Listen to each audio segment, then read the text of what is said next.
Okay. Ugh.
Not sure.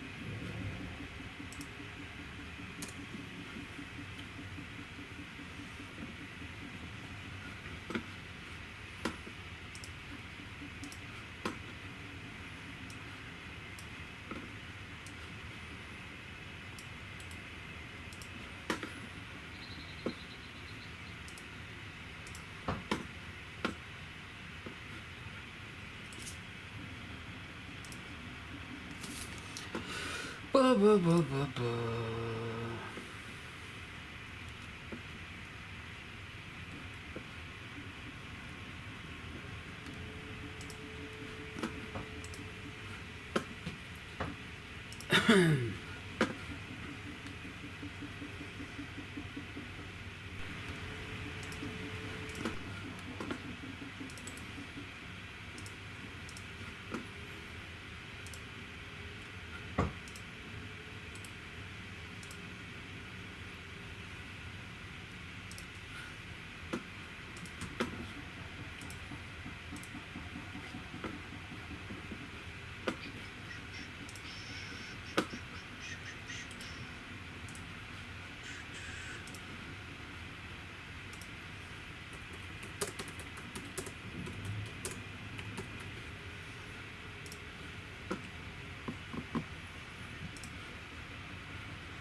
Alrighty, guys. So welcome. 2 o'clock. We're gonna start the live stream. Hopefully, you guys can hear me all right. Hit me up in the chat room there if you can hear me.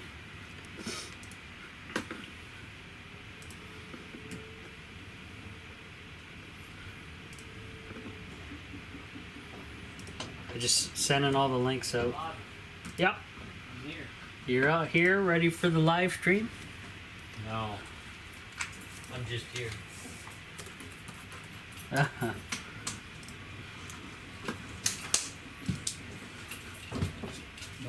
Yeah. Anyhow.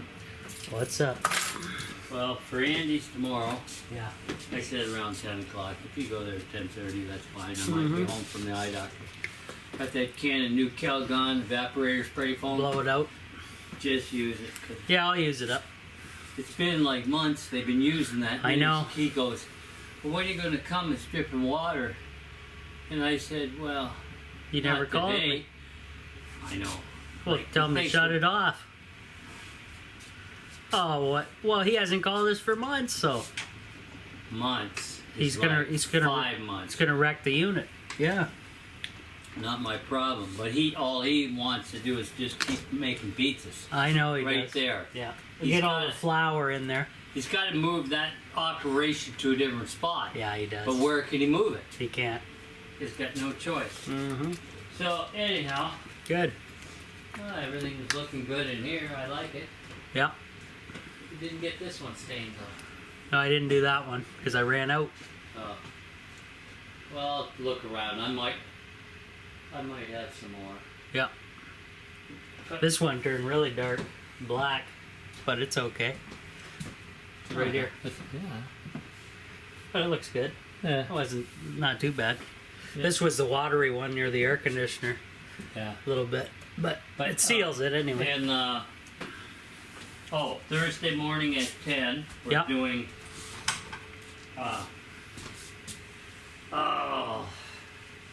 Thursday morning at 10, Yeah. we'll do that Paul Grant guy on Webb Street. We Mhm. just were there yesterday, and he's good with it. Go ahead, and his Okay. wife will be home. Yep. And then, so tomorrow, kind of hectic day. The delivery day. It's delivery day, so you gotta be around for that. Yep. And I'll be at eye doctor. Now the delivery will probably be before 9, Okay. because the guy from London's always. So I'm Yeah. getting a box of filters, Yeah. 1 by 16 by 25. We don't have shit left. Yeah, we got nothing. Yeah. And I'm getting 2 filter dryers, solder in, Mm-hmm. because Don't have any spares.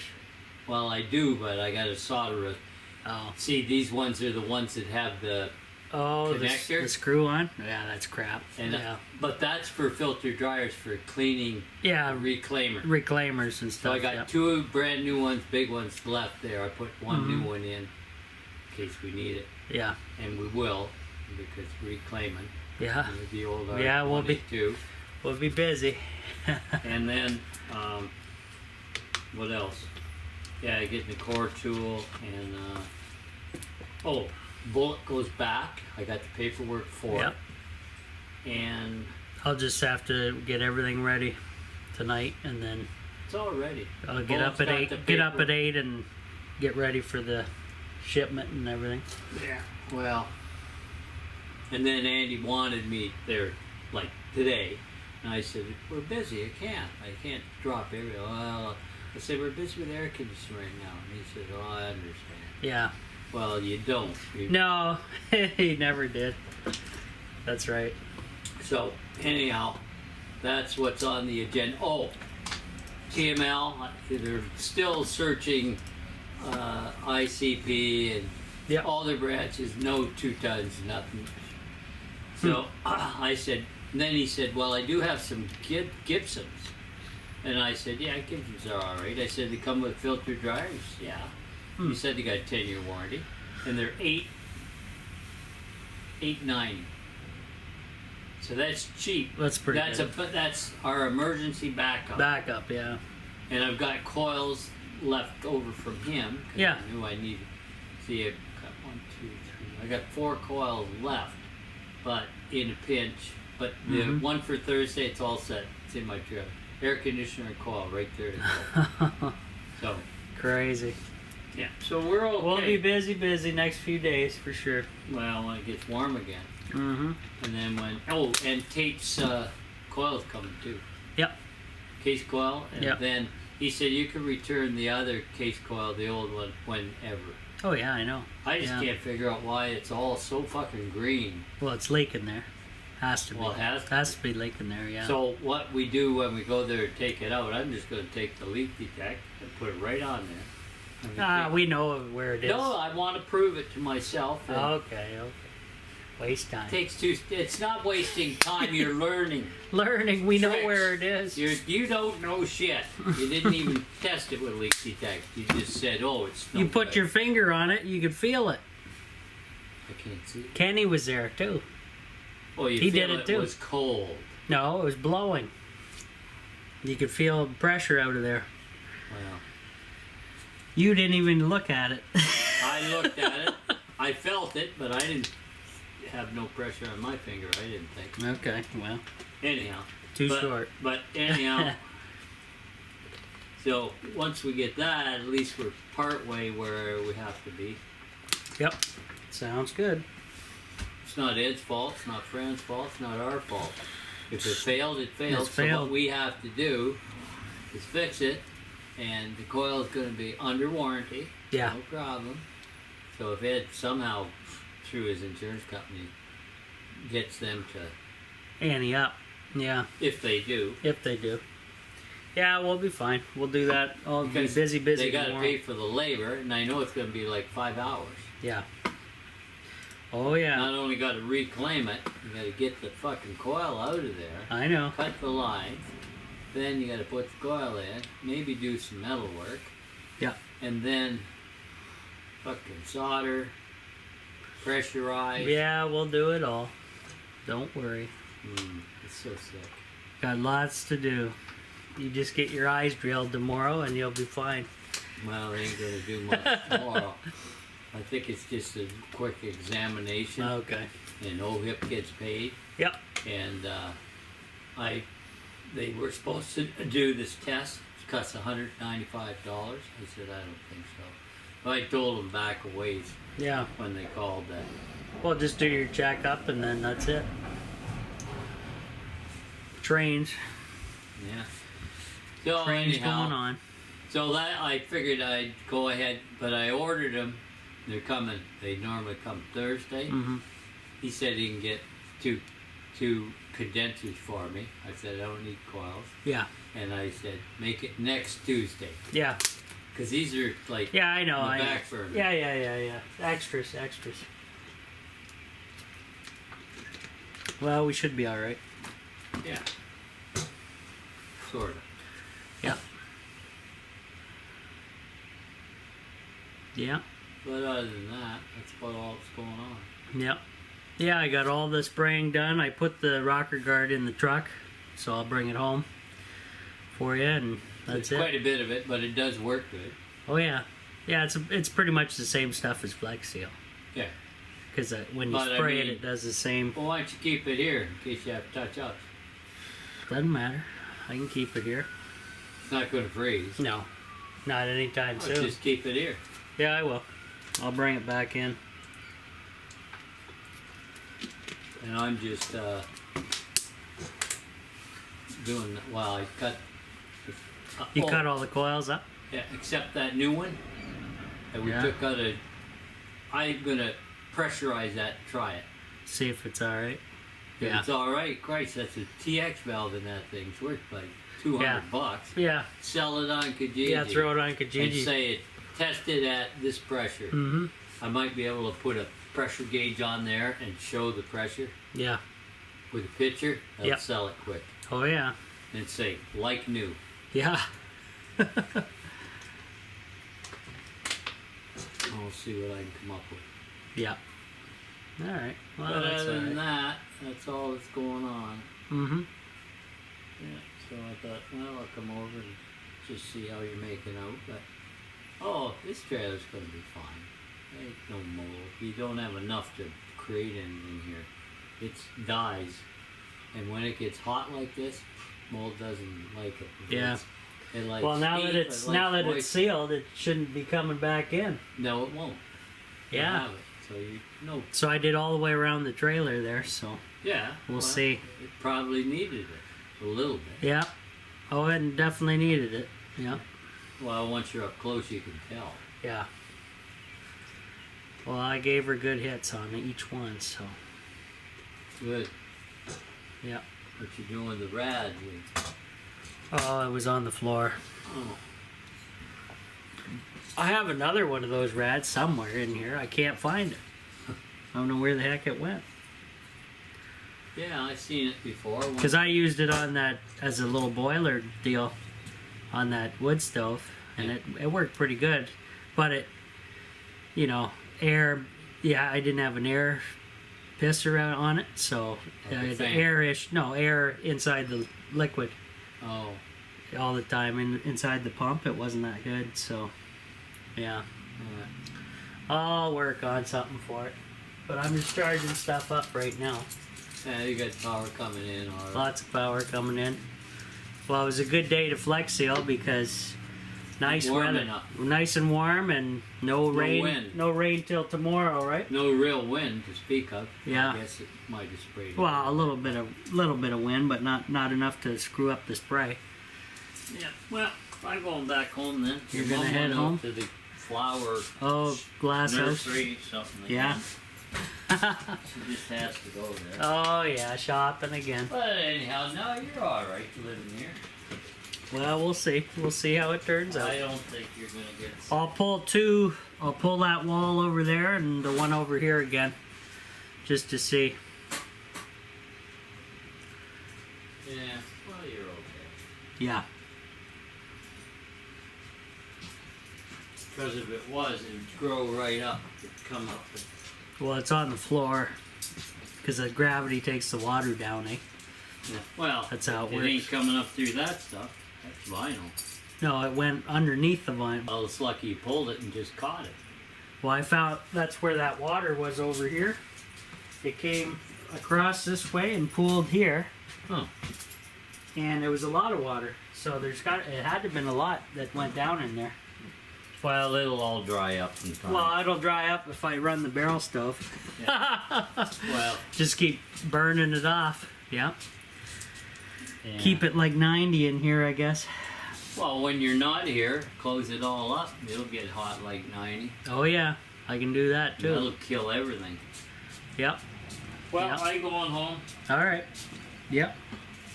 Sounds like a plan. I gotta see if our cable folks are back on. I don't think so. No. Well, Supposed to have our house set up. Phone tomorrow. yeah. If they don't, I'm gonna be pitching that and saying you caused me This much in in business. debt. You owe me 10 grand. Oh, 10 grand. my business for 5 days. Mm-hmm. 2,000 a day. I think so. Okay. That's installed. There you go. Alright. Okay, everybody. Welcome to the... Yeah, we'll see you at home. Welcome to the Off-Grid Tiny House. I'm your host, Rob, and the creator of the Off-Grid Tiny House. Sorry about that interruption at the beginning of my stream. I had my dad dropped in and for a visit, and we were chatting about work and such. So, you guys hear me okay? Give me a shout out in the chat. Just want to double check everything's good. Good video, good audio. I'm running on the new encoder that will basically turn my video camera, which I use here at the Off-Grid Tiny House to bring you guys all the videos, as a camera, web camera basically. So it's pretty sweet. Thanks to High Tech Guy Stu for setting all that up for me and telling me about it, because I'm all new to this stuff. What do you guys want to talk about today? I got a lot to talk about, but if you guys want to ask me something right off the rip, go ahead. I am monitoring the chat room, and I already sent the links out for the live stream everywhere. John Hancock, loud and clear, perfect. There we go. Thank you, buddy. Awesome. I got the Captain America shirt on today, I guess. But yeah, guys, today, beautiful day out. Let me grab the temperature probe here. If I can, actually, I'll just grab the camera. It's gonna be a lot easier that way, I would think. So, we have the date and temperature. 25.6 degrees Celsius in here, or for Fahrenheit, which is my favorite, hopefully you guys can see that, 79.5 Fahrenheit inside, 30% humidity, outside 86.2 Fahrenheit, and I guess low percentage of humidity there. So hopefully you guys can see that all right. So lots been going on at the Off-Grid Tiny House, guys. I want to get into it with you, but like I said, if you got any questions, drop me a hint in the chat and we'll get to it. First things first, the world of politics. July 4th coming up. Democrats are going to try to indict Trump. But why are they doing this? Well, Trump is going to release somewhere around that time as well the audited results from all these states in the U.S. showing that he actually won. Everybody pretty much knows that who has a few brain cells, or any brain cells.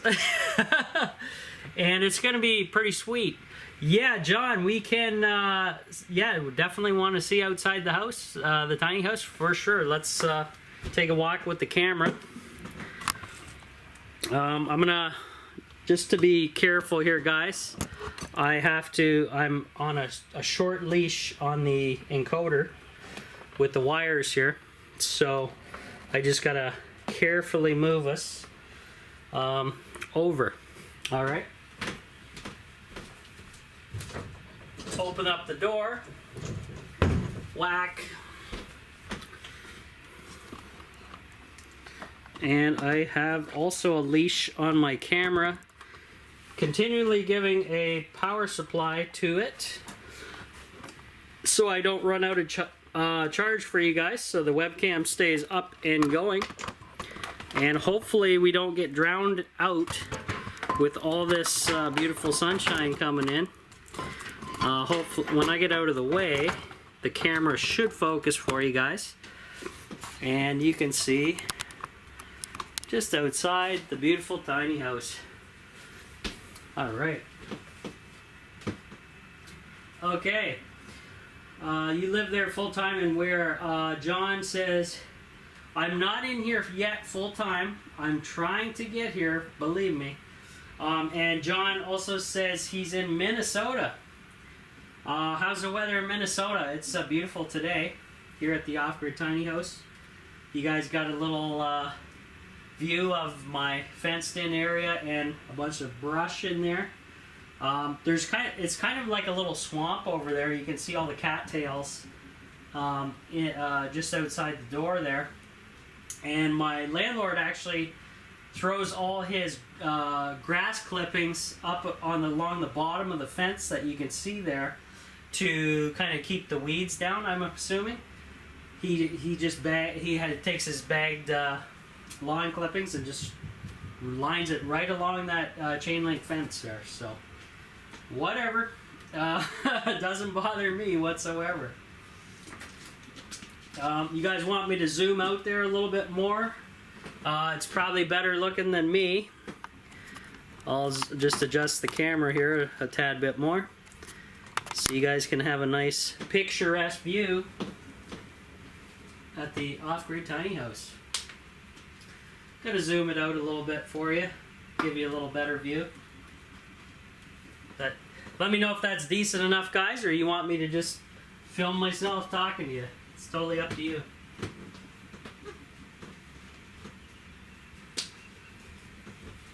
I've been drinking a ton of water today, guys, because it is quite warm. And I've been working steadily here at the Off-Grid Tiny House.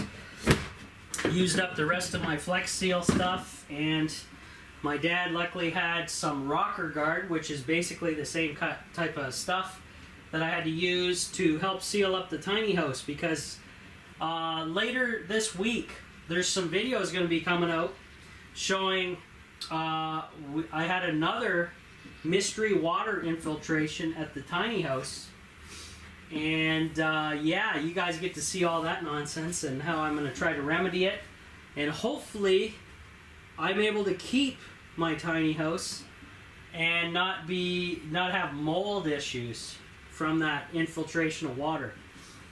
Yes, I'm in Canada, Southern Ontario, Canada, and just a beautiful day today, guys. I'm loving it.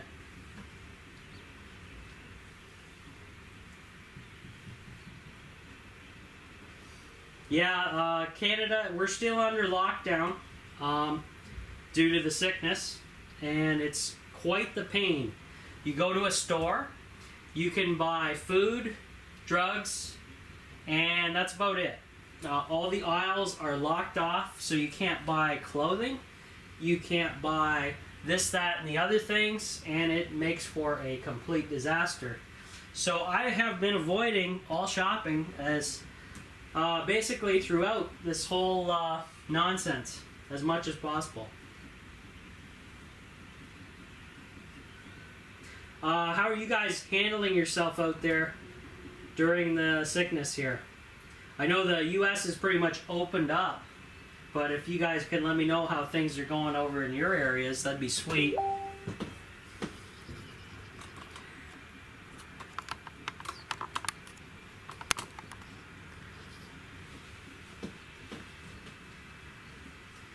Okay, just checking the messages. Okay, we have Billy may jump into the live stream. I just dropped him the link as well. He was asking for it. Oh, we got 6 people watching. Awesome, guys. Appreciate it. Like I say, if you guys have any questions or comments, throw them in the chat room. I'll try to get to them. And other than that, I'm gonna just go into what I was talking about earlier, the politics that's coming. So the Democrats in the U.S., they're going to attempt to indict Trump for some other kind of nonsense, witch hunt part 3.0, because they're afraid of him. Trump is going to be releasing all the audited states of the past election there, and they're basically being overturned to Trump because all the fraud going on. So nobody really knows how the U.S. is going to handle it when the Democrats have found out they have cheated and stole the election. So it's going to be some wild times coming in the next couple months. They're looking at July 4th because they love dropping bombs on those dates. Sarah Boss, all the way from Ohio. Welcome. Welcome. Exactly. So John's in the know. He's the kind of person who is watching the news, doing his research, and it's going to be some wild times coming up in the next couple months, guys. And I don't know if you guys have heard this yet.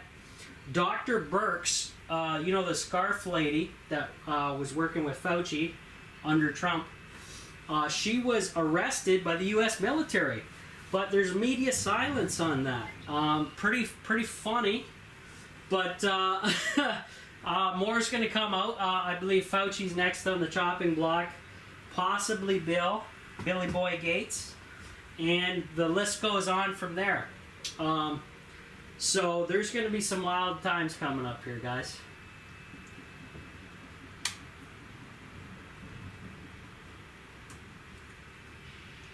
Globalists, yep.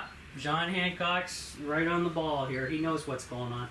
So basically, guys, if you want me to keep talking politics, let me know in the chat.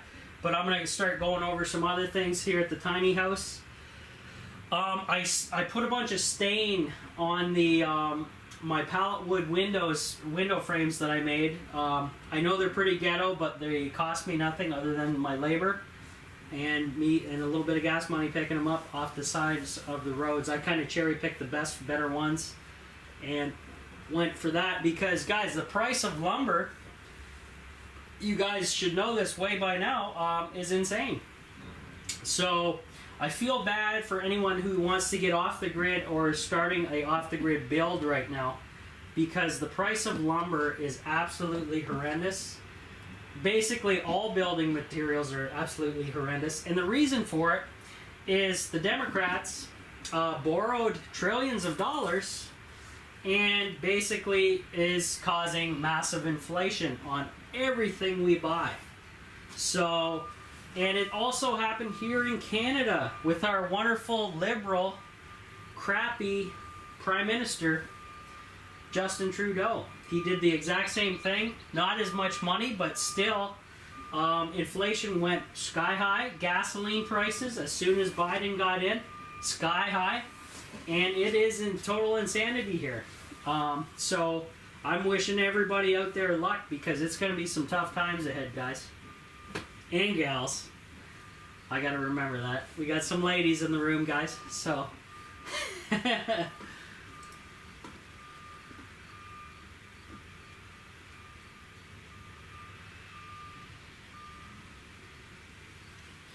So yeah, Sarah, yeah, I got a good price out of the deal. I'm just using basically free pallet wood to get some projects done and clean up my windowsills, because they were absolutely disgusting here at the Off-Grid Tiny House. Just gross. Oh, Creative Redundancy, CR. Hey Rob and people in the chat. Yeah, welcome CR, and glad you stopped in for the live stream. I've been super busy, CR, so I know I haven't been dropping in on your live streams that you have been doing, but I've been insane busy with work, so that's the way it is.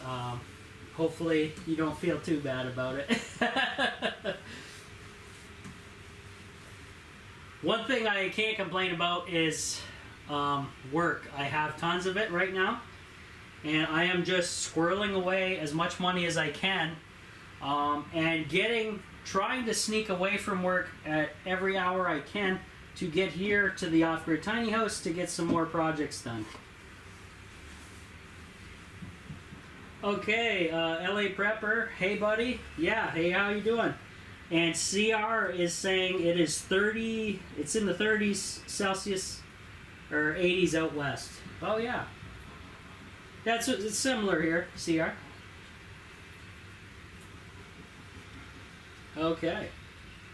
Well, we got a lot of people in the chat room. That's awesome. Yeah. Yeah, I'm in the trades, LA Prepper, and that's as far as I'll go. But if you know anything about the trades right now, there is like a housing boom going on here in Canada, so there's plenty of work for me. You growing stuff too, CR? Yeah, we have my garden isn't at the tiny house, unfortunately. It's at the parents' house, and so I actually gave my parents basically my seed storage pack that I prepped away. I have a whole variety of everything in it, and they just picked out what they wanted and planted it this year. And so far, so good. We're already getting radishes, believe it or not, and stuff like that. John Hancock saying, my idea is don't buy any lumber. Put the hurt on the sellers. Yeah, if you can do that, for sure. Absolutely. But like the problem is a lot of people right now are fleeing the big cities because they just couldn't handle it being locked up in apartment buildings in a large city during all this sickness, and they still can't handle it. So they're trying to go rural. Everybody's heading to the hills basically, and it's pretty tough if you're starting from scratch or trying to build a tiny house or a bug out location, because guys, it's brutal out there on the prices. The inflation is just killing everybody. Yeah, CR, I could grow some onions here. We have a bunch of onions planted at the garden at the house there. My parents love onions. John Hancock, I get that. Okay. Yeah, guys, I'm actually broadcasting live from the Off-Grid Tiny House on the new Starlink internet from Elon Musk. And since he's put up more satellites, it's been a lot more consistent, a lot less dropouts on the live streaming side of things. Oh yeah, Bill Reed, yeah, welcome. You're here. You made it. Very good. So I got the John Hancock wanted to see outside the tiny house, outside my front door, guys. This is what you're looking at, and I might as well leave it there because it's more interesting to look at that than looking at me, basically, in my opinion. It's Mother Nature in all of her glory.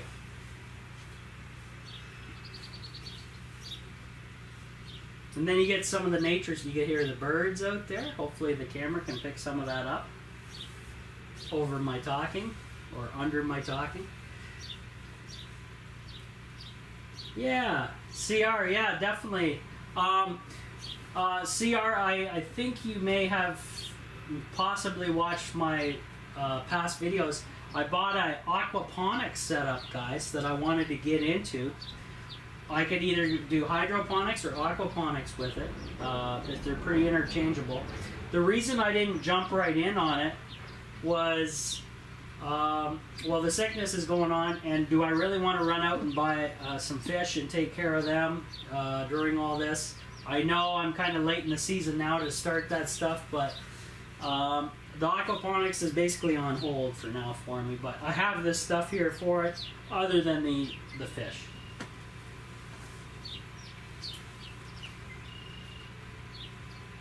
Yeah, so Billy Reed's he's on board with the pallet harvesting to save on lumber prices for sure.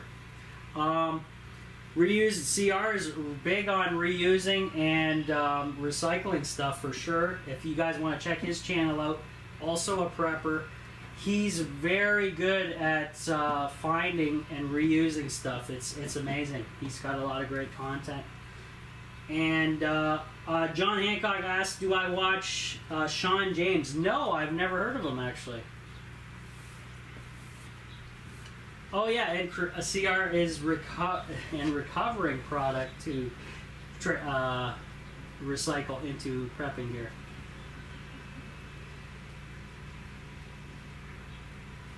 Yeah, LA Prepper for sure.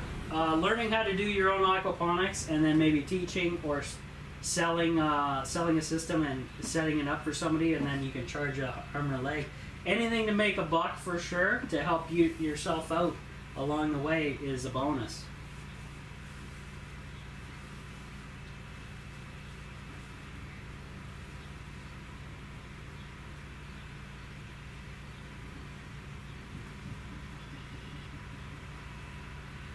So, I'm going to grab another bottle of water, guys, while the chat is talking away there. In the buffering every once in a while, guys, as the satellites are passing by and such. So that will basically, in the future, that will be eliminated because the Starlink setup for high-speed internet anywhere is going to basically make that happen.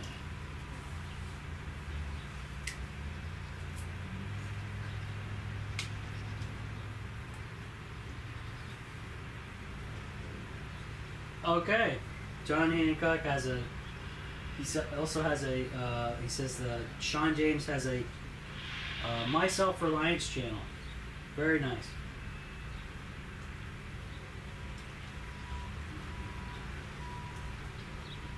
So, how are you guys? Did you guys make out okay during this sickness that's still going on? No family issues with people getting sick or worse? Were you able to avoid the crowds and hunker down type of deal, or what were you guys up to?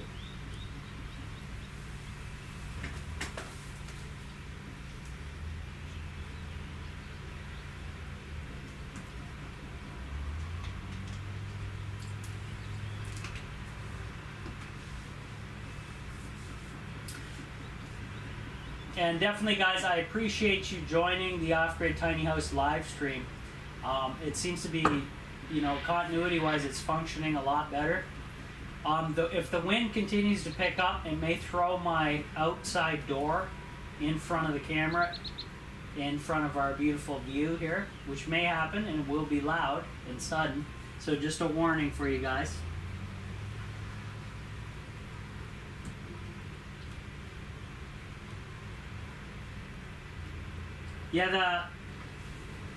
So that everybody's into the harvesting pallet wood now because it's basically free lumber, and you can use it for a variety of projects, guys. It's pretty amazing stuff.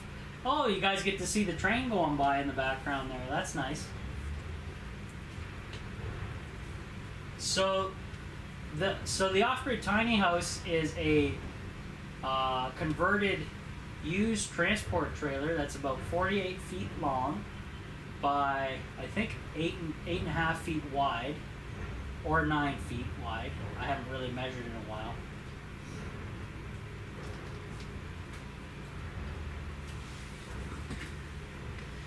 You're essential worker, so you've been working the whole time.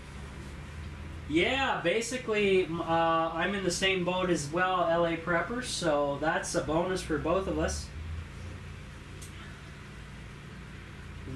Bill says, living up here in the middle of nowhere, the fake flu has very little impact on us. Yeah, that's a good point.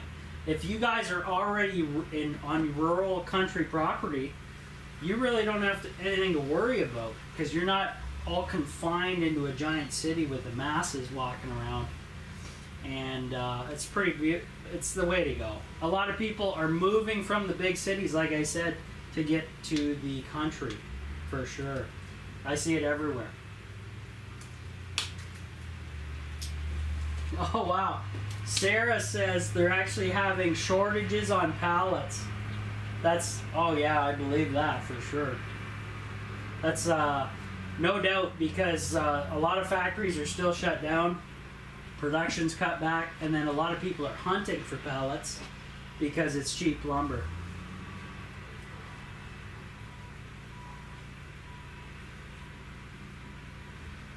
Yeah, I play the pandemic game as well. If I do go somewhere, I mask up and do all that nonsense, just so nobody starts yelling at me, right? Luckily for me, when we're outside, I don't have to wear a mask. I'm outside a lot at my job, so I don't have to wear a mask because I hate wearing the mask. I think it's, you know, it's pretty brutal on the lungs, guys. It's not normal. Oh yeah, Bill's got quite the setup at his place. He's basically homesteading, and it's looking good.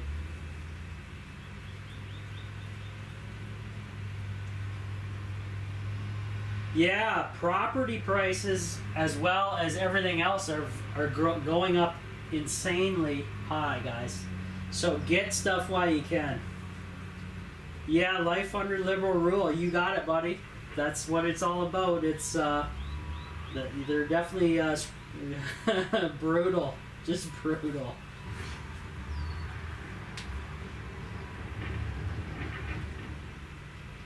Yeah, structure. We're having a little bit of buffering, a little cutout there on the internet, but that's because the satellites are changing around in the sky. So stay tuned, guys. That will happen.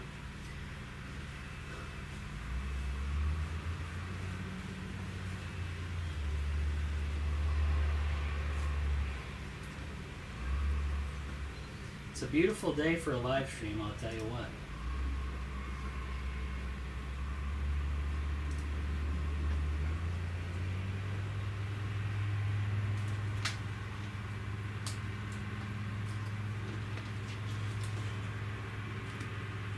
So Bill moved to his bug out location 5 years ago, and that's the smartest thing you could do, Bill. That's awesome. And I know you're just building it up and making it better every day, so that's the way to go. That's sweet. That's what everybody wants to do. Oh, I don't know. I didn't know this was a live stream day, CR. I just randomly was here because I have time off of work today. Because I got tomorrow and the rest of the week are basically I'm going to be running on the rat race wheel for quite a while. So yeah, I wanted to squeeze in a nice live stream for everybody here on my channel because you guys haven't heard from me for a bit.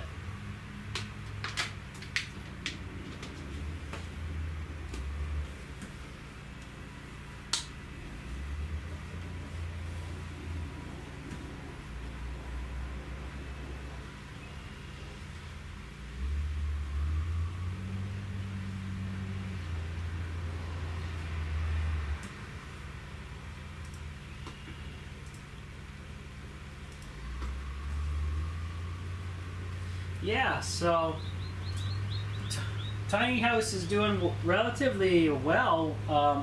I just have the doors open here, guys, for cooling right now. I could run the air conditioner, but what I'm trying to do is, because I put a stain on my pallet wood windows here, or not, they're not really windows, but they go around my windows, like the sills, and I kind of just used up some used stain to seal them. I'm going to have to get some more, though, eventually, because a few of these pallets are just sucking the stain right in. And to darken it, I'm going to have to get some more coats on these for sure. The one near the bed, though, turned out really nice, and it actually turned pretty dark. It's almost black. But you can still see the wood grain and everything in the pallets, which is kind of nice.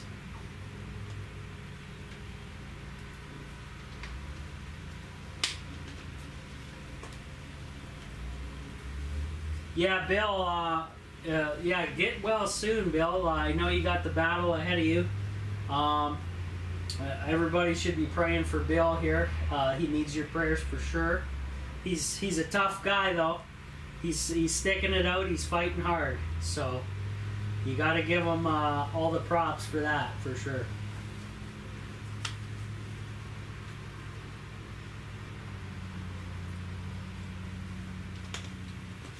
And Bill, I think you know about my just recent situation of myself being ill, and man, that was just wild.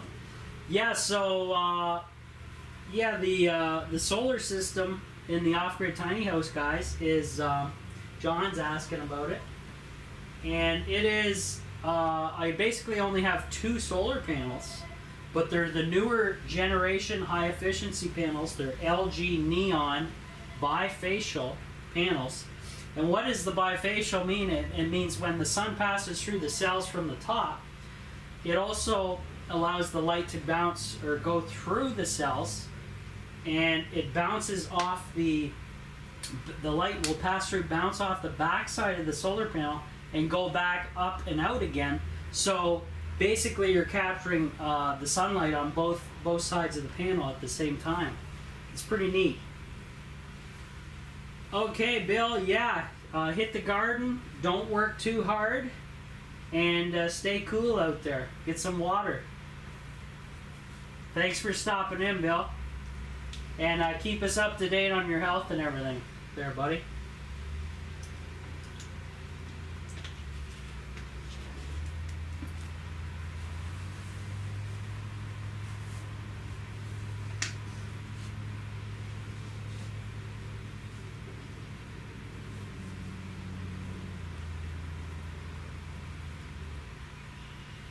Okay, yeah, CR, thanks for popping in. If you're gonna head out and do some chores as well, that's fine.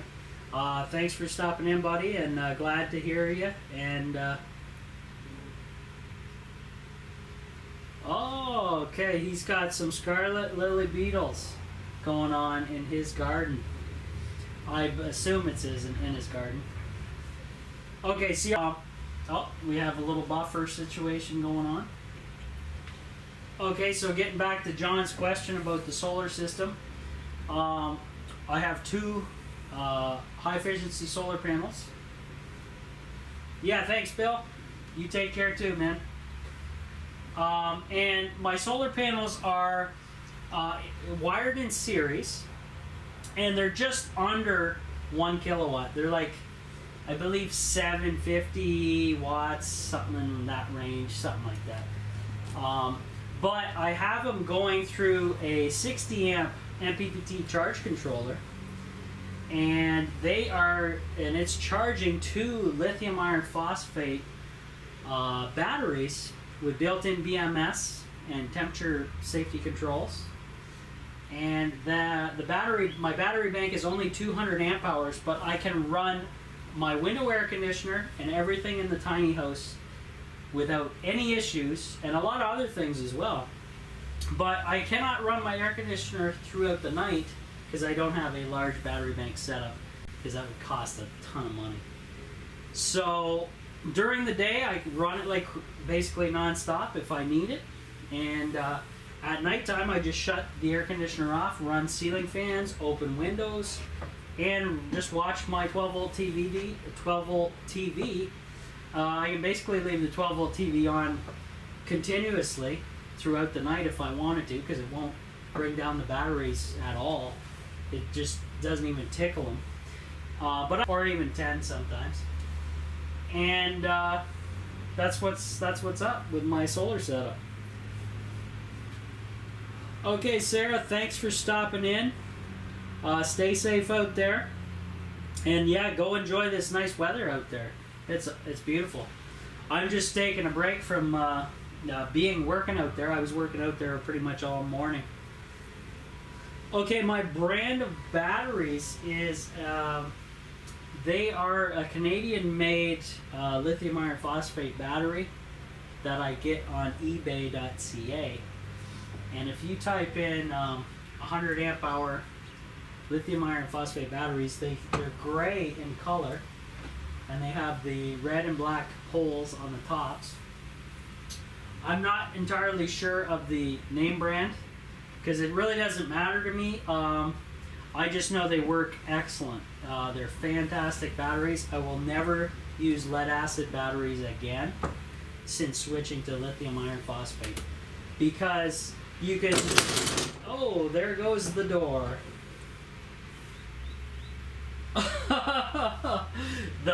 The wind has blocked our view, so I'm gonna grab they're lithium iron phosphates, so they're not Deep Cycle or AGM. I'll grab the camera and show you guys what the batteries look like. How about that? That sounds like a plan to me.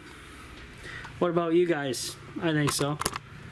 Since the door has done that to us. Or the wind, I should say. So these are my batteries here, guys. I'll throw a light on back here. Or light or two, I should say. My setup's a little bit on the messy side, but it's not too bad. These are my this is my battery bank, 2 batteries basically. And underneath my batteries, I have just a small, I have 2 USB heater mats. That's that black fabric there. And those keep the batteries warm throughout the winter, even if I'm not here. And they're powered by the batteries themselves, so they have enough power to keep the batteries warm and throughout the night and throughout the day. And then in the morning, they just recharge via the sun. So it's pretty sweet that way.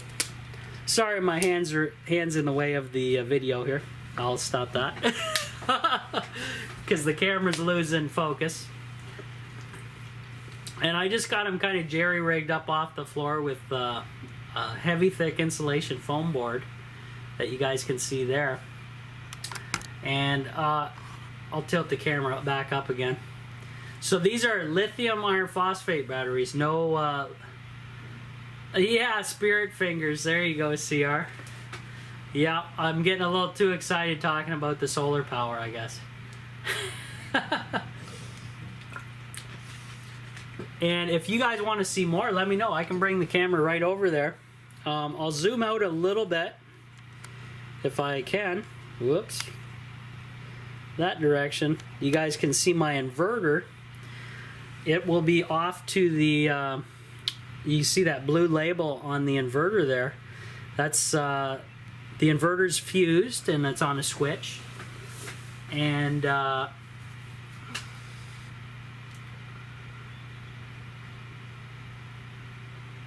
yeah, so there you go. Oh, John's looking at 48 volt. I'm not a big fan of 24 or 48 volt. And I'll tell you why, guys. Here in Canada, it's pretty tough to get that equipment, like the inverters and everything here in Canada. That's why I'm loving the 12 volt. Oh yeah, so LA Prepper's asking, why am I never going back to lead acid batteries? Well, they don't last as long as these. These batteries should last you guys 15 years if you treat them properly. Minimum of 15 years.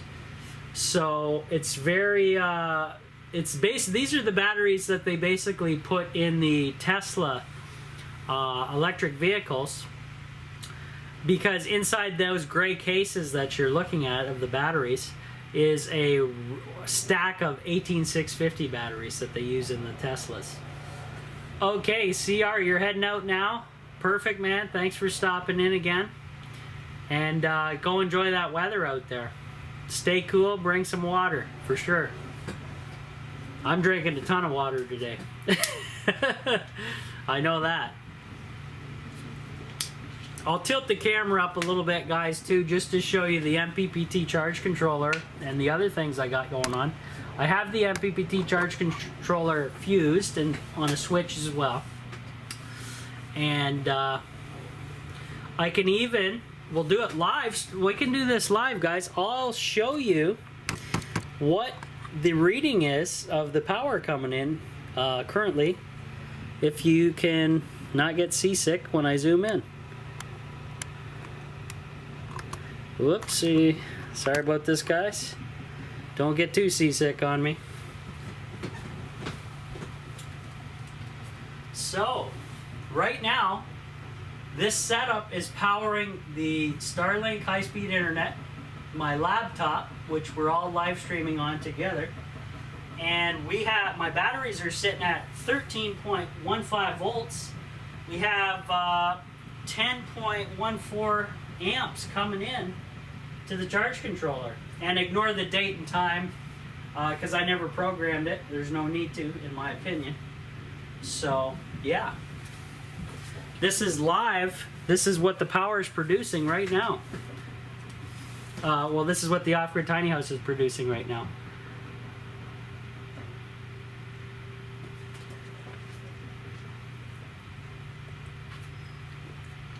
So, the Off-Grid Tiny House is powered by this system. It runs everything: internet, air conditioning, lights, ceiling fans, any power tools I need in here.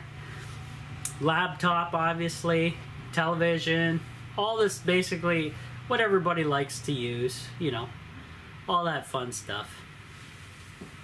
So I'll zoom back out again because I think we're done with that. I got quite the mess on the wall here, but I kind of go over everything for you guys, just a little bit.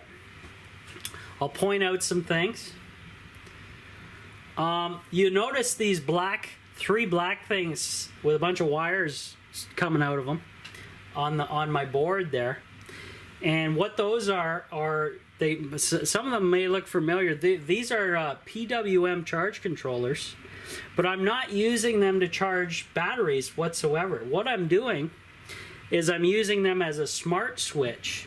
And what do I mean by that? Well, you can program these PWM charge controllers. They're about $30 or less online.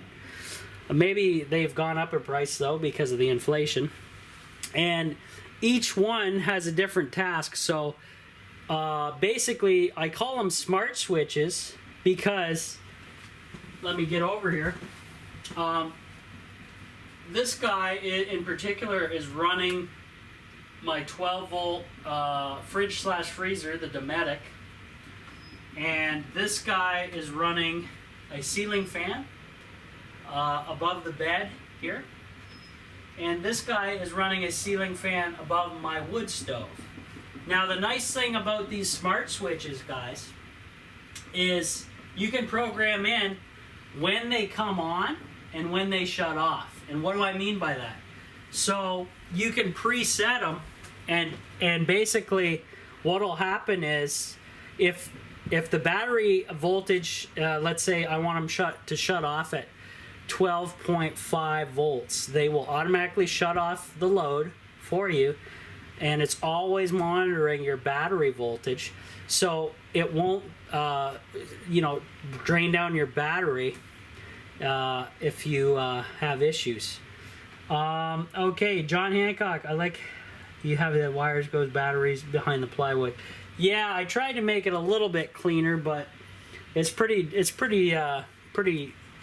disgusting, guys. Actually, a little bit OCD. A lot of people are OCD and like it a lot cleaner than what I got, but yeah, it's just me here, so you know.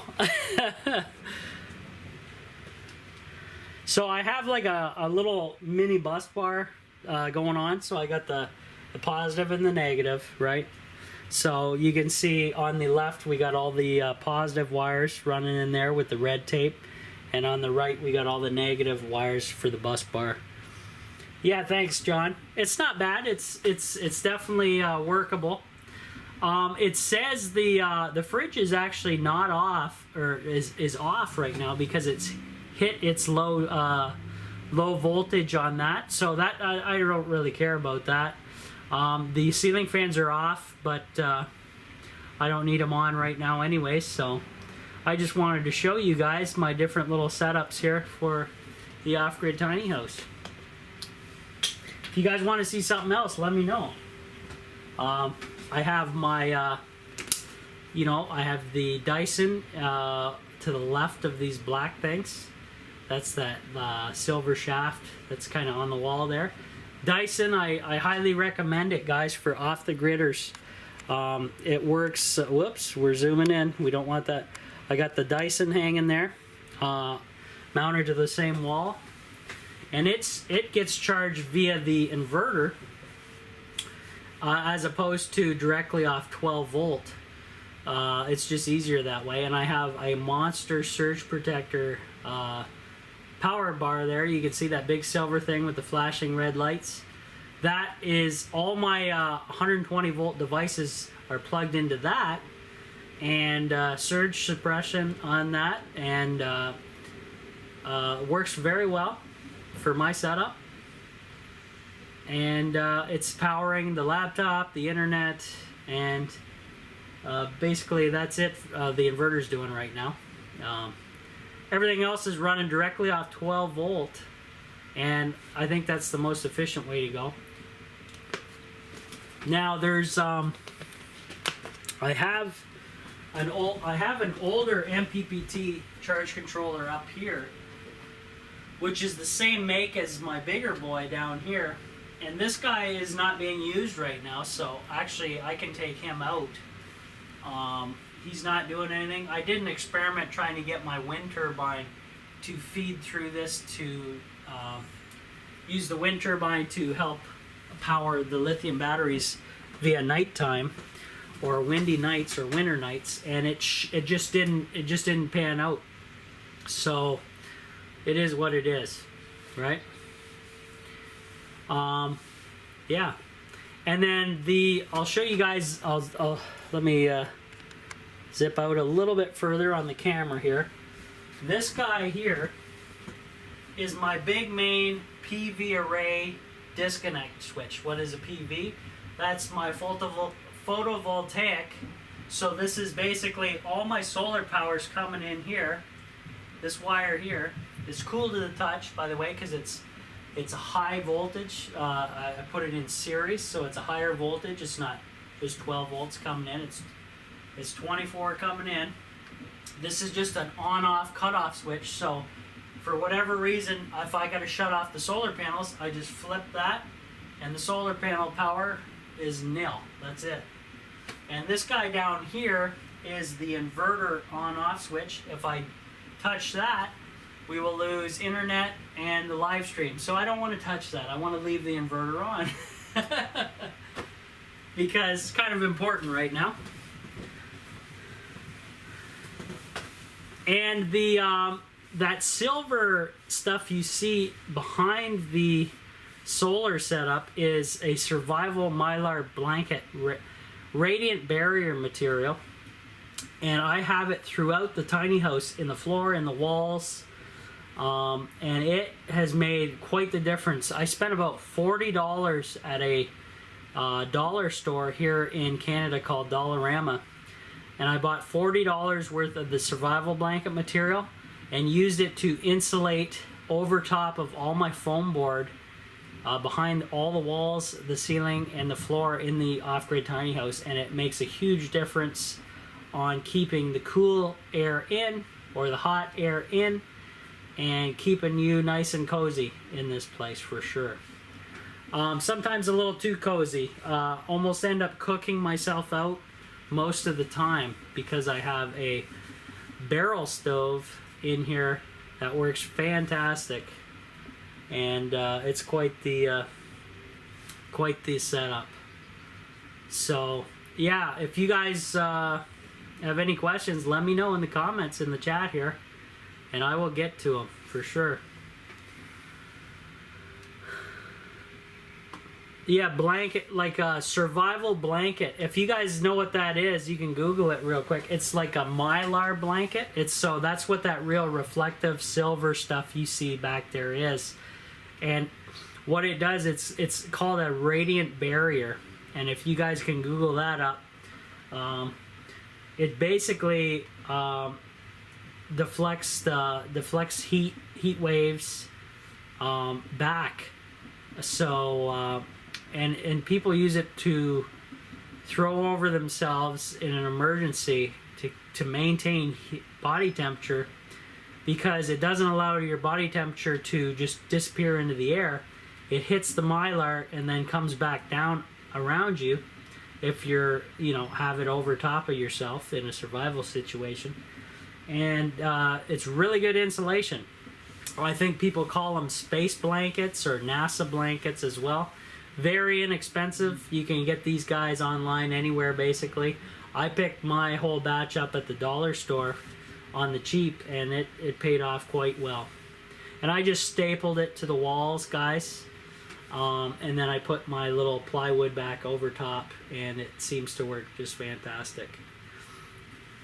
Normally you want them on the outside of the house, though. But it's fine to have them inside as well, because it just holds the stuff in. Yeah, look that stuff up, guys. Very handy to have, especially if you're a prepper, or if you just want to insulate your place really great on the cheap, because they go a long way. They come in a small little packet, the survival blankets, but when you unfold them, it's like you're unfolding a giant map, basically. That's how massive these things can get. And I just stapled them up on the wall there, so it seemed to work out very well. My place is unfinished, as you can tell, so it's work in progress as the money comes.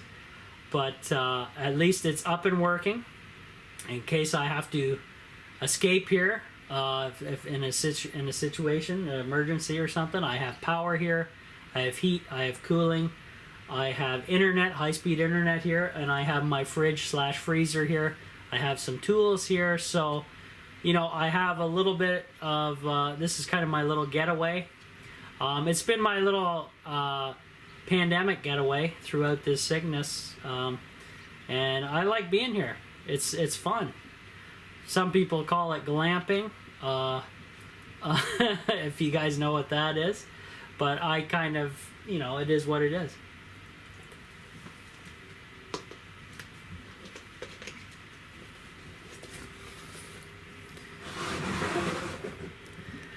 Yeah, if you guys want me to point the camera somewhere else, just let me know, and I will get on that. I'm gonna go take a quick bathroom break so you guys can enjoy the solar setup here. And yeah, throw some questions in the comments or in the chat, and I'll get back to you as soon as I get back to the laptop, guys. How about that?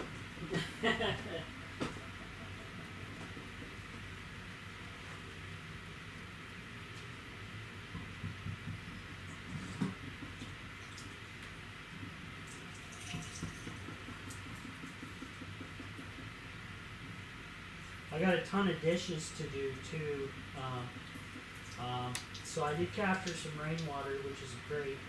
I just have to get on some serious cleaning again here at the Off-Grid Tiny House. It just happens that way, you know. Wash my hands up here. There we go.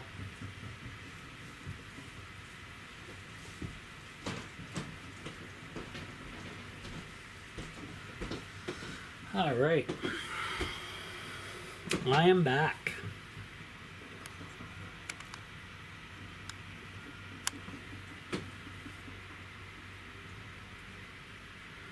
Okay.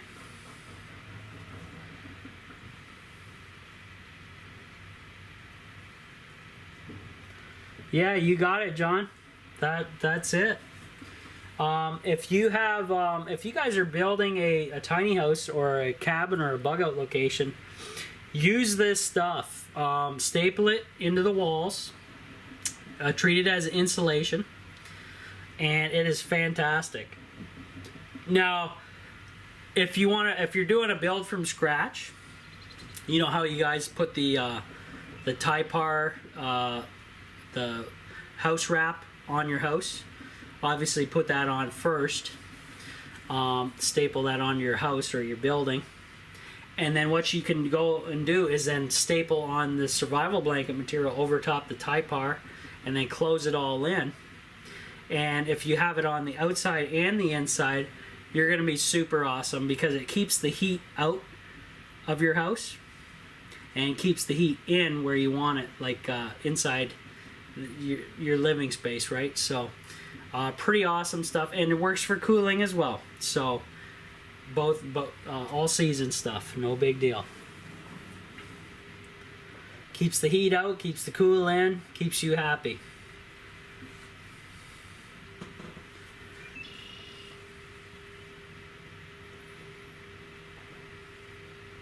Anybody can really install it.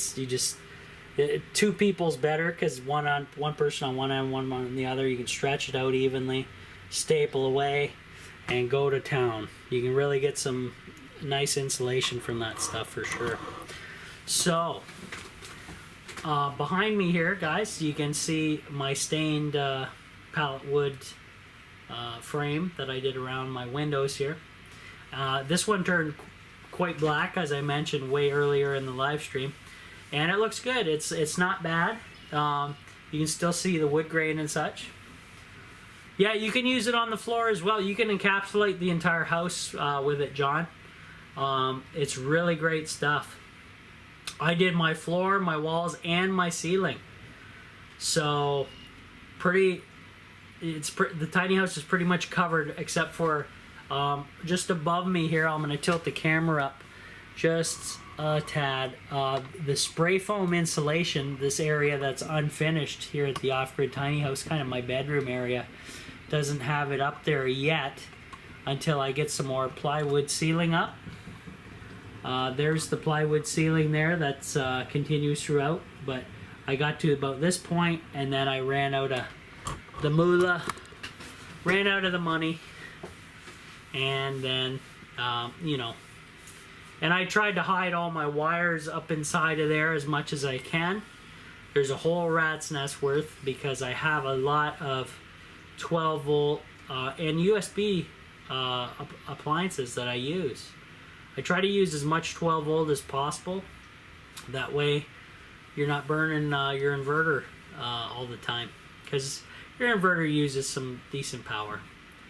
And your 120 volt loads use some decent power for sure.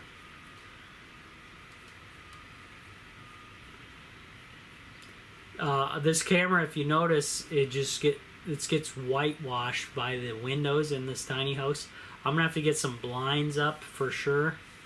But right now I'm trying to get the stain kind of cured. It's not quite cured. There's still that off-gassing smell. That's why I have most of the windows open and the door open in the tiny house, because you don't want to be stuck in a closed room breathing that stuff.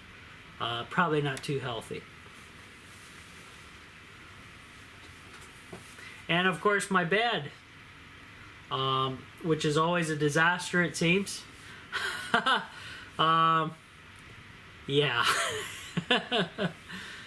Bed sheets coming off all the time, and yeah, it's quite the challenge at sometimes here. It's just crazy. Yeah, thanks, John. I hope this info helps you or helps others out there for sure. It's very inexpensive stuff, and you can pretty much get it online.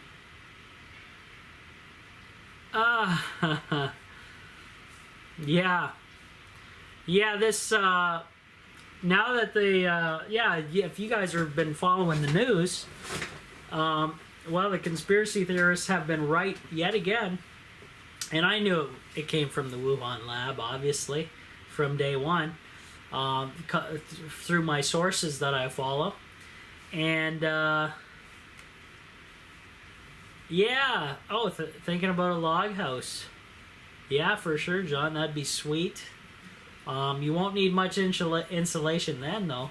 You could probably put it on the underside of the sheeting of your roof, though. The radiant barrier, that would be best place for that, because as the sunlight comes through your tries to get through your roof, it'll hit that radiant barrier, kind of bounce it back out, keep you guys a little cooler for sure.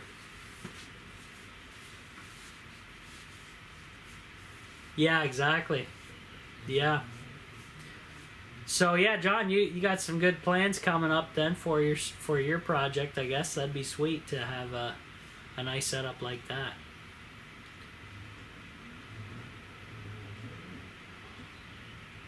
Yeah, unfortunately, the window behind me was used. It's a used window, but you know, it doesn't hold the when you lift up the pane of the window, it doesn't hold itself up in the slider, which is quite a pain. That's why I have to jack the window up with different items from around the tiny house just to keep it open. It's kind of a pain because you miss having just open the window and it stays up where you want it, you know. But it is what it is. Cost me about $40 here.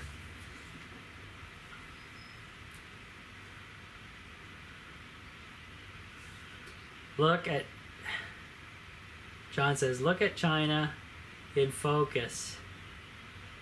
Talk about the virus on YouTube. Okay, so he's recommending a video for everybody to check out. Yeah, no doubt.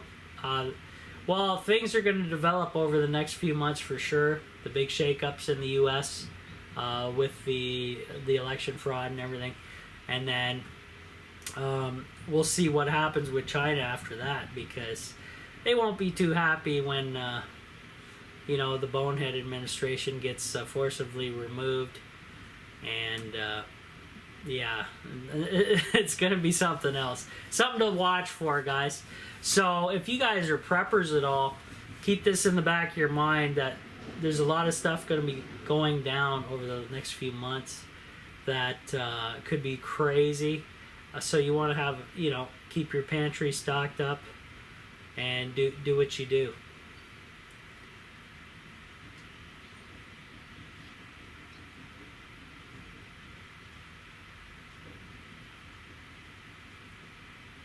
Yeah, for sure. Yeah, so if you guys can always remember to give my videos a couple thumbs up there, that all helps my channel out. I appreciate it. I appreciate your time viewing my stuff as well, because you know, there's not a whole lot on TV anymore nowadays, and it's pretty brutal. So a lot of people are coming online to get their entertainment, and I don't blame them one bit. I don't have a real professional setup here on YouTube, but like I said, I'm just doing what I can, if you know what I mean. Getting by.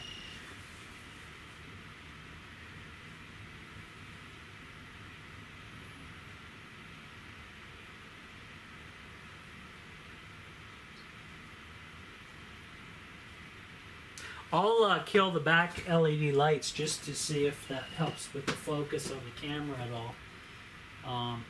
Hard to say. till I check it out, but we'll see.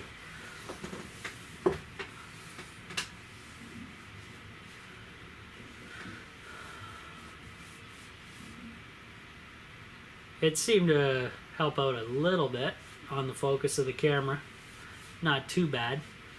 Yeah, so guys, we only got about 3 people watching currently. Do you guys want me to end it here, or do you got any more questions, or what's the story?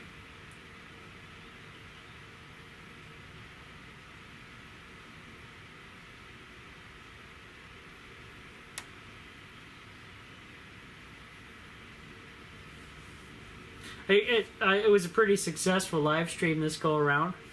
Didn't have any too many dropouts on the Starlink internet, so that's good. Yeah. The one thing to consider if you guys are going to go with lithium iron phosphate batteries, John, is some don't allow you to put them in series and some do. So you can put them in parallel all day long, no problem.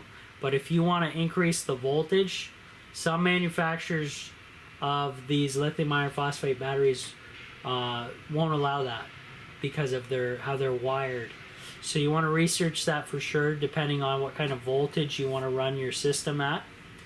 Just keep that in the back of your mind. I always use 12 volt because 12 volt stuff is readily available here in Canada. All the auto stuff is 12 volts, lights, switches, everything like that. It's just easier for me. But if you in the U.S., I know you guys have have a variety, way more variety than us here in Canada. Yeah, John, no problem about the info. Anytime, man. Just drop me a line on YouTube or whatever if you need help with something. My system's pretty, it works great. I have off-the-grid air conditioning. I have off-the-grid entertainment. Keeps me pretty happy here. Pretty content. Yeah, so my batteries, and I'll zoom back down on them for everybody here. Give just a little, whoa, don't get too seasick, folks. There is my 2 lithium iron phosphate batteries, and they cost me about, when I bought them, almost $900 a piece, which is insane for batteries. However, they have come down to $800, I believe around $800. I seen them as low as $750, and I'm kicking myself because I wanted to buy 2 more, and I should have bought 2 more at that price. This was before all the inflation kicked in from the Bonehead administration and all that. But these 2 basically keep me real content here. It runs my off-the-grid air conditioning, no problem, and everything else at the off-grid tiny house. So I really can't. I just wanted a couple more to my battery bank, just so I have a little bit of a more of a buffer.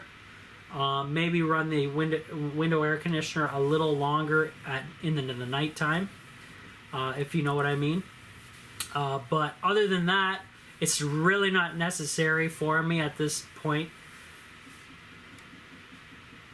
Yeah, if you come across a deal, John, that'd be great. The only thing with that is you gotta keep these batteries are from the same manufacturer, so I want to keep the same manufacturer and keep everything in parallel. You don't want to mismatch everything. Make sure you look Gil. I don't know what that is.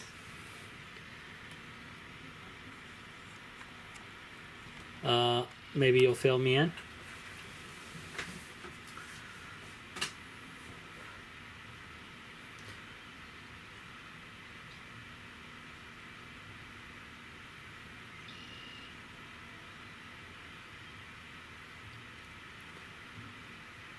Yeah. So, at Gilbat. Okay. Cool. I got these off of eBay.ca. The reason I got them there was they didn't have tax at the time, but now they do, unfortunately. eBay charges tax now, which is kind of brutal on the wallet, because it's almost $200 each just in taxes for these batteries now. Here in Canada. In the States, I'm sure it would be a lot cheaper. Battleborn batteries, I've heard, are very good. Good name brand in the U.S. And they're lithium iron phosphate as well. So you can always look into them for your setup, price them out. I'm sure there's a whole ton of good manufacturers out there. You just don't want some China junk. I got actually fooled here at the Off-Grid Tiny House. I got taken advantage of. I bought a bunch of solar panels that were flat on Amazon, and they ended up failing in 3 years on me here, John. And that was a lot of money wasted out the window. And they never really performed that well anyways. That's why I'm going to always say buy a brand name solar panel like LG. This is what I have. And they will honor the warranty no matter what.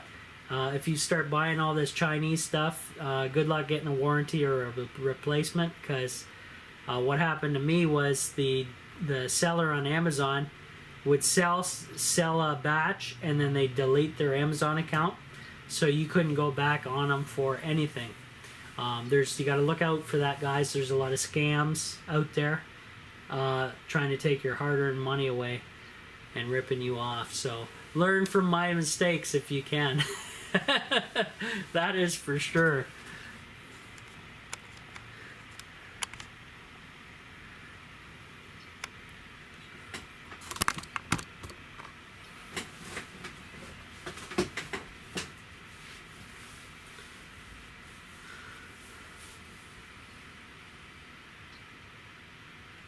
But I'm super impressed with the performance of my LG neon bifacial solar panels. Yeah, the gill could be China. I would. You wanna look at something like Battleborn is a good brand in the U.S., made in the USA, and they're good, reliable, and have a good warranty on them. That would probably be the best for you, John. Or you could just buy these from maybe you can buy from Canada and they can ship them out to you.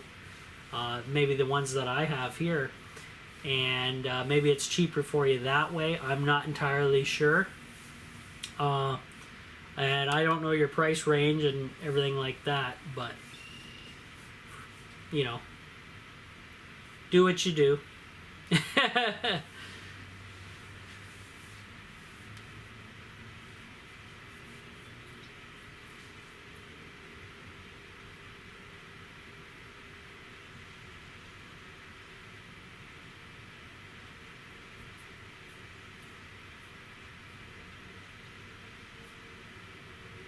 Yeah, please don't get ripped off, guys. I got I got ripped off from crappy Chinese solar panels, and that cost me about, I don't know, $2,000 I lost on that. They only lasted 3 years, and then they completely failed, and they weren't very good performance-wise anyways.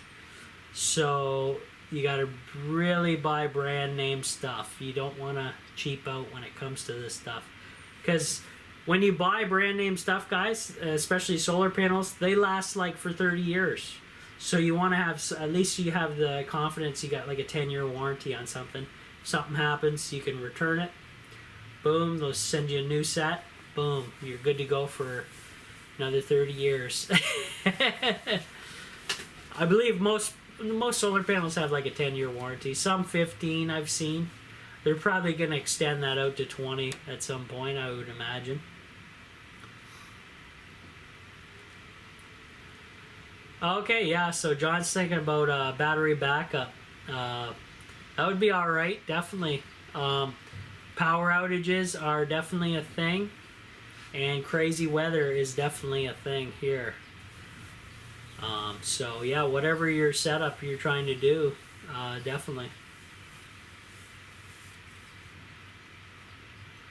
It's a lot of planning, a lot of research, but I try to show people how I did it on the cheap, as cheap as I can, but have a decent quality stuff, so you can get along just fine.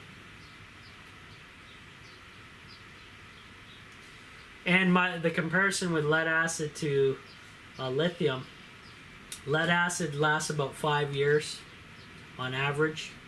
Lithium, 15 years minimum, maybe longer if you baby them. So quite the difference, guys. They're obviously more money, but you can do a whole lot more with lithium iron phosphate than you can with lead acid, because lithium iron phosphate deliver a lot of amps all at once with no issues, whereas lead acid has to really labor to push the amps, and it ends up boiling the liquid off in the lead acid batteries, and damaging the plates, and then lessening the lifespan of the lead acid battery. That's why I completely avoid lead acid now. Once I went to lithium iron phosphate batteries, they're fantastic. You want to look for a lithium iron phosphate battery that has a built-in BMS, which is a battery management system, which keeps the battery safe. And also you want to look for a temperature safety cutoff switch for the lithium iron phosphate battery. No, lithium iron phosphate batteries are very safe as long as you have a BMS attached to them that regulates how they're charged. Each cell is individually charged, and the only thing you have to really worry about lithium iron phosphate batteries is if you want to be super safe with them. I was planning on building once I got 2 more, I was going to build a proper safety box for the lithium iron phosphate batteries. So what that would involve is you build like a wooden box, you line the inside with some kind of steel or metal, and then you pour about 2 inches of sand into the bottom of the box, and the sand has to be baked off so there's no moisture in it. And then you drop your batteries in, and what I was going to do is put a plate of steel across the sand and have my little electric heater mats there, the USB heater mats, to keep the batteries warm as well. And once the batteries are in and wired, then you fill up the surrounding area with more sand, and then you put bags of sand on top. And so if there was ever an extreme case where the lithium iron phosphate battery would heat up, it would melt the sandbags on the top, and the sand would dump and basically suffocate the battery box, just fill it with sand, and that way it's basically a fireproof setup, very safe for the house, and that way it's basically foolproof. So if anything did go horribly wrong, the sand would suffocate, contain everything, and you wouldn't burn down your building. Yeah, lithium iron phosphate is, if you ever pierced a lithium iron phosphate cell, you can look it up on YouTube. People have done it. It's like magnesium fire starter on steroids. So when the flint and steel, you scrape magnesium off and it shoots out sparks at like 3,000 degrees Fahrenheit.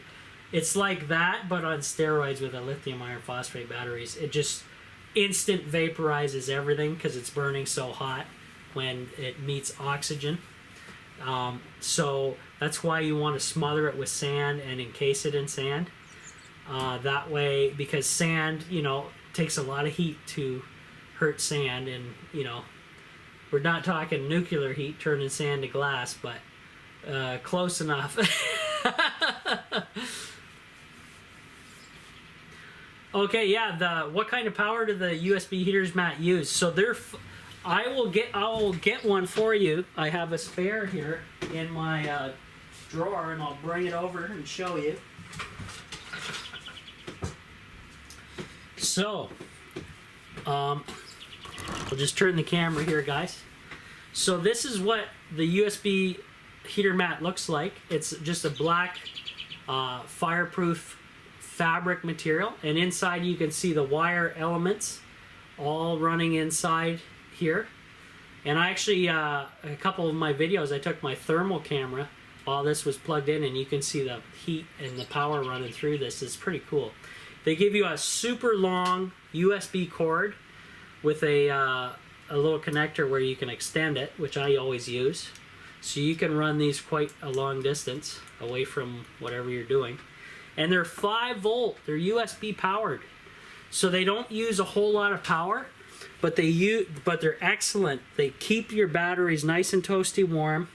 And mine are completely powered off of the battery basically powers these throughout the whole winter, and I don't have any issues. It doesn't suck enough power down to drain the batteries down, but it also keeps the batteries nice and cozy warm, and it's fantastic. And I put them, you can see behind me, batteries are actually sitting directly on top of this, and it doesn't hurt them whatsoever because heat rises, so you want the battery sitting right on top of this fabric. And I have this plugged into the smart switch, those black things back there. So in case it did drain these down, this would automatically shut off if it drained down to a certain voltage that I didn't like for the batteries, like 12.2 or something like that. You can get these on Amazon, guys, all day long. Very inexpensive, $5 or $6. Get a few of them. And these are nice too in a survival situation. If you have like a little lithium power pack that you can plug this into that, your lithium power pack won't last very long because at 5 volts this still draws some amps, but it will give you some heat. You can hold it to your chest is the best test to do while it's plugged in, and it's nice warm cozy heat. But mostly use these for batteries, keeping your batteries nice and happy during the winter months.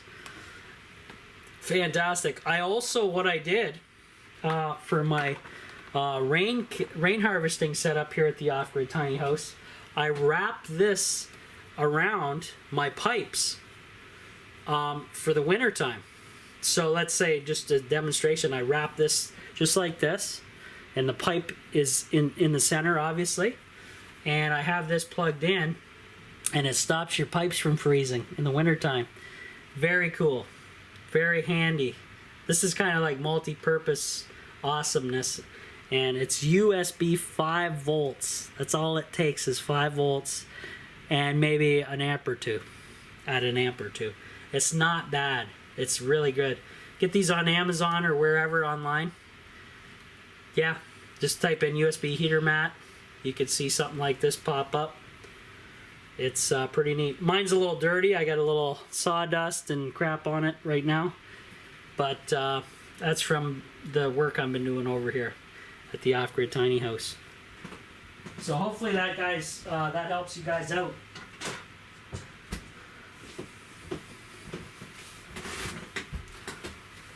And I'm sure when you look at that, if you're going to research those on Amazon, just look in the details. It'll give you all the voltages and amp draw and all that in the details on the seller's page. So that's handy info to have too.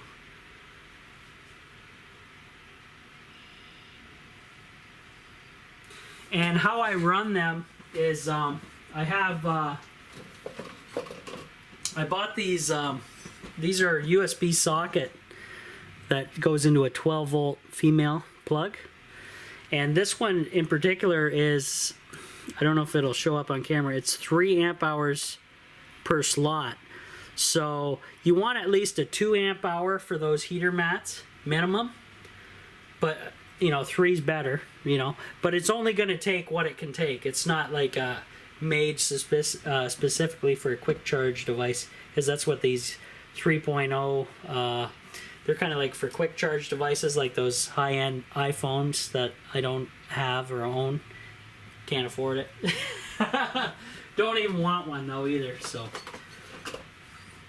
that's how I rigged it up. So I have the smart switch hooked up to a little female socket, so it'll turn off and on, controlled by whatever voltage I set for the batteries, and that runs my heater mats for the off-grid tiny house. Keep my batteries nice and cozy, so I never have to worry about them. It's nice.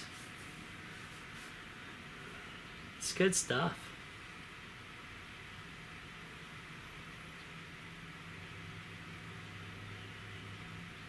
Because lithium iron phosphate batteries, guys, they have most good brand names will have a low temperature cutoff switch inside, and if it hits that point, you cannot charge that battery because it will disable the charging for that battery, because it will damage the battery beyond a certain temperature, like -20 or something.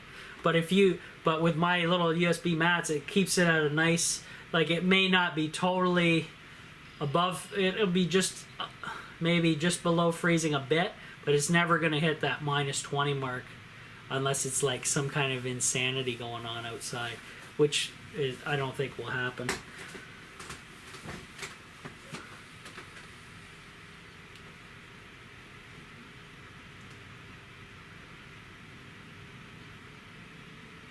So John's getting his he's getting some ideas from me, I think, here. He's getting his crash course on solar and what to go with. That's pretty good. Well, I like helping people out, teaching them. That's nice. That's the way it should be.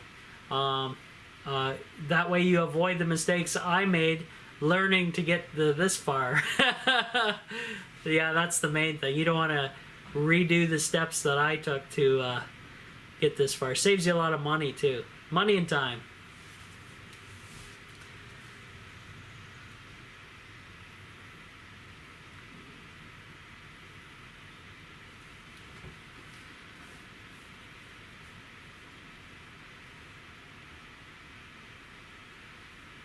Yeah, so for the lithium iron phosphates, you can drain them down pretty heavily, though you don't want to drain them down too low, because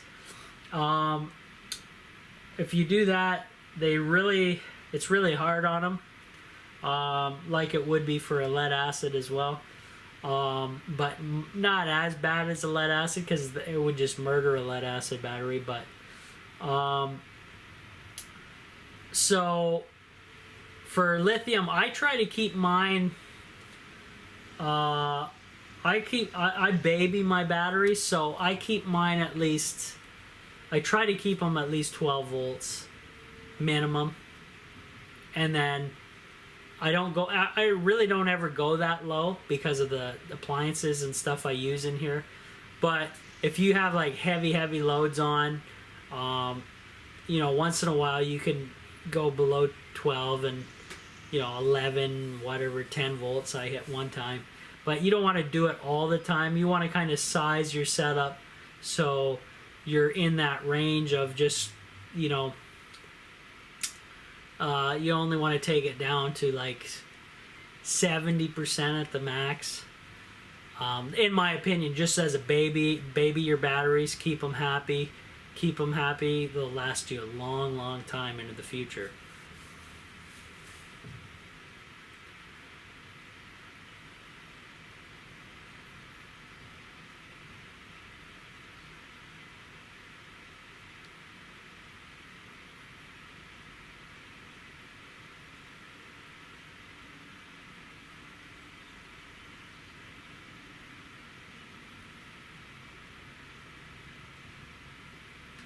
So we got about 4 people watching still. That's a bonus.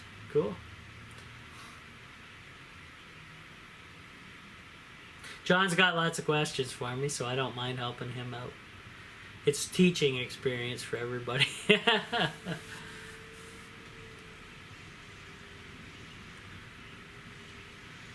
Oh, yeah. Old Joe gonna buy you some China batteries? Yeah, I bet. We'll see. we'll see what happens with everything coming up. It's gonna be it's gonna be something else.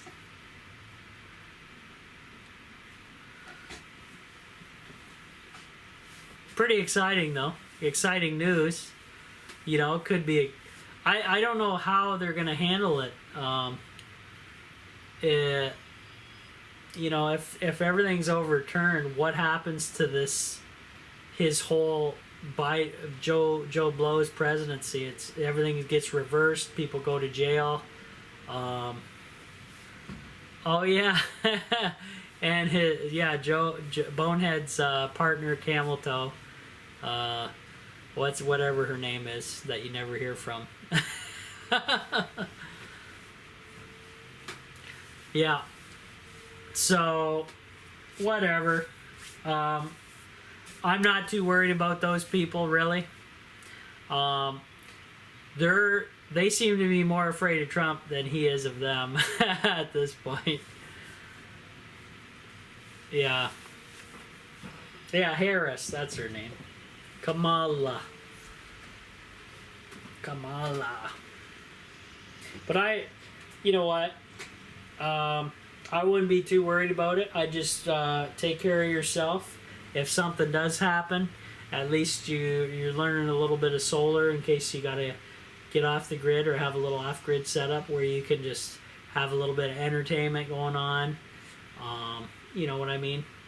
Keep the fridge running. Whatever you gotta do.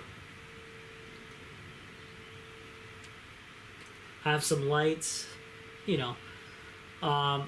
You really can't control the big picture, but you can control your little local situation where you're at. And, you know, but you always want to stay up to date with what's going on. But, you know, just build a little cabin, bug out location for yourself or a little project in case of emergencies. You can rely on something.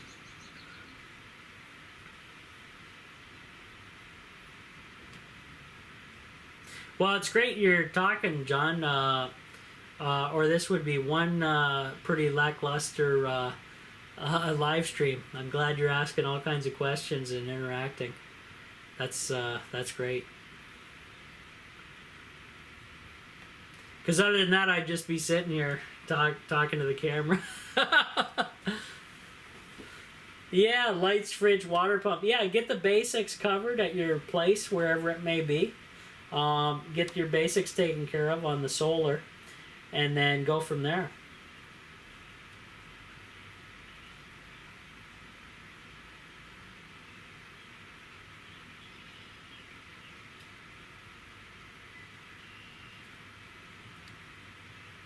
Oh, and I'll be here at the. I actually get to stay over here Friday. I've been staying over here at the Off-Grid Tiny House every Friday for, I don't know, almost a year now. So this Friday I'm going to be staying over. I don't know if I'll be live streaming or not because of my work schedule. Like I mentioned earlier, tomorrow and the rest of the week and probably the weekend I will be busting butt on the rat race wheel to squirrel away some money.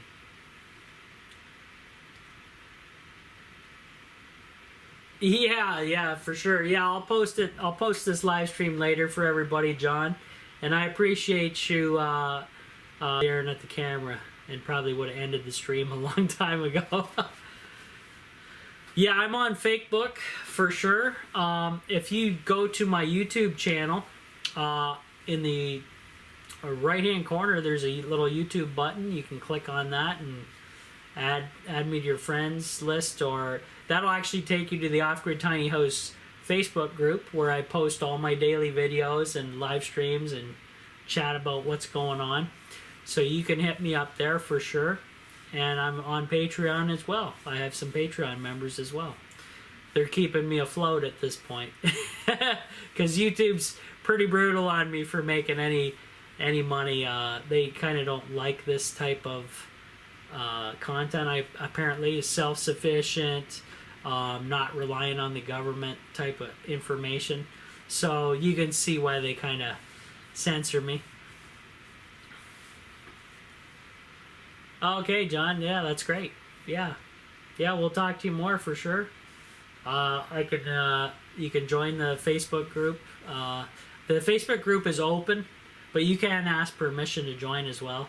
I don't know why it does both, but I basically approve everybody and let them in, and they can see all my content on the daily. I post there. I post Twitter, Instagram. My Instagram and my the other crypto ones I don't post as often, maybe once a week there. But on the Facebook and on YouTube, it's daily. It's a daily thing.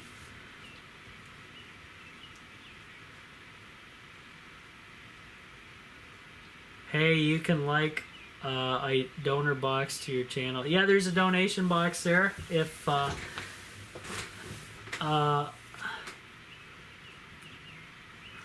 yeah, there's a donation box there if anybody feels like they have a little spare change to throw me. But it doesn't happen very often, I'll tell you that. But it's normally a surprise if somebody does, so that's all right.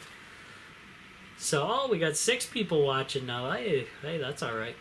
Hey, everybody, Rob from the Off-Grid Tiny House broadcasting live on the Starlink Elon Musk internet at the Off-Grid Tiny House, powered by my off-the-grid solar panels and solar system back here. So, yeah, we're having a fun time. Little discussion here with John in the chat. He's asking me a ton of questions about off-grid and solar, and he's kind of getting interested in going that way. He's looking at maybe possibly building a log cabin in the future.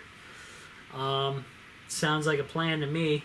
Log cabins look great, in my opinion.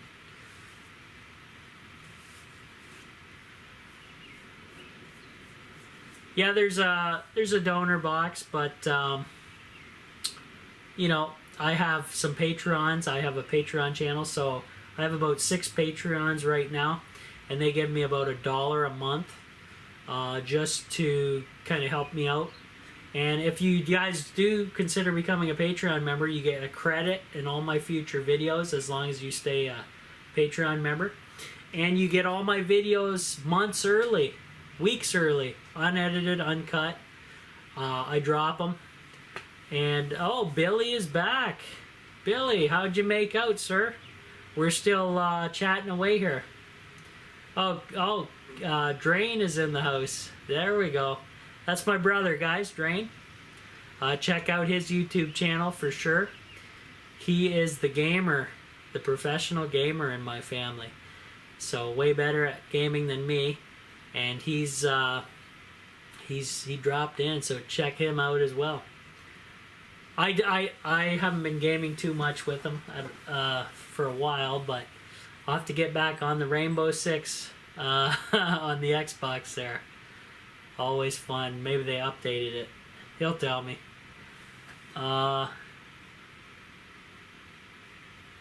Okay. Yeah, so my mom's coming down to visit him tomorrow. We're working tomorrow, Kevy, so I guess she's just coming down.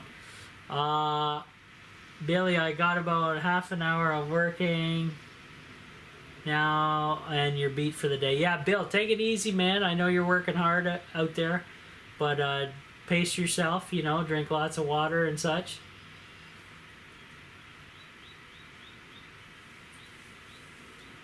Yeah, I haven't been to a GameStop in forever there, John. Haven't bought a game in forever either. The quality of games are just, you know, and the price has gone through the roof too, so not a good thing.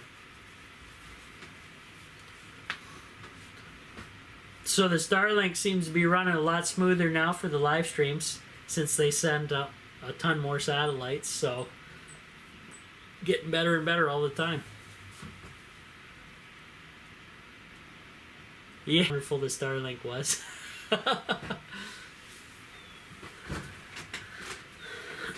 Oh, I know. Yeah, my parents got the vaccine, guys, and they're trying to push it on me and my brother, but I really don't want to go there because of all the nasty I'm hearing about it.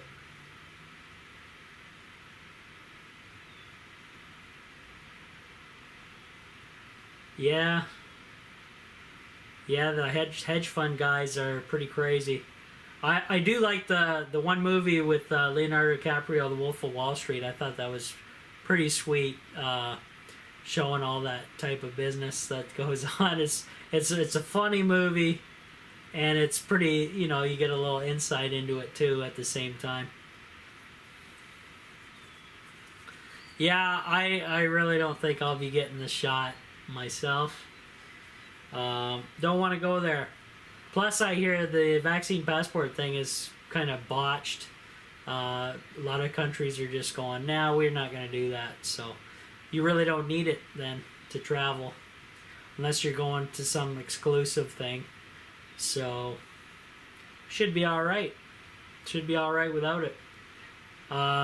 You know, cases are really relatively low in my area, and they always have been.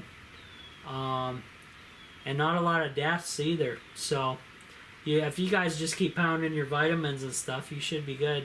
Avoiding the crowds and such, right? Play it safe.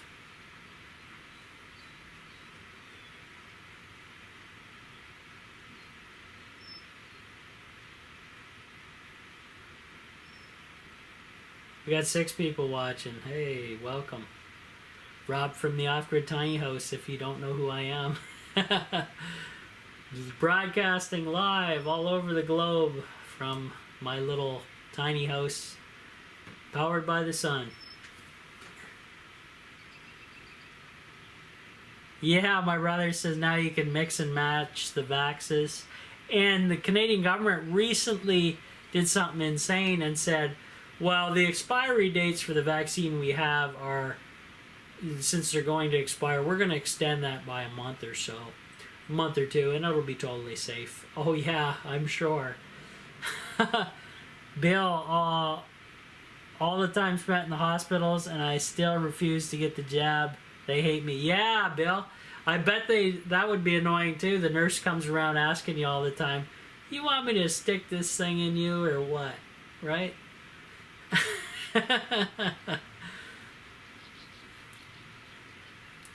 Luckily, when I went to the ER for my issue, they didn't even bring it up about getting a jab or anything, so that's all right.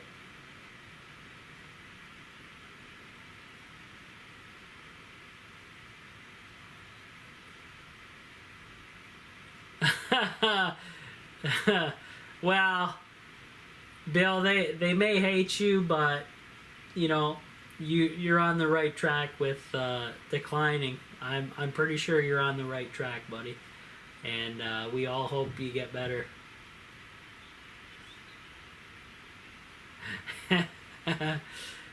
Do I trust Bill Gates? Not as far as I can throw him.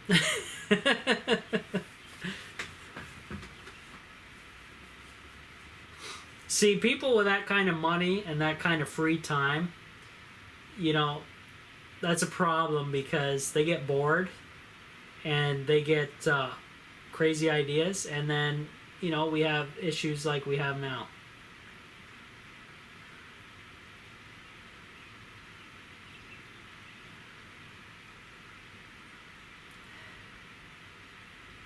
Yeah, I think the government definitely wants you to get the shot, and all these rich people want you to get the shot, but you never see them getting the shot. Not really. It's like, well, what are you trying to pull here, folks?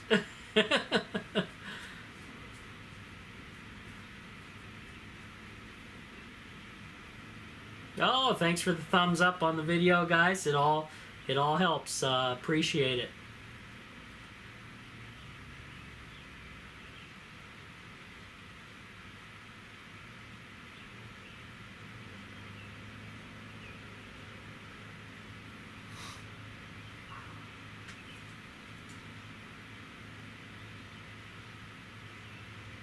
Yeah, normally, you know, common sense says normally a person has to earn your trust, instead of, just blindly trusting some stranger off the street. You know, it's only common sense, right, guys? Yeah, I heard. I heard you're getting. They're offering ice cream to kids to get the shot. They're offering lottery tickets and cash prizes and all kinds of different things for people to get the shot, which is bribery, in my opinion. And it's really, here's an ice cream kid, and then you're screwed up for life after you get the shot. Yeah, sounds like a really good trade-off. I don't think so. That 5 minutes of that eating that ice cream. Yeah, I don't know.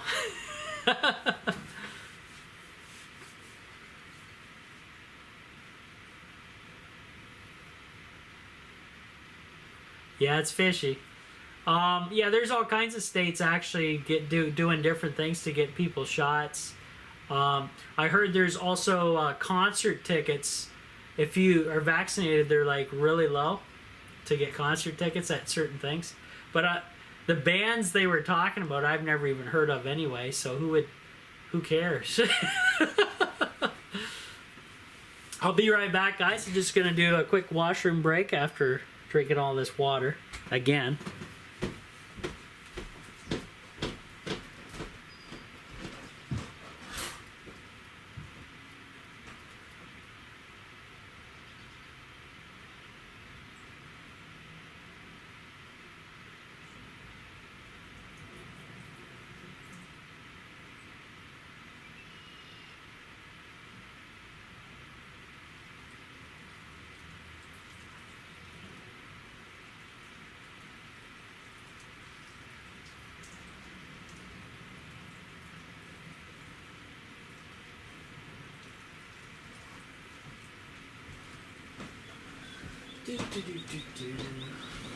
Much better.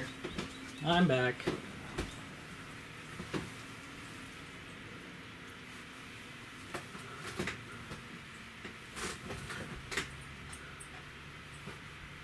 Yeah, I heard that Governor Whitmer is pretty brutal over there, Bill.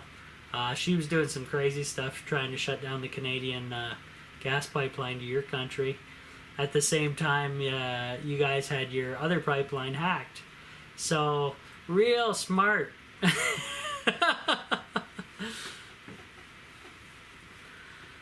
I don't know what's in the shot, and I don't care because I'm not getting it. That's all you got to say.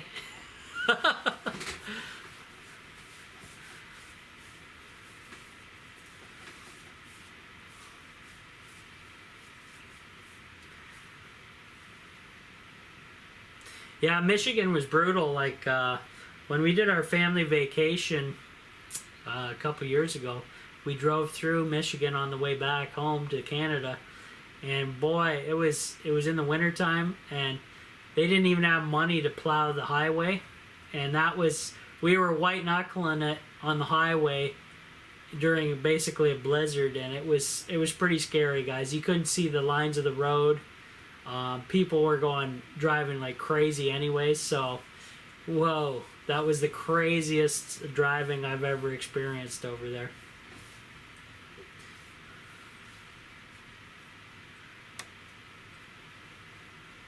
Yeah, who knows what's in it, Bill? Who knows what's in all that stuff, really.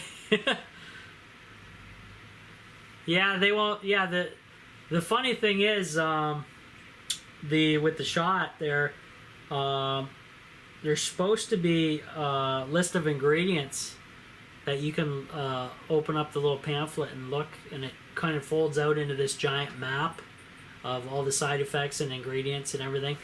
And a lot of those are blank. They're coming blank right from the manufacturer. Something weird going on there too.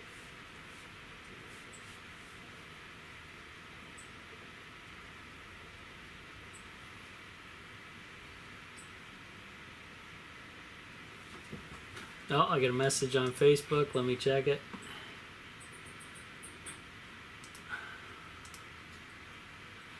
Okay.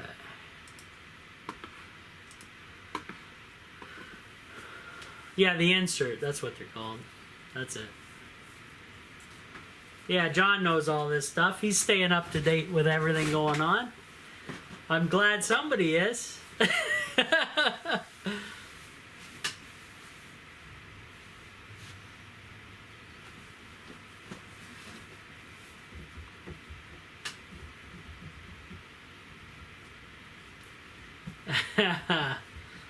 Yeah.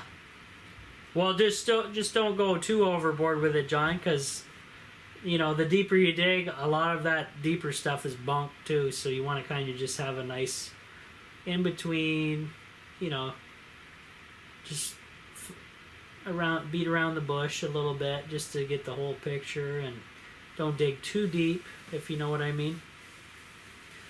Yeah, I definitely watch AJ. I was watching him a little bit earlier today, catching up on some older shows that I missed. But it's nice, I can just throw them on here at the tiny house and just have them on in the background as I work. So that's pretty sweet. That's normally what I do. Obviously can't do it during a live stream or anything, or videoing, because instantly banned by the you know, yeah, powers that be.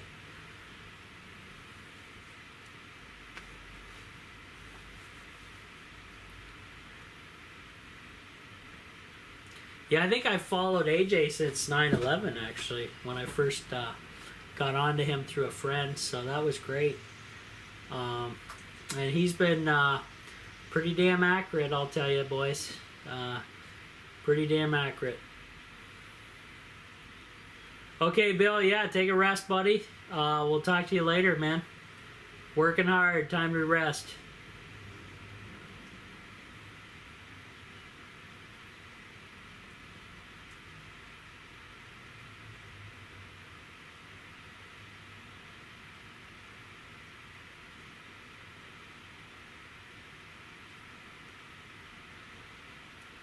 Yeah.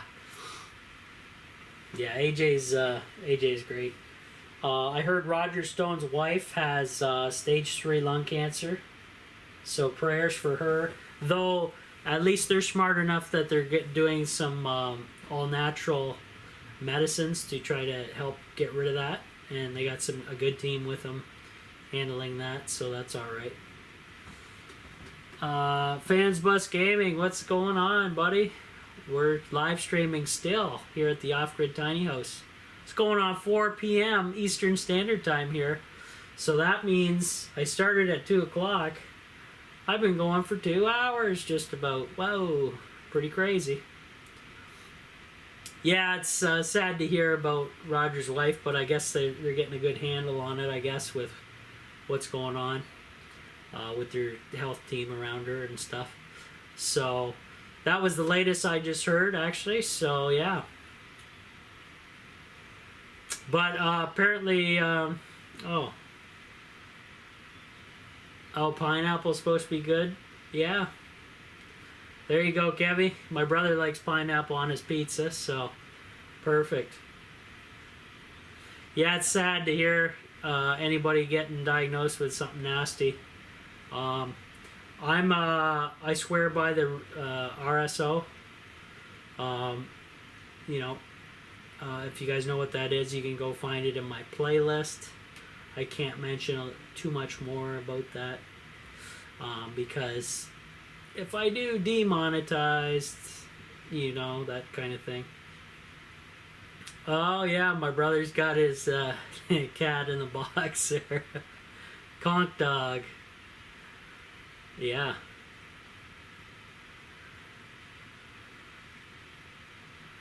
Yeah, so me and Dad will be working crazy, Kevy. We're starting tomorrow, going right into the weekend, so we're gonna be swamped. I'm gonna try to get here Friday to stay over at the Off-Grid Tiny House, as my usual, and just chillax, put a movie on, watch something. I doubt I'll be able to live stream then because of my work hours, but at least I got this one in for you guys before I guess get slammed with work here.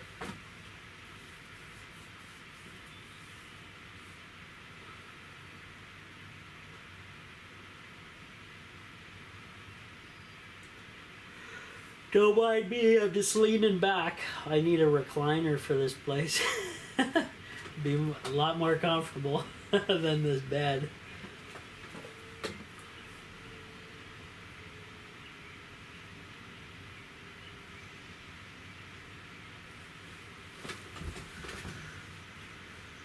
Yeah, we got all the stickers in the mail today. It didn't take that long to get them, actually, so they were pretty quick on sending them out. We had to get all our vehicle stickers done for the government. Another money grab, so we had to go pay all that nonsense. Had to do it online this time because of the sickness going on and, you know, all that nonsense.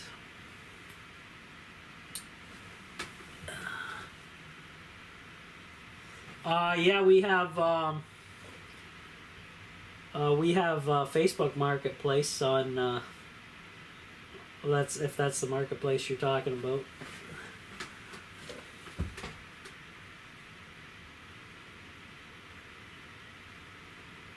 Theo, hey man, I came for the free giveaway of your solar panels. Did anyone win? Free giveaway of my solar panels.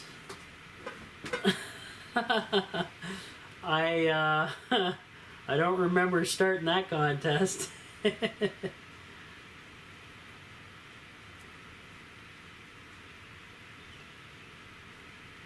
I do have a open contest though, that if I ever hit 1 million subscribers here on the Off-Grid Tiny House channel, they get the Off-Grid Tiny House as the prize.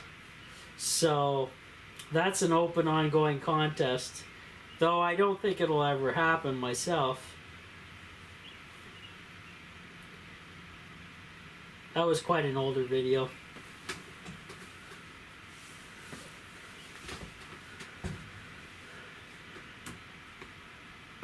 Oh, thanks, Theo.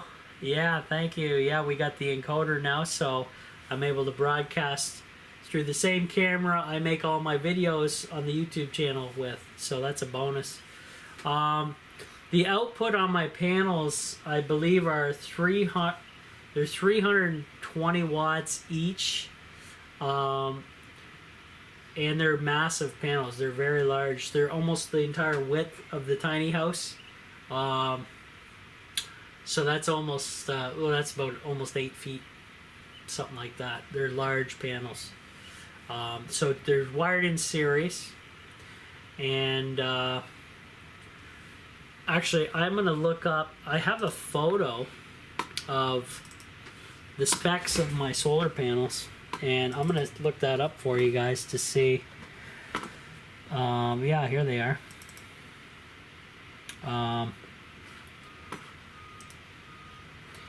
Okay, so, oh, they're 380 watts, forgive me.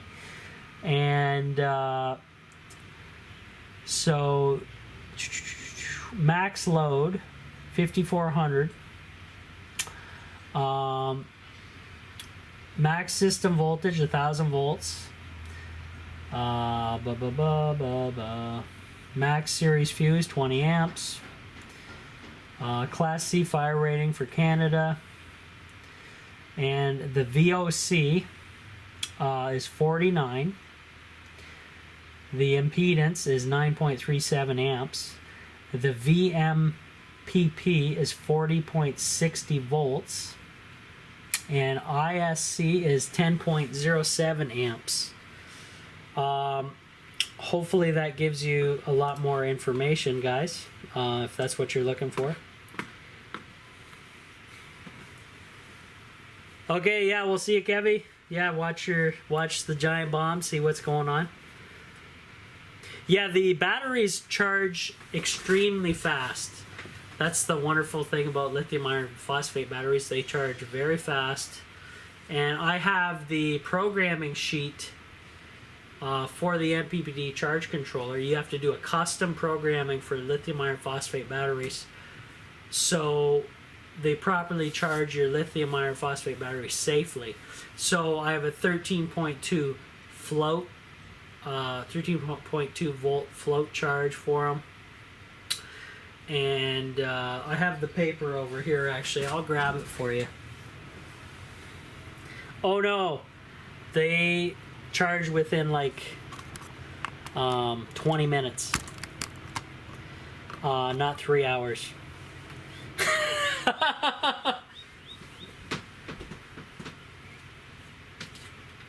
I got my little cheat sheet here that I keep next to the MPPT charge controller.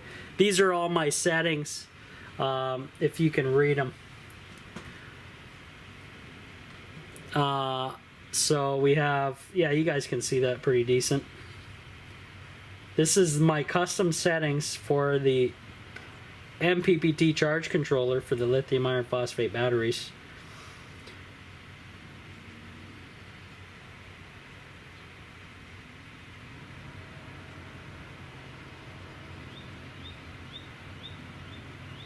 So it has a overvolt disconnect of 14.7 volts. Can't go past that. A charge limit of 14.6 volts. Equalized charge is 14.6. Overvolt reconnect is 12.5 volts. Float charge 13.2 volts. Boost charge 14.6. Low volt reconnect 11 volts. Boost reconnect voltage 13.1. Undervolt warning 11 volts. Undervolt reconnect 12 volts. Discharge limits of 10 volts. Low volt disconnect 10 volts, and a boost time of 30 minutes, equalize time 0, because you don't have to equalize lithium iron phosphate batteries ever. That's only for lead acid.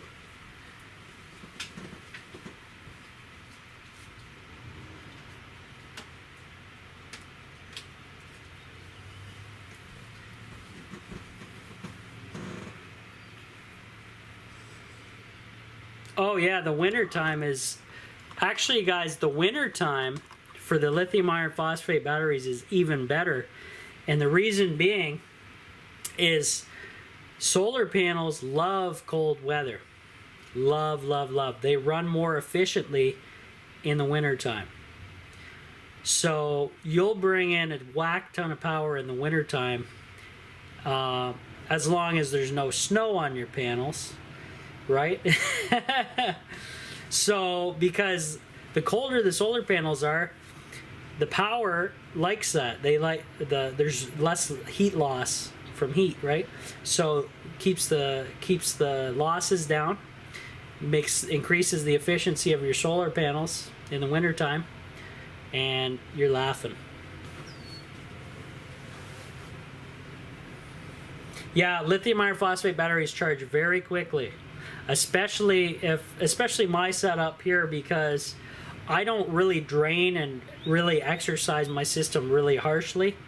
I can run this window air conditioner, which I'll show you right here, in my window here. I'll have to back the camera up a little bit, and it runs perfectly fine, and I can run everything else while this is on in the tiny house with no issues whatsoever. On maximum, I crank this. I leave it up normally at 7, which is max, which it always stays on, and then I crank this guy over to max air, and it runs off the inverter here at the off-grid tiny house, and no issues whatsoever. I don't have it on today because I mentioned earlier I have stain. I stained all my window frames, and I need to add more stain. And you can see this one behind me is pretty much done, nice and black color. But I'm getting the off-gassing of the stain, so I like it a little warmer in here than usual to help cure the stain to the wood faster and get rid of that off-gassing smell. And I got a lot of windows open and the door open as well.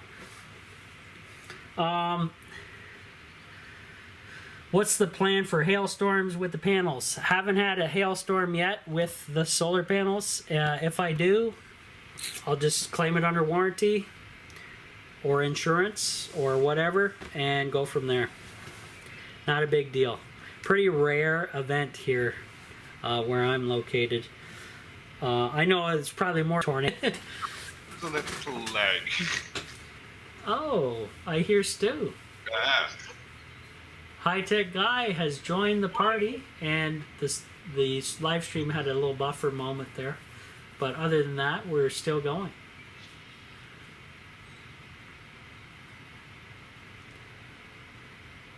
You hear me okay, Stu? I hear you. The thing did buffer. I'm just trying to pull up all my resources. Oh, okay. There you go. It's been very smooth today, Stu, since they added the more of the satellites up there. Yeah, when they sort of distribute them out, it sort of fills in the little holes that usually trips up the stream. Yeah. So it's been quite good. Quite good. And this live stream's been pretty popular today, so that's always good. I've been Yes, that is good. streaming for about 2 hours now, guys, so that's pretty good. Keeping everybody entertained. That's all right. I'm just fashionably late today. Oh, yeah. Well, you got to sleep in, Stu. Everybody get a sleep in once in a while here, you know. And Yeah, it's kind of like a gamer's version of a messenger, but the nice thing about this app, it allows me to share screens. yeah, exactly. You can do, you know, share screen, do memes in the chat and all that stuff. So it's pretty good. Pretty cool. So a lot of questions from John about the solar setup, Stu. And Stu, High-Tech I-18 that you hear, guys, is the designer. I just kind of put it together, and it's working great. It has its little issues when you sort of put everything on it. Yeah. But then again, it was only spec for running aircon through the summer months. Yeah, that's right. And I think even Stu was pretty impressed with the performance of the LG bifacial panels. It was... You do need to get up there and clean them. oh, yeah. Okay, John, yeah.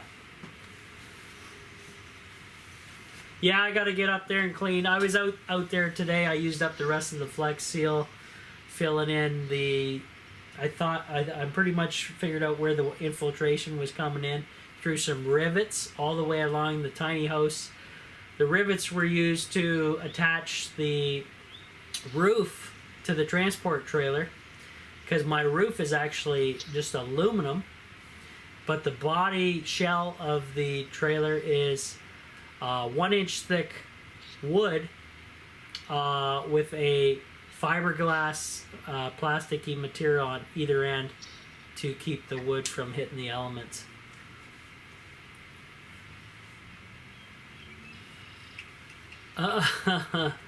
John may have missed the storm. Yeah, we don't get a lot of hail here, John. Though, you know, if you're in the U.S. and in Tornado Alley, I don't know how feasible having solar there would be. You know, having a tornado rip your panels off their post and throw them around, or hail just beating the glass to death.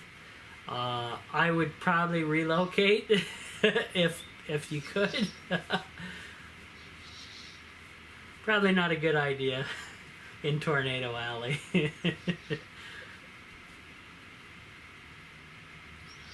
But By the unfortunately... way, we're going to have a momentary gap. There is a gap showing. Oh, okay. Yeah, Stu's monitoring the satellites currently on the Starlink setup. You guys can view that if you like.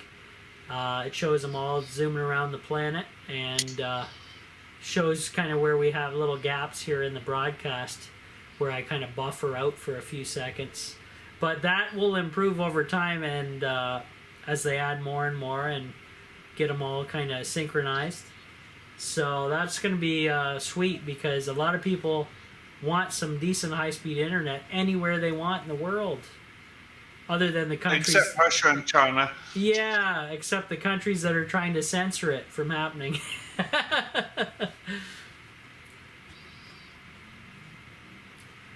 Because then they'd have non-censored internet at their fingertips. And the governments can't have that, right? The governments want their control, right, guys? Can't have the public do what they want.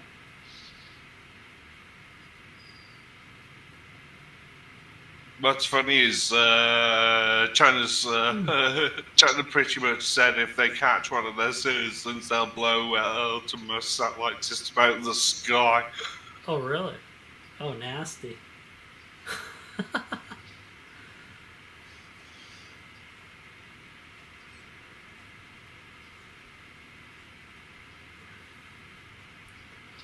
Yeah, so how's Stu doing? What's going on, Stu? I'm just waking up. Unfortunately, I'm still suffering what I call the side effects of my jabs. Yeah, Stu recently got his Testing second jab, so he's fully vaccinated, and he's gonna Yep. he's just getting through the side effects. I don't know how bad they are. They worse than before, Stu, or about the same, or? They're a lot less than last time. I only had the headache for the one day, Oh, okay. but There you go. instead of the 2 days, and that was it for that. It was just like, there you go. It was all done and dusted now. Now it's just the achy muscles. Yeah, for sure. Yeah, that's well. It takes what, And about a that week? usually goes on for about 2 to 3 weeks anyway, and then you're fine now.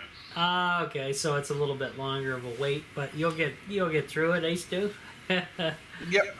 Perfect. But as for the main symptoms of after effect symptoms, it's sort of like it's pretty much I'm almost done now. Oh wow.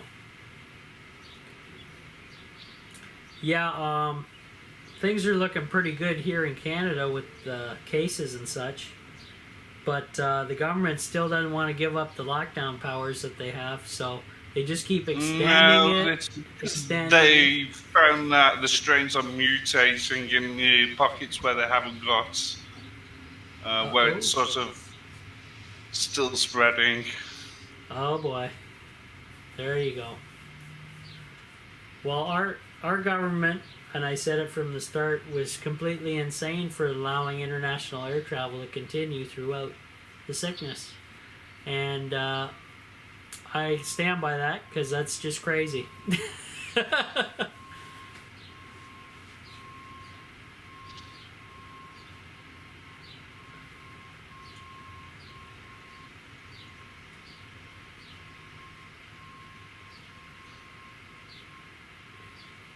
I got a stick neck, guys, if you're wondering why I'm cranking my neck around a bit. Lots of work tomorrow and for the rest of the week and into the weekend, so I'll be a busy, busy boy for sure. So, a little update for you, Stu. I went around and flex sealed all those rivets, both sides of the tiny house. I used up the rest of the flex seal. When I ran out of that, I used the rocker guard because it's just pretty much the same stuff almost. And gave a nice heavy coat over each rivet. And had a perfect day to do it. Nice warm sunny day. No rain until, well, the next few days actually. They're calling for a little bit of rain. Well, as long as you don't find puddles after all the work, that's a good thing. Oh yeah. Now just to dry out the tiny house, and hopefully then I can keep the place. They still, hopefully. Yes. Get rid of that mold issues. What I'll end up doing when I do have like a few days of free time, I'm going to come back here, pull the walls of the different sections, and I'm going to video this all for you guys as well. Throw on the channel, and we're gonna dig in and see how much water infiltration I had, how deep it goes, and if I got to dig into the subfloor, which won't be fun at all. Not fun. I don't want to go there. But we kind of have to dry things out and bleach and kill the mold. Whatever I have to Could do to always kill it. get a couple of bottles of colloidal silver and just pour it out on the roof. Oh, that's a good idea too. Stu, colloidal silver, guys, is fantastic stuff. It's a supplement. Fantastic to have in your arsenal against any sickness, flus and such. And if you have nasty mold, like Stu says, you can throw it on that and boom, it's gone. And it probably would absorb into the wood, I would imagine, Ace, too, a little bit into the pores. Yeah, well, it will sort of impregnate a little bit, so it also will leave a lasting effect. Excellent. So I think I'm going to do that for sure. I probably should order some more colloidal silver. Yeah, that's I'm- going to get a little expensive. Yeah, it will now. But, you know, I had to do what I do. Like, I have a bottle or two still at the pantry at home there. So we'll see what happens here. Payday's coming on the 15th for me, finally. So that'll help the bank account out for sure. Oh, and I found out why my YouTube videos and ad revenue from them were tanking still.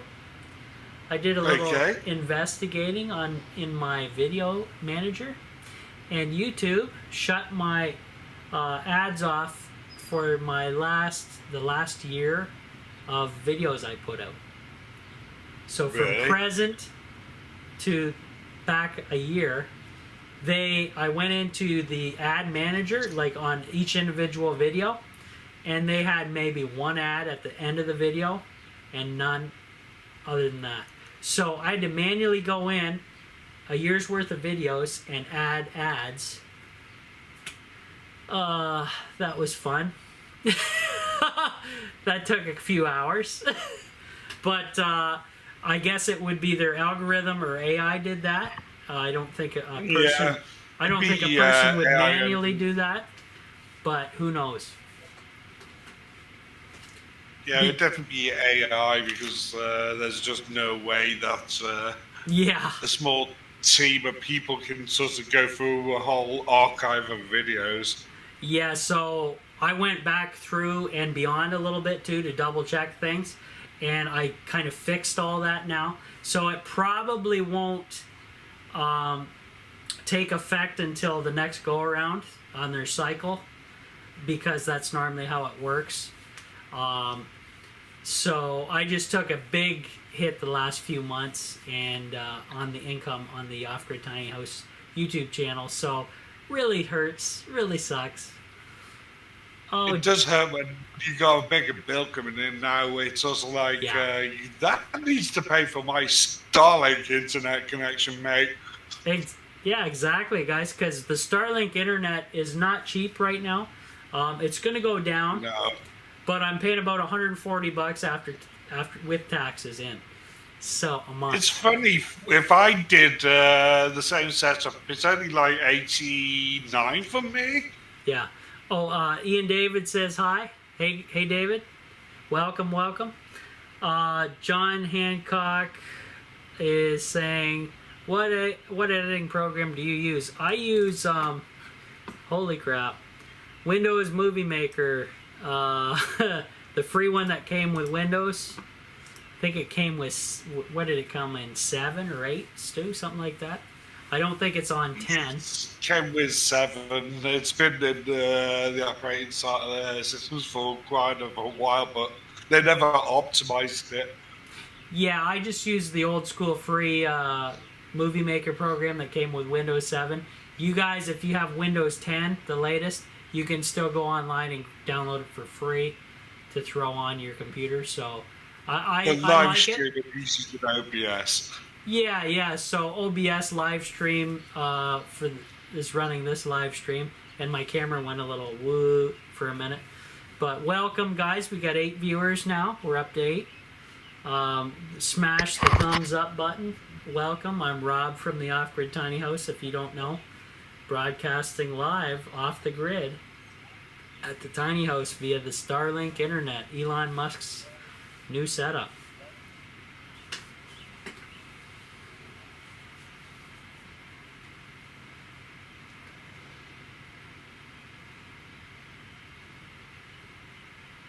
And I definitely need to invest in blinds, as you can tell behind me.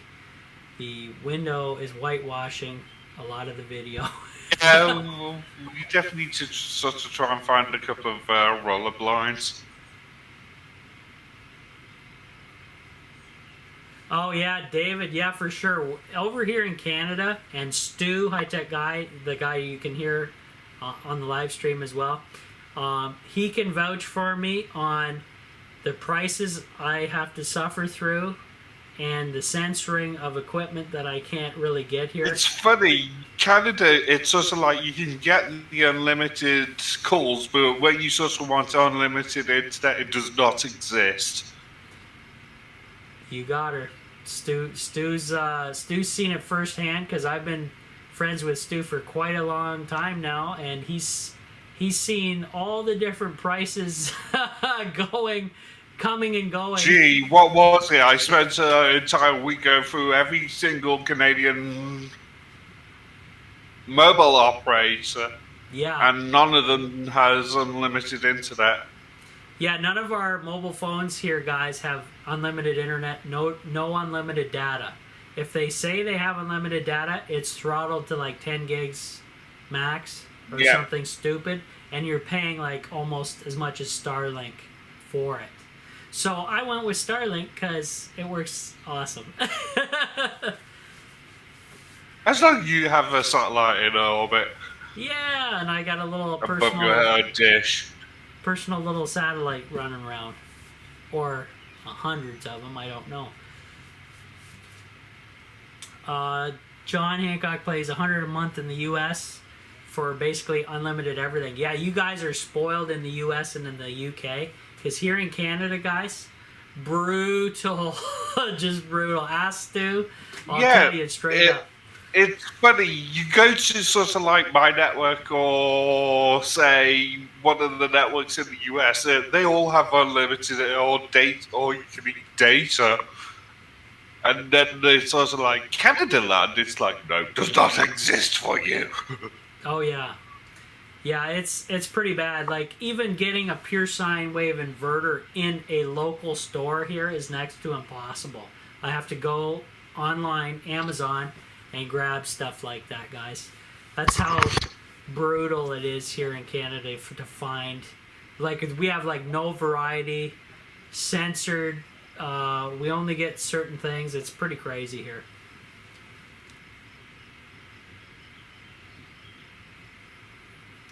Yeah, if you like, you guys have some pretty sweet deals on your internet setups and your mobile setups, so you guys will be fine and dandy. But here in Canada, that stuff just doesn't exist, and we have to suffer through and get by with whatever we can get by. It's pretty brutal. You guys are very lucky, and you maybe don't know it, but here in Canada, we do not have the kind of awesomeness you guys have. But I gotta give big props to Elon Musk for the Starlink, because he's kind of rescuing Canada at this point, because we can have basically awesome internet, high-speed internet anywhere now, and it's going to get a lot of people off of the local corporate companies that are monopolizing Canada with crappy service and high prices. So a lot of people, I think, are going to flood. What happens is they sell them as bundles, as overpriced bundles. It's like you get TV with your package, which some people just don't want. Oh, and yeah. They just rope you into that. Exactly.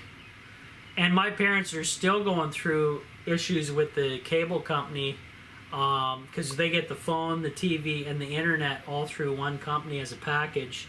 And they're getting crazy prices. I think Stu heard my dad talk about it a little bit there a while back, and we kind of got it was that like closing in on $300 a month, Stu. Yes, which is insane. And there's nothing on the TV. It's all repeats. It's all garbage.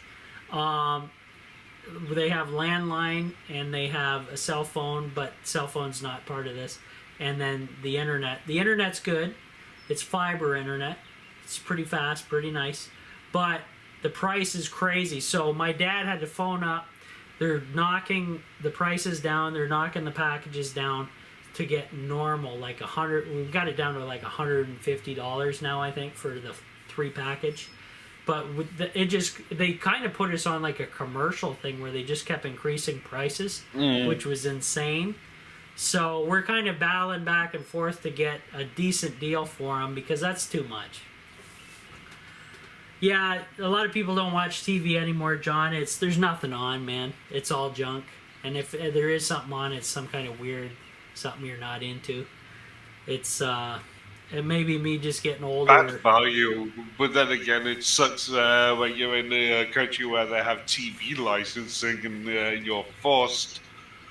Yeah. And I do mean forced to sort of pay, and it's sort of like, you don't put anything on that I'm interested in, so no. Yeah. So Stu's in the UK, and they're mandated to pay a TV license just to have any type of entertainment, and the entertainment they get is complete garbage, as he said.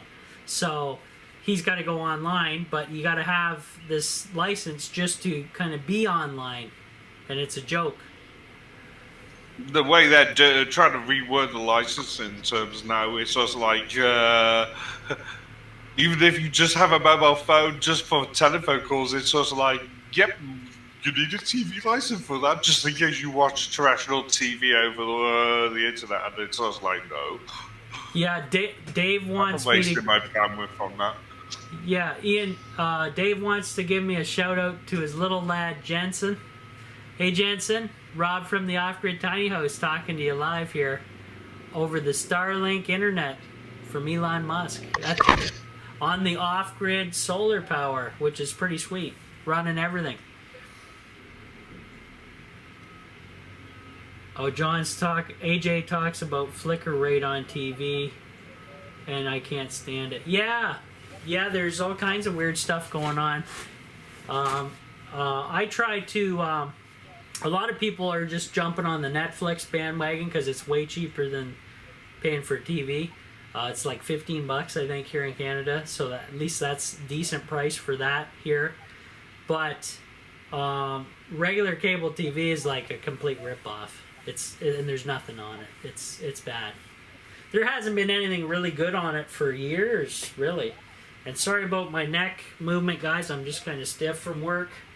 Up on the ladder basically all this morning and into the afternoon a bit. So kind of twerked the neck. Need to jump in a hot tub.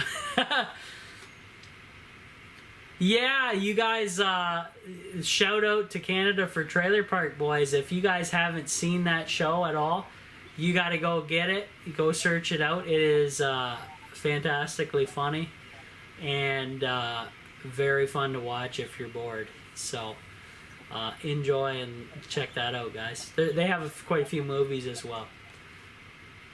Okay, Jensen, yeah. Hey, buddy, thanks for watching and tuning in with Dave. And, yeah, we're keeping the stream going as long as we can here. The sun is beginning to set on this side because I can see the reflection in the window here. But we still got lots of power. I'm going to zoom in over to the solar charge controller. And joins us. And we'll give you a nice update. Oh, Graham's here, one of my Patreon members, and Buddy. What's up, Graham? Just in time for the solar update. Just in time for the seasick camera, man. 13.14 volts, 12.48 amps coming in to the Off-Grid Tiny House. Currently powering everything here. The internet, the laptop. I have only a couple lights on. I got the entertainment setup going, and I'm charging a whack ton of lithium power packs in the back there. So that's why I got quite the high draw going on at this moment. But there you go, guys. That's currently what's coming into the Off-Grid Tiny House. Powering everything here. And sorry about me walking in front of the camera.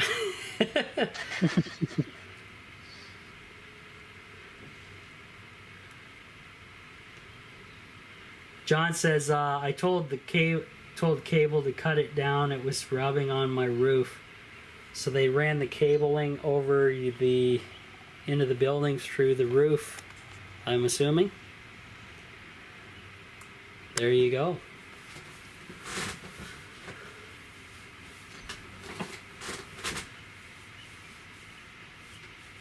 There we go, guys. We're back. What's up, Graham? What's going on? Nothing much. Nothing much. But you're getting your work hours in still? You're all good that way? I got 6 hours on Friday. Oh. About it, really. 6 extra hours. But Oh, that's it, not really. bad. Yeah. Hey, Dan. Welcome to the live stream. Thanks for joining. Yeah, so what do you think about the... since Graham's a Patreon member, we can kind of talk about a little spoiler, because you guys out in YouTube land don't really know about this yet unless you're a Patreon member. But Graham, did you watch my latest and greatest Patreon post? I'm about 10 minutes in. I know about okay. Well, the leak. Let's just call it a leak. Let's just say that. Just say there's a leak. oh, the leak. And I don't mean the kind. Yeah. And I don't mean the kind that you get with broccoli either. Yeah, there you go. Or Oh, asparagus. that kind of leak. Or asparagus, right? Well, when Graham gets a little further through it, he'll see something pretty nasty, and I kind of was working today to kind of resolve this, so I don't lose this place. Okay, Dave, you're heading out. Yeah, we'll catch you on the next one, buddy, and thanks for stopping in. And see you later, Jensen.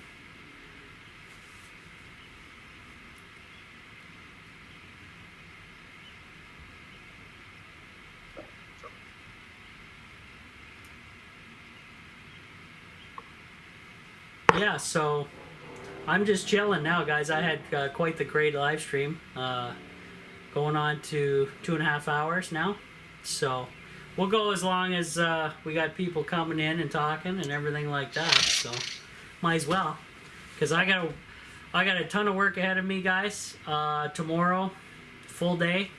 Rest of the week looks like a full day. Rest of the weekend looks like I'll be working through the weekend. But I do plan on staying over here Friday, one way or the other. Probably won't be able to live stream because I probably will show up late that night after work. And then I'll be like, ugh, throw a movie on and pass out. Something like that.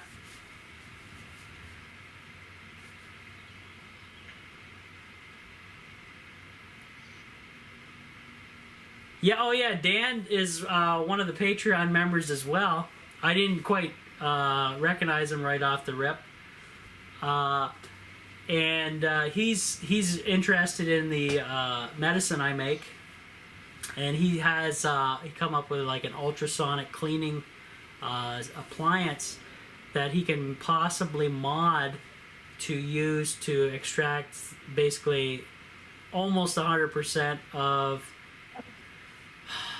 resins and medical value from the plants that you put into this thing.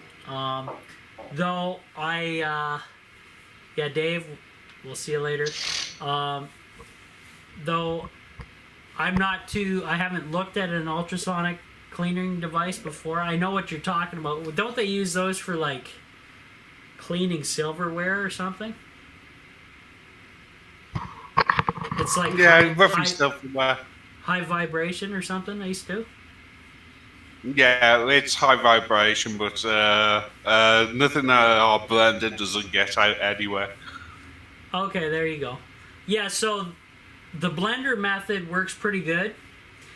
My main issue was the solvent. And being in Canada, we were just talking about this, me and Stu, how censored I am in Canada. I cannot buy Everclear alcohol. I cannot buy the proper solvents here because they're banned. Like almost everything. So what I'm going to plan on doing is using can of butter. You guys can look this up, can of butter, if you want to look into this. And it's a safe alternative to a solvent. Or you can just use vodka.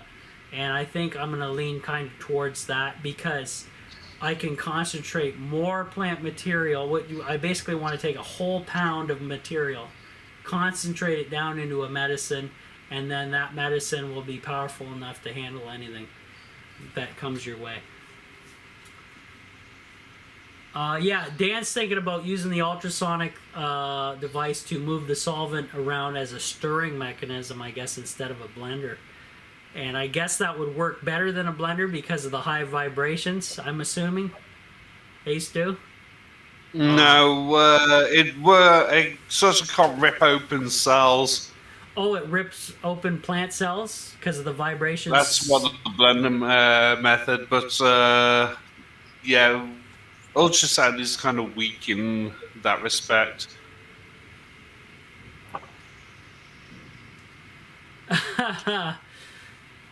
Okay, Theo is looking for best bang for your buck for lithium iron phosphate batteries.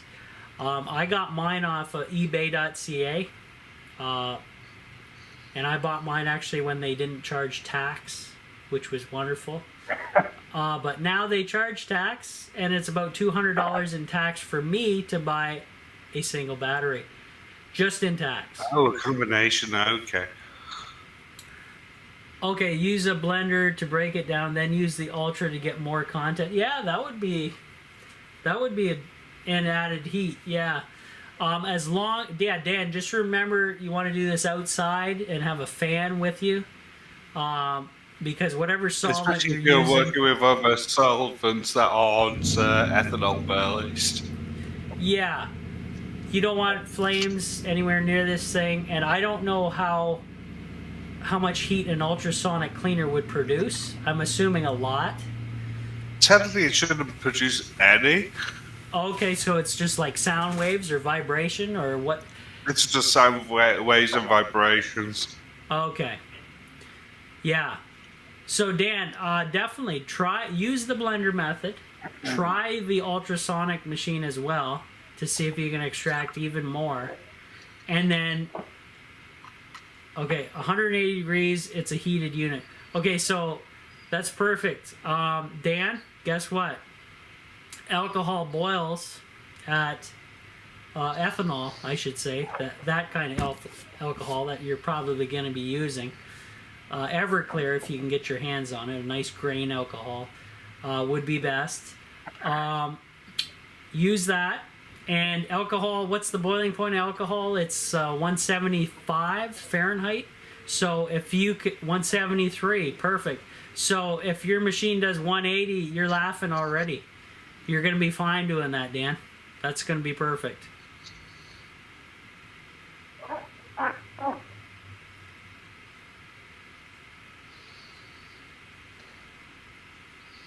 Yeah, Theo, you got to kind of shop around for batteries. The best thing I can tell you is buy something like a brand name with a warranty, like Battleborn batteries or something like that. Whatever your budget is, just pace yourself. You want something with a BMS built in and a low temperature cutoff built in. I paid about almost $900 each for these batteries back in the day. They have recently dropped to $740, but with inflation shot back up to $850. So I should have bought the two when I saw them at $750. I'll tell you that. I'm kicking myself because they didn't have the tax then either at the same time. So no, they said that you file in the tax now. It's also they like have the tax now, yeah. So I should have instantly just said credit card and got two more, but I didn't. And, that happens. I think I was buying the other laundry equipment. That's why my bank was in brutal mode. That's what happened. Yeah, Dan, what you could do is do a batch like I do with just the blender method and the cook-off, and then do a batch with the blender method and your ultrasonic cleaner, and then compare the medicines to see if the ultrasonic's stronger or not than my method. You could always do a comparison that way.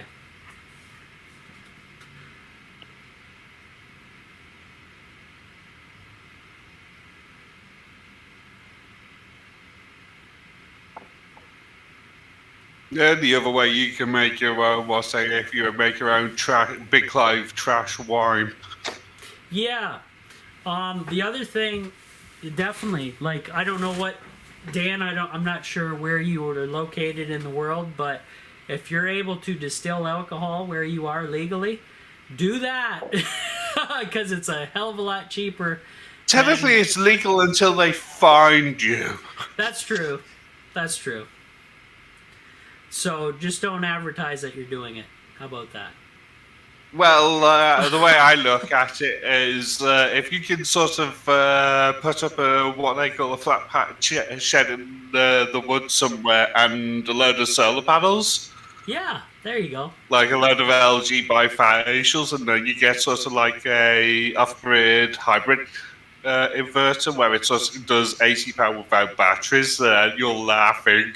Exactly. Perfect. Dan's in Florida, so he's got plenty of sun, plenty of great weather down there. But I'm pretty sure, Dan, in that state, you guys can buy all kinds of alcohol, no issues. So you can get your hands on Everclear all day long. Whereas me, good luck.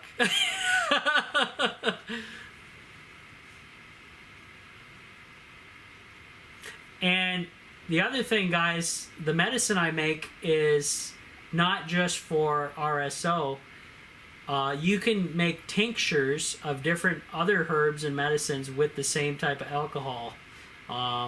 Cayenne pepper tinctures, all kinds of different tinctures for medical health benefits. There is the moonshine option. If the if the medicine is not an issue, but the moonshine maybe. Yeah, isn't that funny? Here in Canada, you know, marijuana is absolutely legal, but moonshine not so much, distilling not so much. So it's a catch-22 deal here. But in the U.S., you guys are alcohol nuts, so you can get alcohol in all varieties and forms down there. Whereas Canada, we're pretty restricted by the government on what we can get. And Stu actually went recently and looked that up for me. Back when I was pretty sick there, just to see what I could actually get. But the prices were a little shocking too, right? It's funny, you can get the equipment, which is sort of ironic, and it's sort of like when you sort of want to get the main high, like very high grade and high strength alcohols, it's just like, nope. Yeah. Yeah. That's illegal. Something's a little goofy, but that's our government for us, right, guys? We got crazy government running everything. Control. Yours is just a carbon copy of the British. Oh yeah. Yeah, well, you guys own Canada basically, so we're just following what the Queen dictates to us down here in little old Canada, right?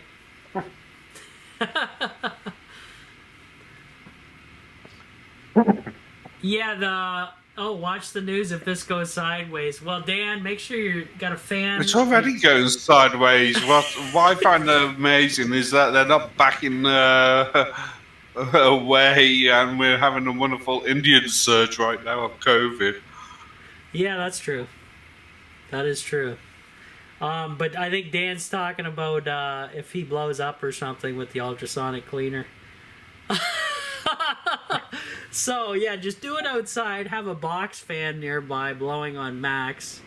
Just in case. Get one of those pop-up gazebos with the scissor frames, where it's just like one person can set it up and just cover everything, and then have an induction hob.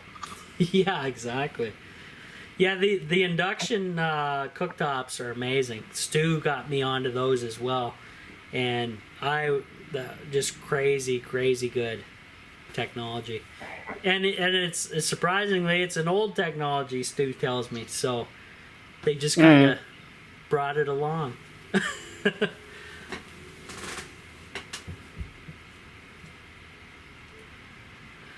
Oh boy. Let's see what the temp is in here now, because it's friggin' warm. I can tell. 26.2 degrees Celsius. Oh my. So it's comfortable in the tiny house. Yeah. Or 81.2 Fahrenheit at 30% humidity. Humidity is low, so it's actually comfortable, guys. If the humidity was around, 60, 70%, I'd have the air conditioner going. I could have it going anyway, but all you guys would hear is a fan running into the camera. Wow. What did you say about humidity? What did you say? What percent it would be bad? Oh, yeah. Because it's 57% here. Yeah. Yeah. That explains why it's so warm. Oh, yeah. I mean, it's only 19 degrees, but it says it's 57% humidity. Yeah. Yeah. The if you thing have- with our weather, it soon punishes us with more cloud and rain. Yeah, you guys get the humidity pretty heavy then, don't you? Yeah. Well, we are in the You're in a Atlantic rain- Ocean. You're in a rain belt right there on the coast, so it just keeps dumping, and then the sun comes out, and you're like, Yeah, that would get annoying. Think about being by the sea. They sort of generate their own weather. It's sort of like forget the main national weather report. It's sort of like, yep, we're gonna have rain. Oh, for sure. So John's saying he's going to look into a hotspot air unit. And I think he's talking about a mini split, or is it some kind of Wi-Fi thing? Might be a hotspot is Wi-Fi normally.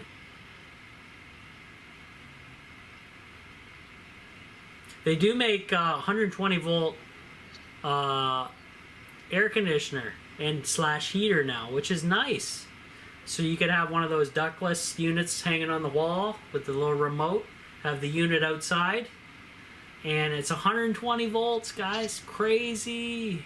I could probably run it on my setup here because I can run a Windows. No, server. because you can't run split phase right now. Not until we get an upgrade. Oh, okay. Stu's working on it in the background.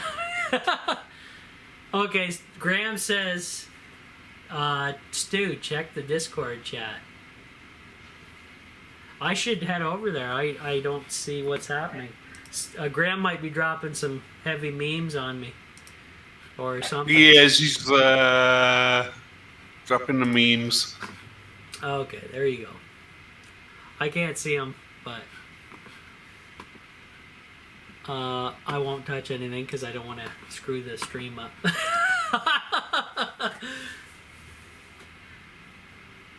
Yeah, there's definitely mini splits that run on solar for sure. They even sell you a mini split and a solar panel as a package with some of these kits, which is kind of cool. But you still need battery and so on, unless you're grid tied, whatever you're gonna do.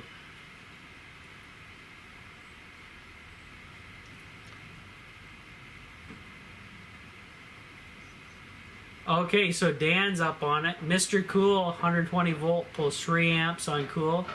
And on heat, probably less than a space heater. Sweet. Not bad. Not too shabby. Well, if I ever get tired of the window air conditioner, which I probably won't, maybe I'll look into a mini split in the future. If the tiny house survives the nonsense. Graham and Stu kind of know what's going on behind the scenes because they're Patreon members, or one of them is. Graham's the Patreon, but I'm just well known that I'm trusted with the Patreon feed. Yeah, and Dan probably knows what's going on too because he's a Patreon member as well. I don't know if you guys just marathon my videos or not. I doubt it.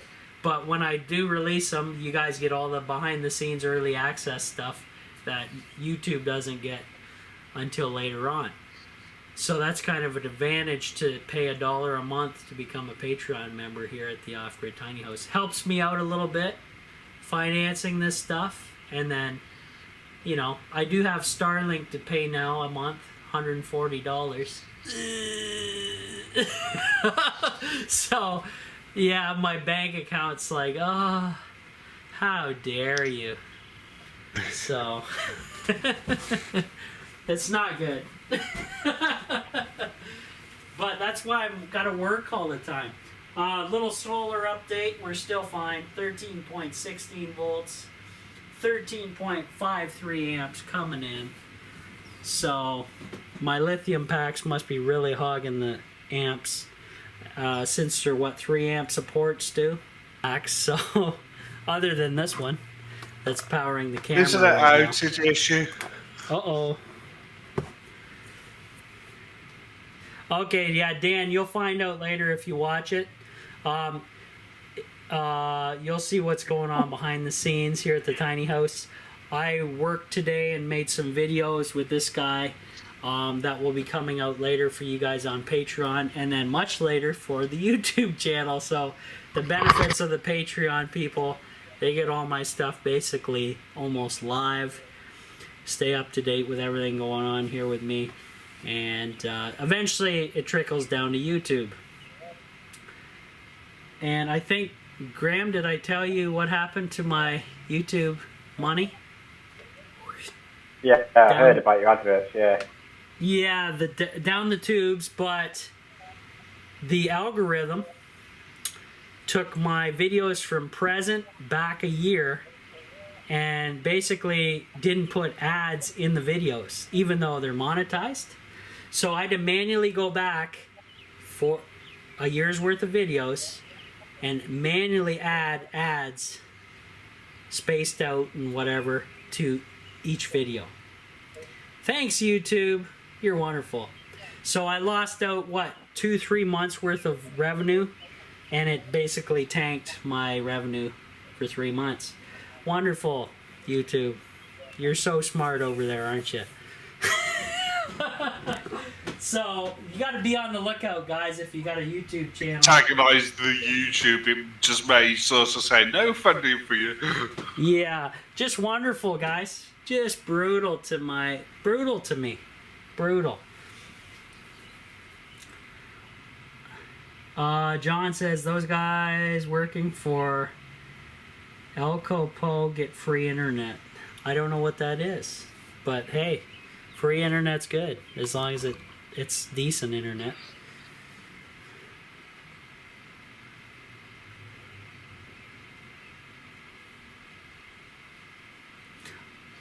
I don't need another water because I'll just be running back to the bathroom all the time. I went through like 5 bottles of water so far today, and I got a nice sunburn on the back of my neck because we had quite the high UV out there today, Stu. So kind of glad I did kind of everything into the morning and then just a little bit into the afternoon before 2 o'clock ran around, but still got me. Got a little burning going on the back of the neck. It is what it is. And I'm pretty much chewed up with bites and everything else going on from work. And Flex Seal, black hands there.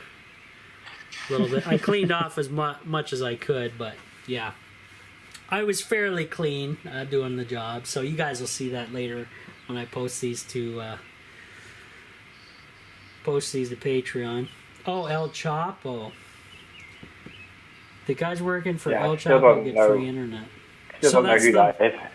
That's I guess that's the Mexican mafia drug lord that got captured and recaptured, and I don't know where he is now, but I'm assuming prison. And tiny gap on the Starlink, so we had a little buffering. Oh, it's still jumping around a bit. 5 o'clock now? Oh boy. 3 hours of live streaming. Look at that. It's alright though. We got a decent amount of people in here, so I can keep going. I think the aliens are going to get to you now because you've removed your foil around the tiny house. Oh yeah. I don't see, Graham. I'll show you up here. I don't have foil above the bedroom, so when they abduct me at night, I'm screwed, right?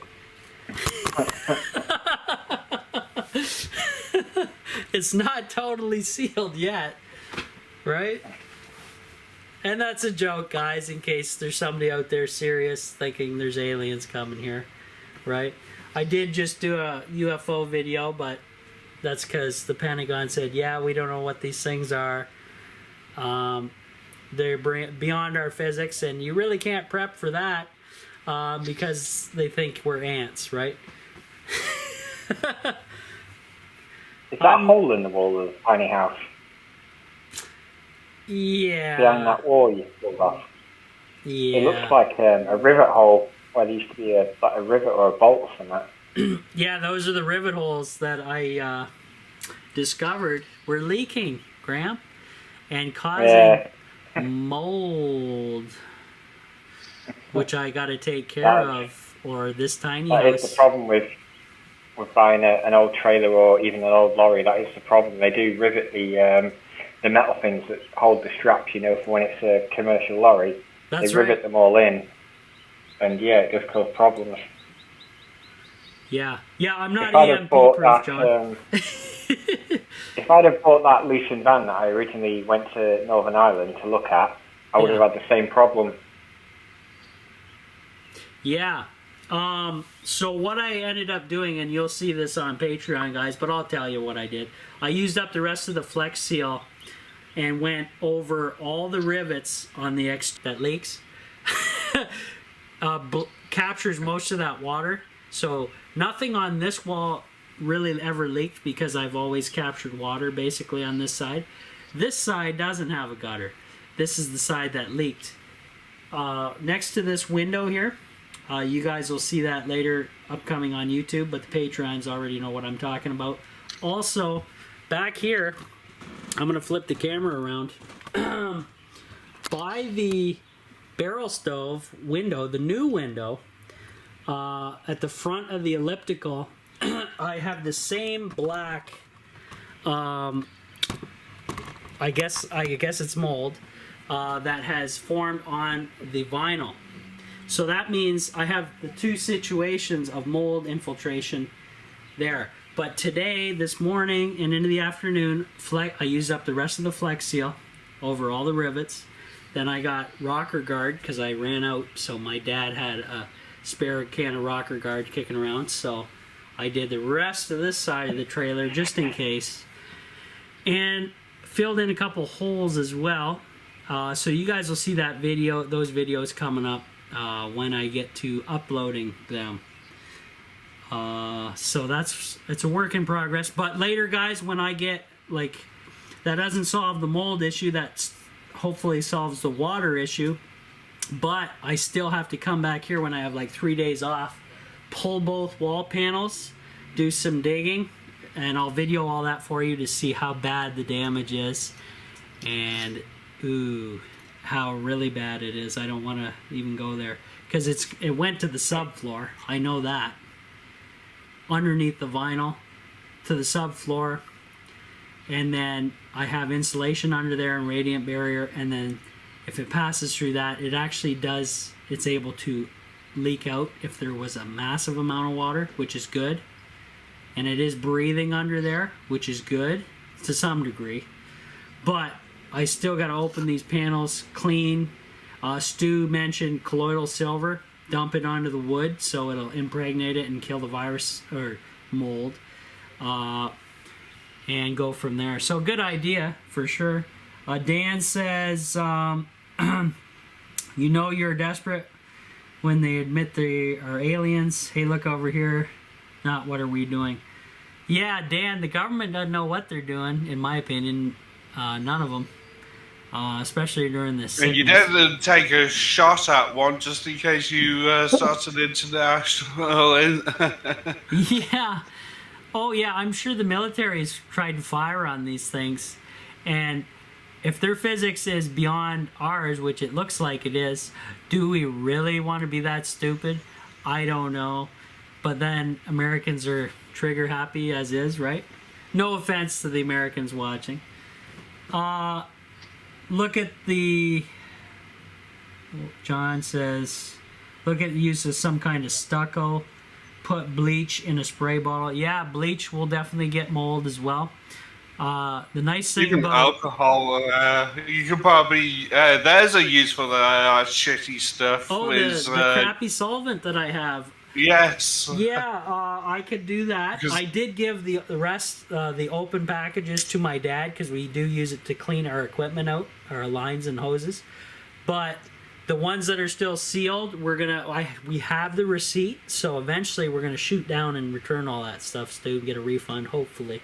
If not, I'll just flip it on Marketplace or use it here or there for something other than making medicine. Nowhere near the body, please.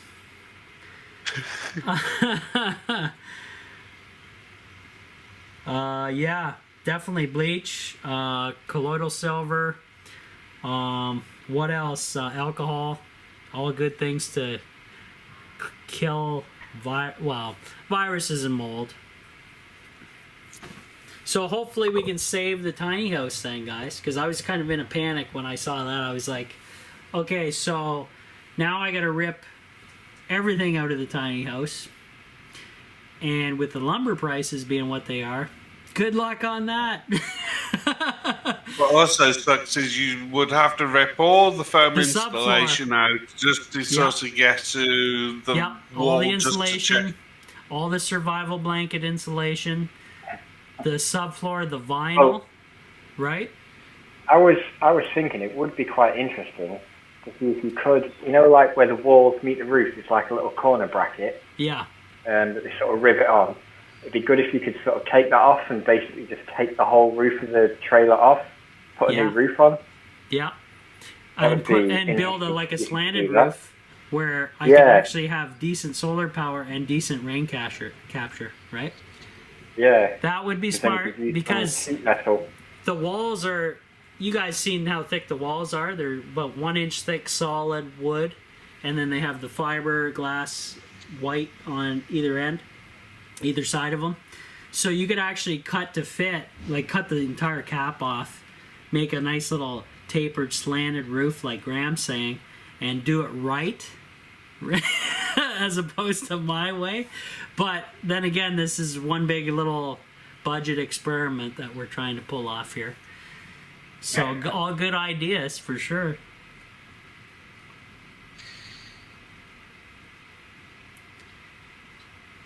Yeah, John says, yeah, I definitely considered that, and Stu saw the ad already. Yeah, I already seen the Facebook ad. Yeah, a lot of interest on the ad, but no money in hand, so I don't think it's going anywhere. It's all talk. You're stuck with it a little longer until we have a serious taker. Yeah. So what I'm going to do when I do have time off of work, like I say, I'm going to go digging into the walls, guys, to see if we can solve and discover what damage has been done. But for now, I sealed everything, all the rivets outside, heavily coated in Flex Seal and Rocker Guard, which is basically rubber in a can, basically, Stu. And hopefully that should solve everything. Though, in the video you will see eventually, I already did that before I started the build. I sealed this whole damn thing with Rocker Guard, heads, tails, and everywhere. And after, I guess, this many years, the Rocker Guard failed or something happened. And water was hitting. Well, we have rivets put a and going couple of in. extra holes in the roof, which Yeah, we it haven't could quite be sealed. some mystery holes up there as well. But from what I pulled out of the wall from that Patreon video, you could trace the water where it was coming in at, off those rivets. You could see the rust dripping in.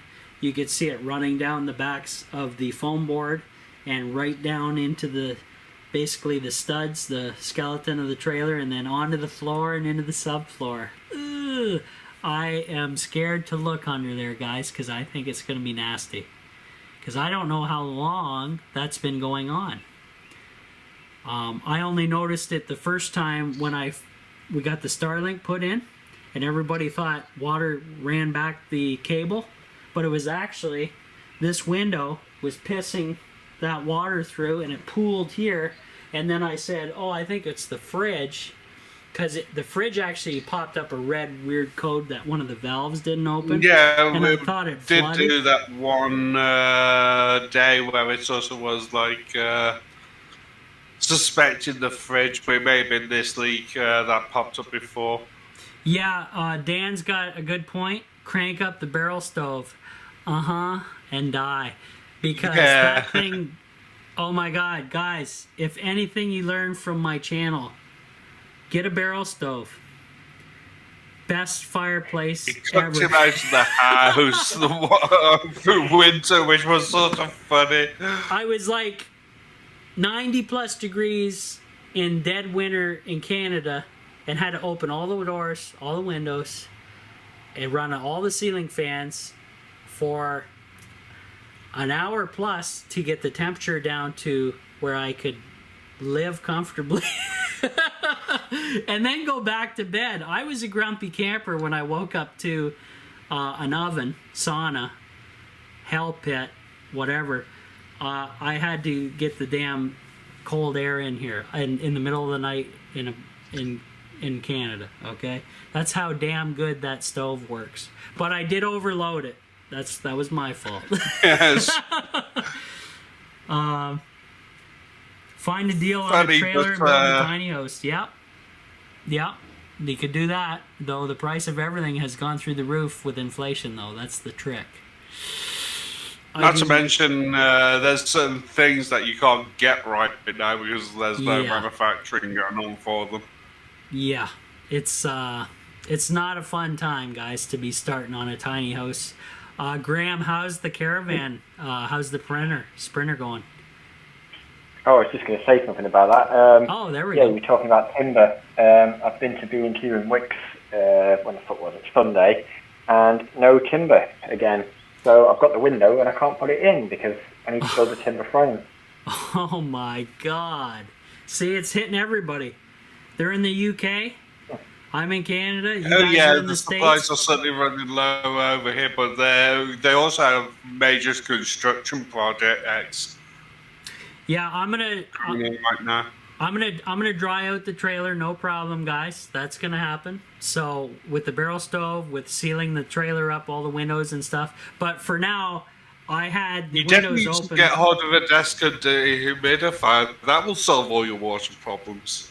Yep. Well, We just have a nice air well. Well, here we go. This air conditioner will act as a dehumidifier because it has that setting. I believe it's this one here. Dehumidification. Because that's just low cooling, high cooling, fan off, and dehumidification is right here. So I can run that for a good while. Even though the humidity level in here is only 30%, guys. So it's pretty dry. We can get it drier with the barrel stove, believe me. Unfortunately, right now we need to get it dry again. Yeah, very dry. We're gonna have to do it, even if it's in the summer. So, is what it is. If I gotta run the barrel stove this summer, I gotta do it.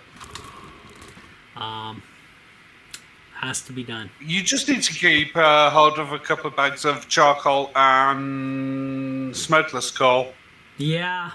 under the tiny house as sort of like a standby kind of fuel. Yeah. Even though that's not our main fuel source, it's also like it's there just as a backup, as a more easy to get backup. Oh, for sure. Absolutely. Speaking of that, I should check my ad on Marketplace, see how many people responded. Oh, this is Kijiji. We'll see how what's going on there. Somebody's messaging me. Okay, we are interested in your rather unique home. If I get a driver and a tractor, is it ready to be transported? Does it need wheels and tires? No. Are the trailer because brakes most and lights people- operational? Yes, they are. Thanks Yeah, in advance. it's because most people strip all that shit out because it's worth a lot of money. And also, if it's not legal to tow it, then most people won't want to touch it. Yeah. That's why they asked about the brakes and the lights and stuff. Well, Yeah. last time the tiny house moved, they sort of hit the base door a lot and freeze them. So Yeah, so I'm just going to respond. Normally, you can get what's called a service plate, MTO, which is the Transport Authority. And that way you don't get a big fine because it's going back to a service shop with that plate as far as they know. So you could actually throw it on and travel all over if you wanted to. Just a little loophole for you guys out there.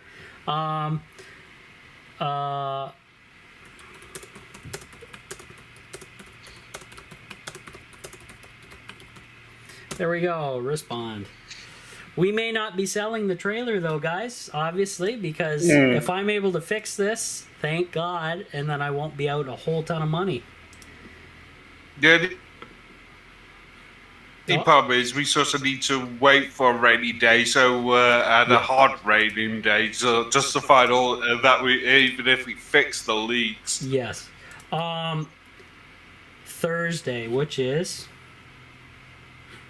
2 days from now, we're going to have a decent rain, 60% chance, and that will be the big test.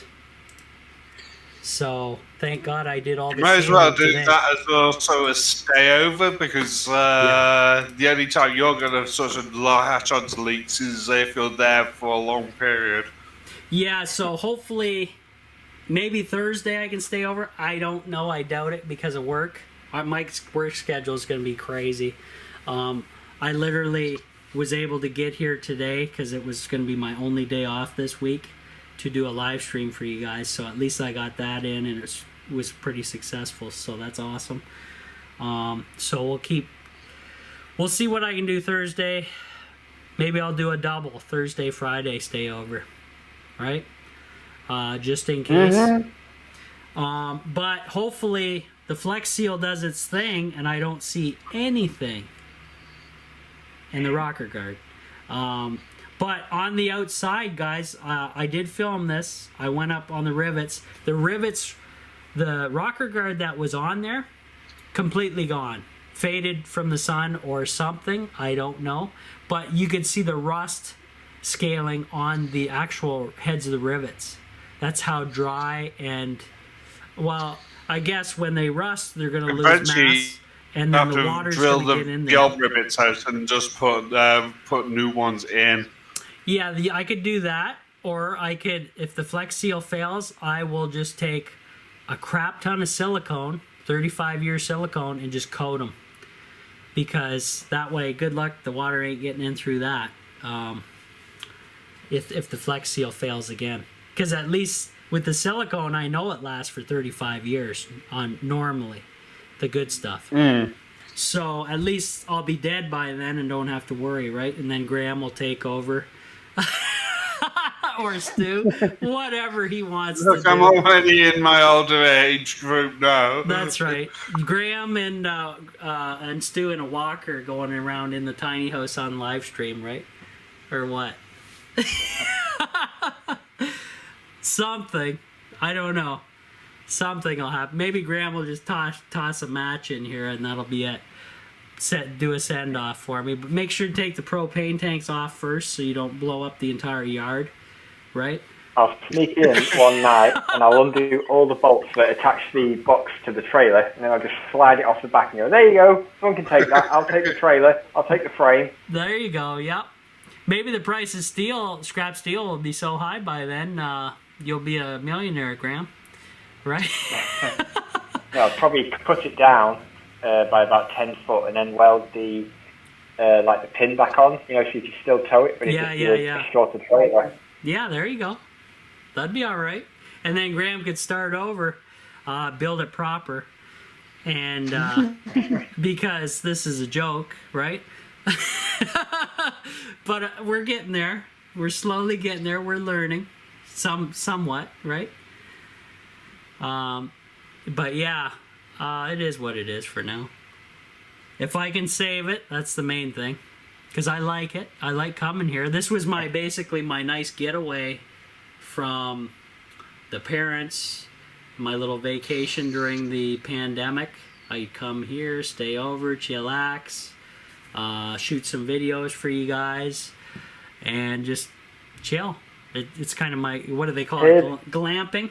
We call it glamping. Here's a High-end question glamping. for you though. What if you managed to sell the tiny house Yep. and you could buy some land? Would you do it? That would be best. But the land prices are going to be way more than 10K, I'll tell you that.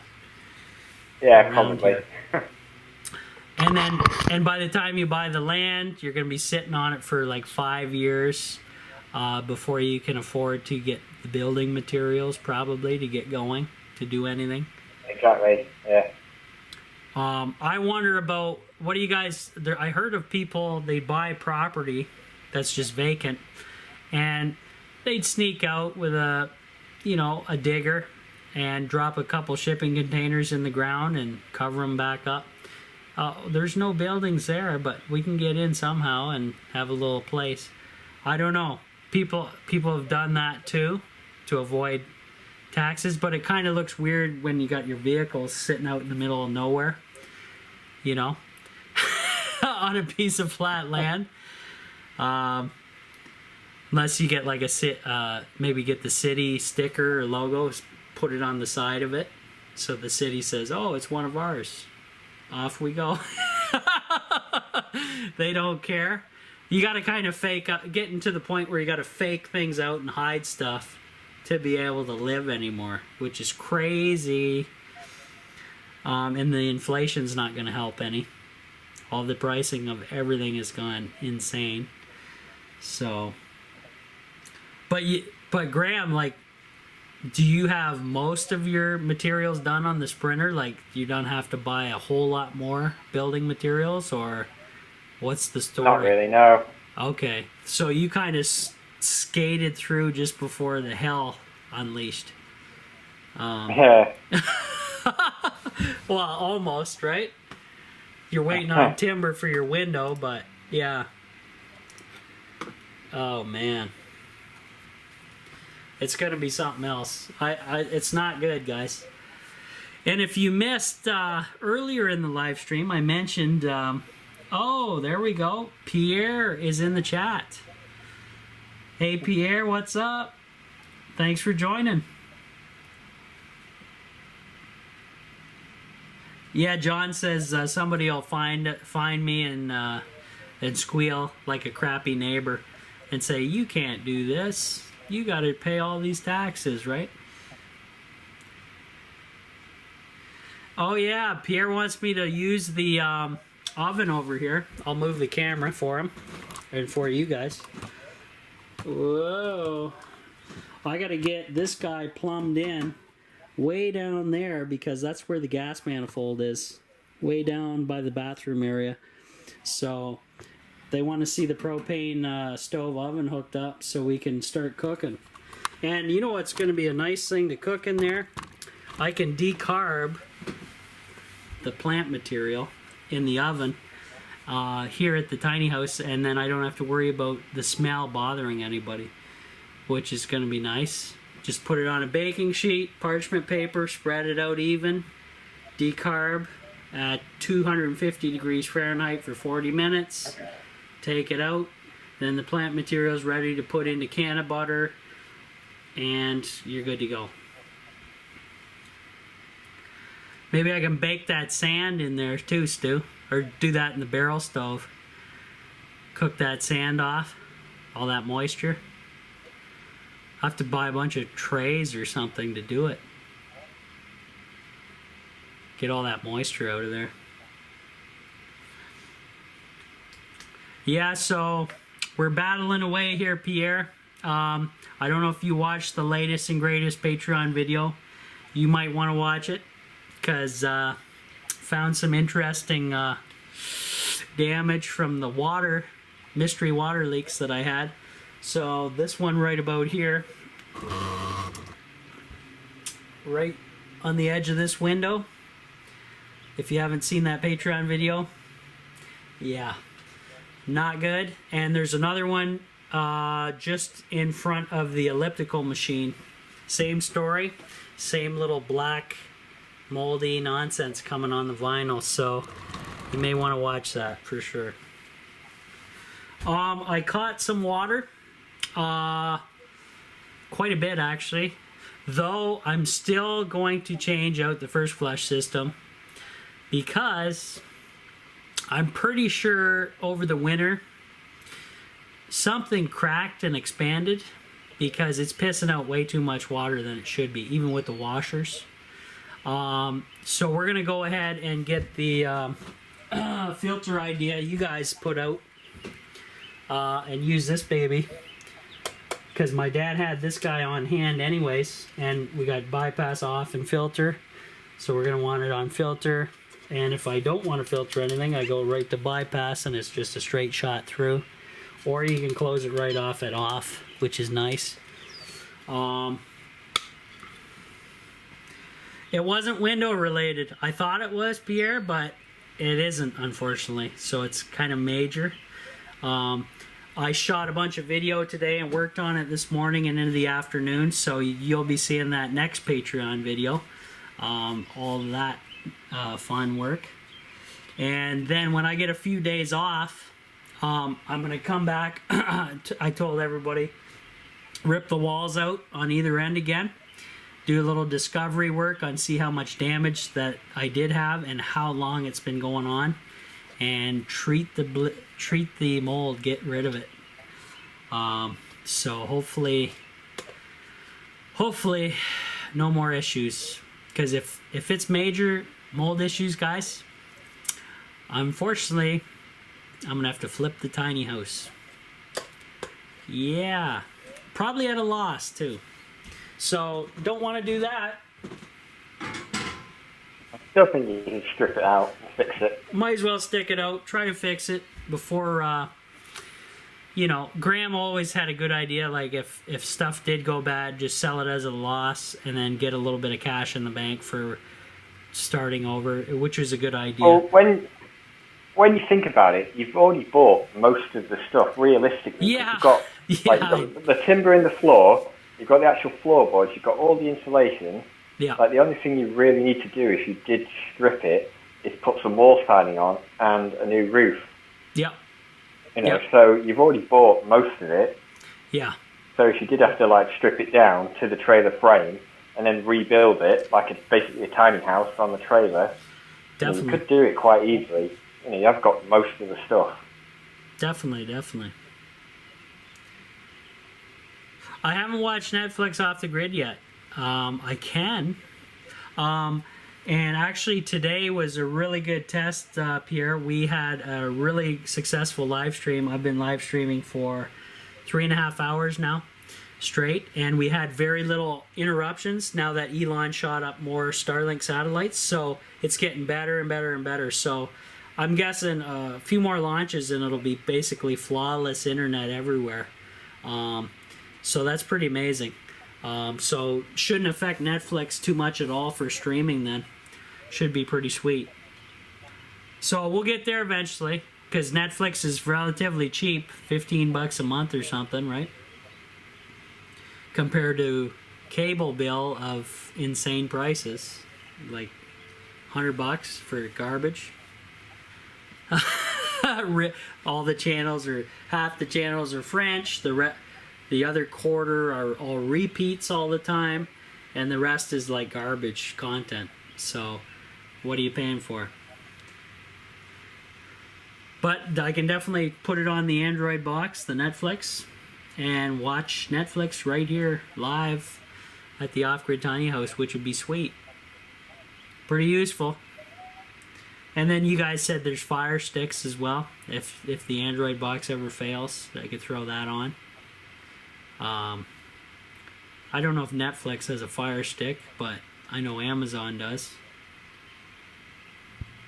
You can always plug your laptop into the TV.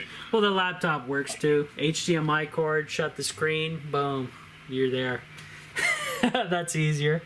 I watch YouTube for free. That's the best way. I think everybody's doing that now, John, because the content on TV is pretty much garbage.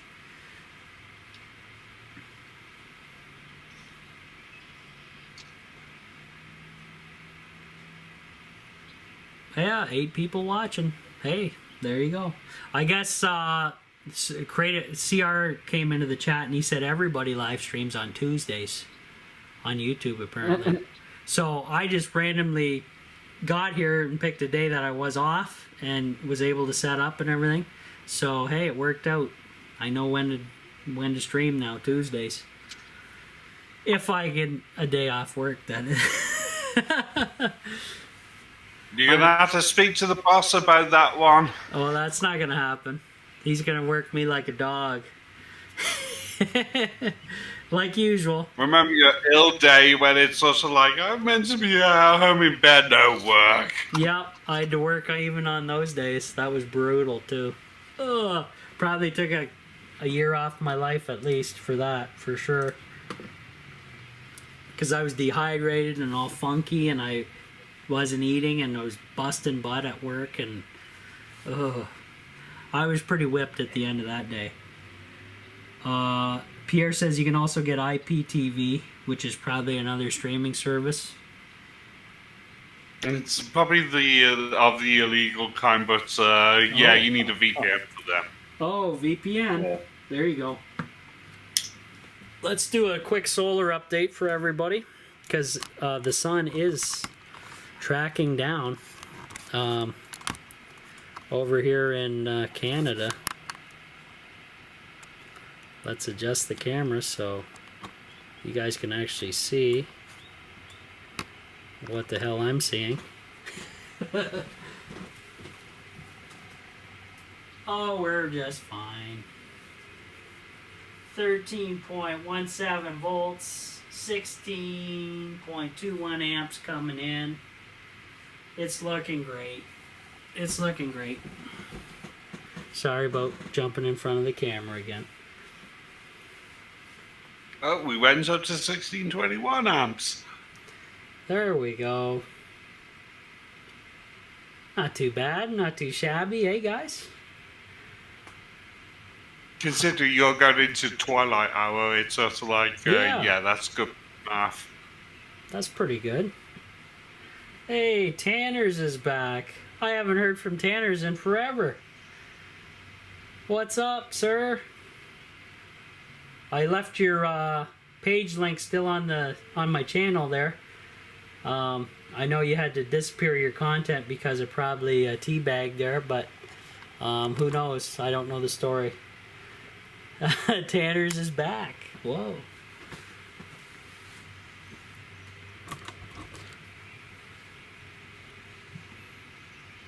I'm still around. Tanner's is still around, live and kicking. Sweet. There you go. Thumbs up. Perfect.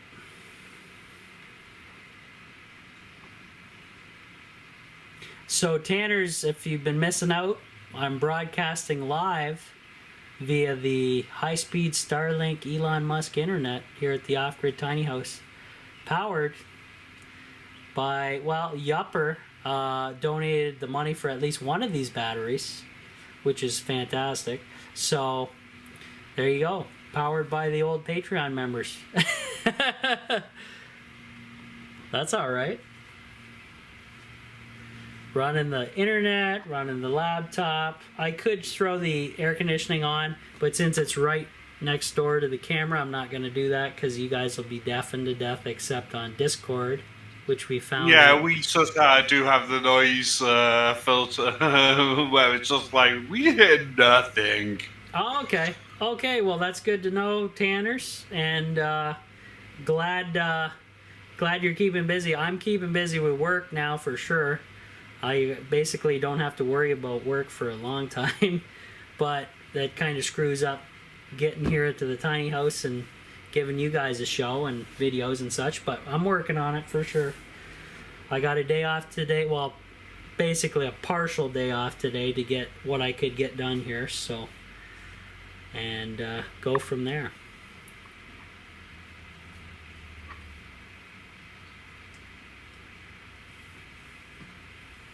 And if you guys don't know, Tanner's is keeping tabs on, Teabag. You know who I'm talking about, Graham and Stu. He's been... So bad. Yeah. I was watching him buy that sawmill. Oh, there you go. I don't know what he's up to. I don't care because it's fake. He's not even off the grid. It doesn't bother me. Yeah, real-time coverage at the Off-Grid Tiny House, right, Tanner? So it's pretty sweet. It's also giving you little hints of what's coming because the windows are now painted. Yeah, I got a nice black stain going on back here, so you guys get a little spoiler alert before that video hits YouTube, so that's all right. That one turned out well next to the bedroom. The rest I ran out of. Well, basically, it was used stain my dad dug out of the basement, and I'm going to use it up because going to the store and buying anything now is insane prices, all the inflation. So everybody's got to do what they got to do. But at least the wood is sealed, even if it's I got to recoat basically the rest of them though, because brutal. Not enough stain to handle all these windows. So okay, Dan's taking off. We'll see you later, Dan. Thanks for stopping in. And keep us up to date on the ultrasonic cleaner there, the project. Maybe you'll do a YouTube video of it for us or something. That'd be cool. Definitely.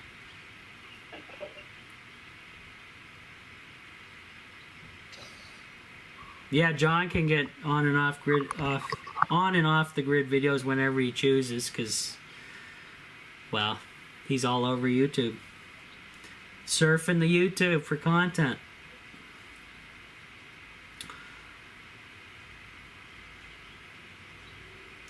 How is work, Pierre, if you're still there?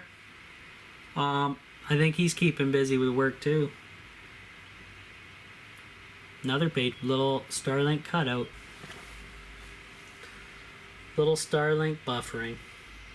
That'll eventually disappear, guys. The next few launches they do, I'm sure.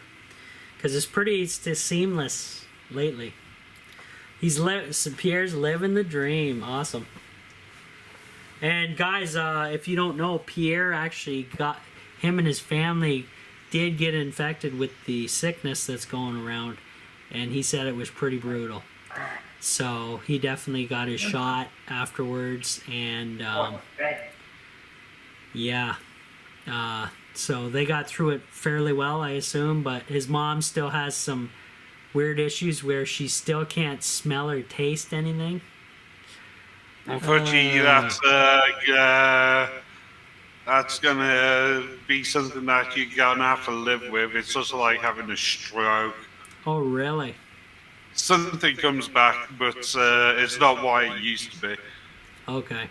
I think Pierre was telling me they're going to try different things like burnt orange peel and stuff like that, somebody said. I mentioned RSO, but again, she's not going to go that way. Some people are totally against that stuff, so it is what it is. To each their own. After 2 months, she still doesn't have smell or taste, guys. Take a look at that. Pretty serious. Unfortunately, it can take years before you get something back, but yeah. So Stu's saying possibly years to recover from it. Who knows? I hope she recovers, and then when she does recover, she'll probably binge on some junk food because she's been missing it for so long. The taste of it, right?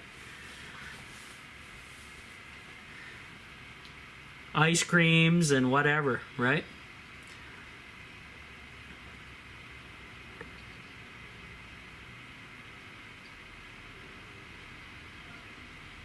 Oh, Pierre says he still can't taste salty stuff. Holy crap. Okay. So I guess chips are out of the question. Peanuts, chips, French fries. on the other hand, you can heat the super high murder chilies now with no consequences, just like yum. Yeah. Yeah, you can do those, go to that, what's that show they have where they eat hot wings with super hot sauce all the time? Oh, you still have sore body parts and sensitive mouth? Wow. So there's still lingering effects going on. Okay, Tanners, definitely. Thanks for keeping tabs on me. And thanks for keeping tabs on Teabag there. I definitely enjoyed your videos. Yeah, enjoy dinner.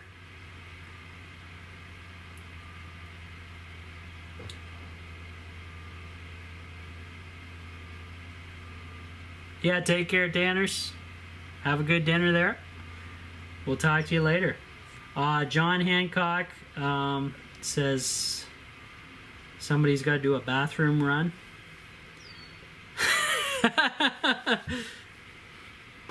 Yeah, I might have to go hit the head here in a second. I might as well, since you brought it up. Psychological thing, right? Yes, yawning, going to the toilet, and stretching are contagious. Yeah.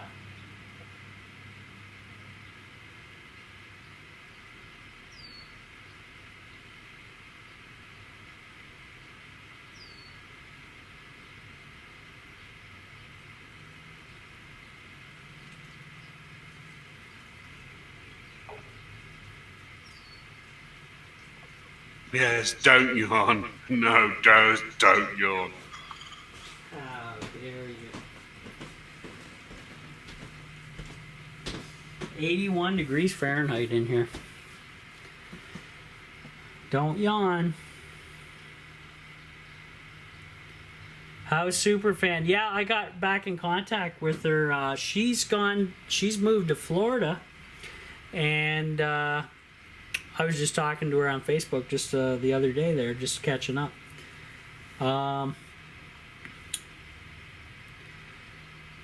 John Hancock says burning at both ends with the high test chilies. I believe it. I believe that. Yeah, solar's doing sweet still. And the lithium packs are still sucking the juice over there, guys. Because I pretty much drained a lot of them, and they all had to be trickle charged back in, so they're still going.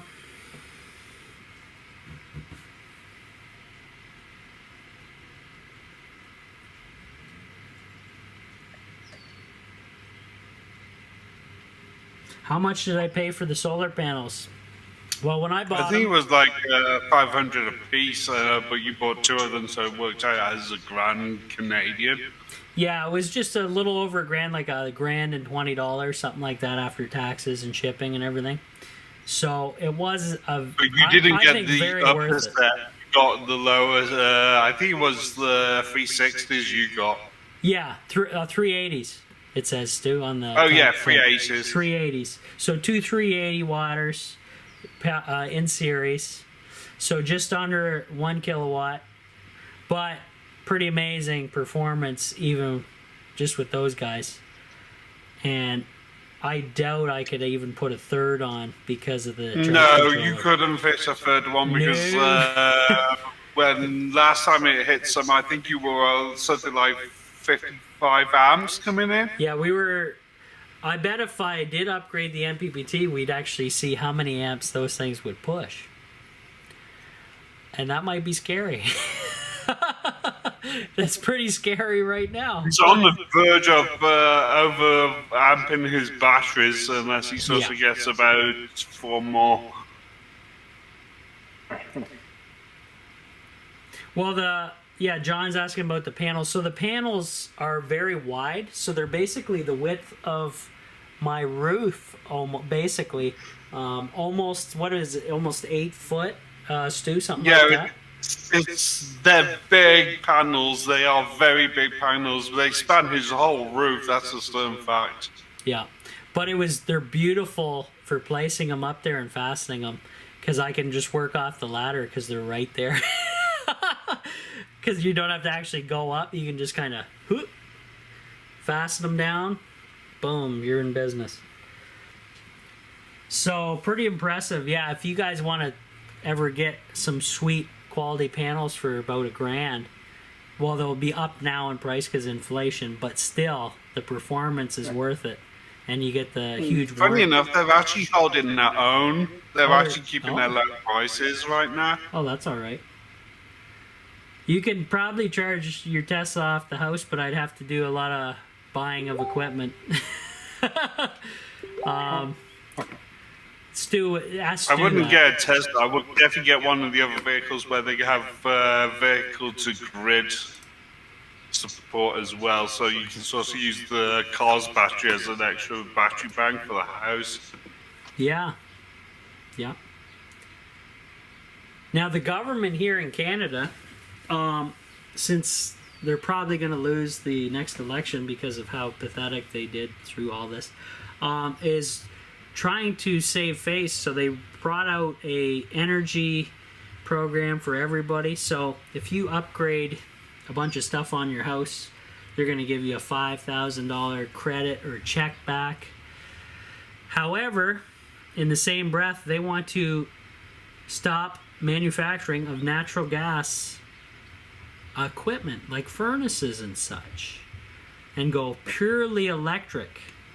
So most of this rebate money is pushing everybody towards heat pumps, which only works so well here in Canada without supplemental.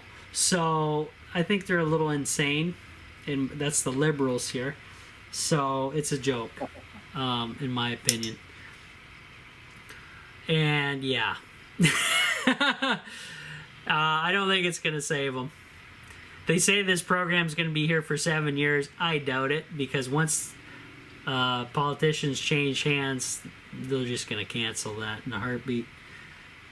Yes, sir. Pierre knows who I'm talking about. Mr. Trudeau. Mr. Let's keep international air travel wide open during a pandemic. Sounds real smart to me.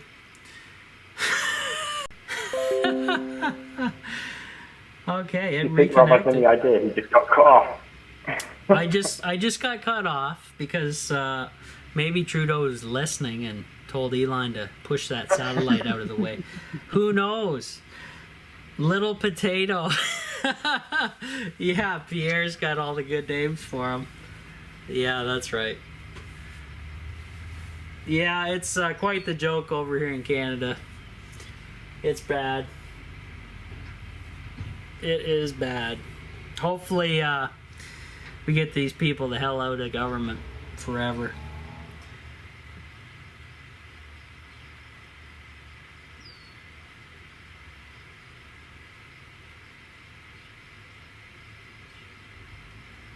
Yeah, so John had a similar rebate program in the States, and he got what he could to avoid that. So good on him if it works. No rebate. Okay. A lot of people can't afford the high-end stuff. When the government wants you to go green and they want you to buy like Cadillacs, which only cost more, and then you're sitting there like, what did I just do? Yeah, I was At looking the at electric. I was looking at the electric vans, and the UK government said they'll give you $8,000 off the price of one, but they're like 42 grand. That's just the basic model. You know, it goes up more than that. It's like Oh. 42 Oh yeah, grand for a fucking van. the electric vans. It's also like you're looking at for the real good ones where they also include a solar roof as well. It's just like more than that. Just crazy. Well, yeah, the e-Sprinter's 60 grand. Oh my god. Gotta start saving, Graham. Gotta start saving. Oh, and by the way, everybody, China has a 98% stake in rare earth minerals. Guess what all these electric vehicles and stuff run off of? Lithium. Lithium, yeah. Exactly. And China then has the monopoly which means they're going to run all Actually, the they transport don't, because in the they world. found here in the UK, if they go back to Cornwall and all the old tin mines, Okay. they found lithium over here as well. Okay.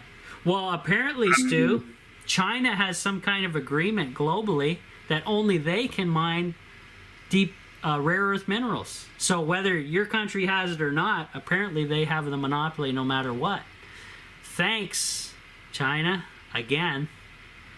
So something's got to happen with China, and I'm all for the glass parking lot theory on that, on those people, because you're going to eliminate all the pollution they make. You're going to eliminate the depopulation. People will be happy too, because that'll be a huge chunk off the planet. And then we'll get rid of these nasty virus labs that are shooting stuff off into the air.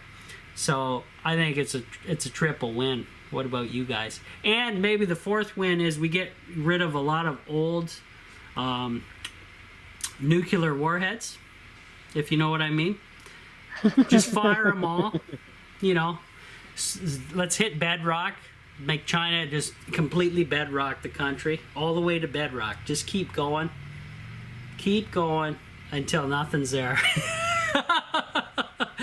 My opinion, you know, a little payback for what they did to everybody, you know. You would never want me in charge, that's for sure. Or maybe you do, I don't know.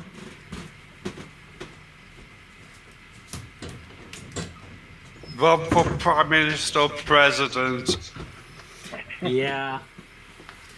Well, at least I'd have some common sense stuff going on. Not all this crap nonsense.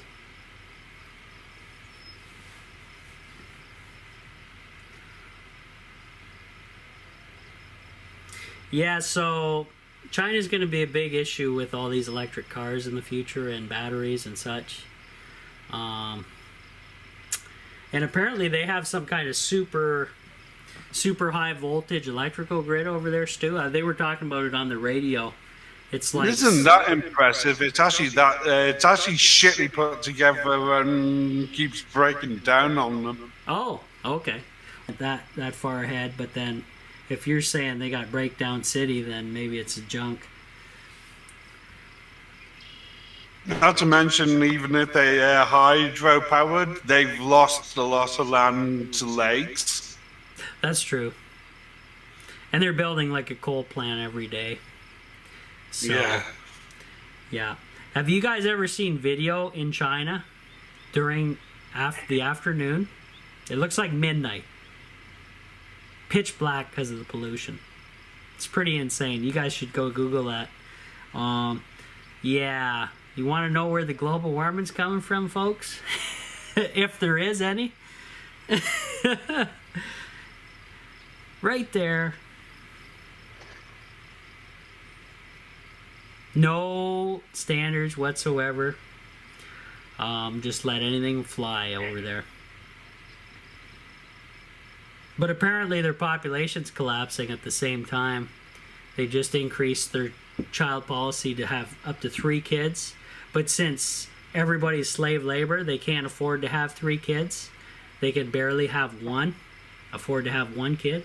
So they're in a deep hole right now too, because of their stupidity over there.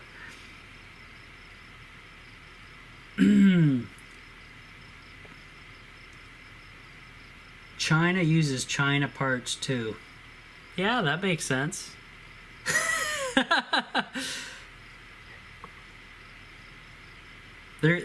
China gets all their stuff from Wish. Right, Graham? The head office of Wish in China. Oh, God. I love it. I think the Chinese electricity companies go into the dollar store to buy their components. The pound shop. Yeah. Poundland. That sounds like a porno, though. Poundland? That's what your store's called, really?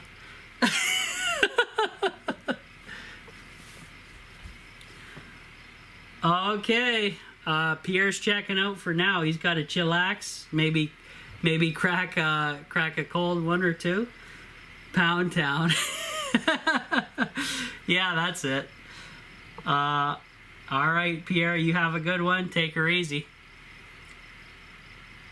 Thanks for stopping in.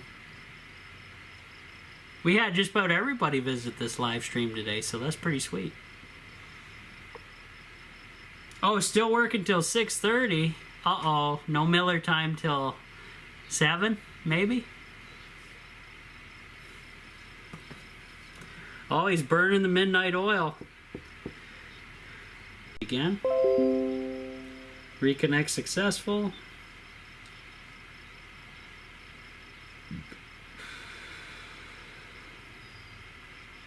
Okay. I think we're back.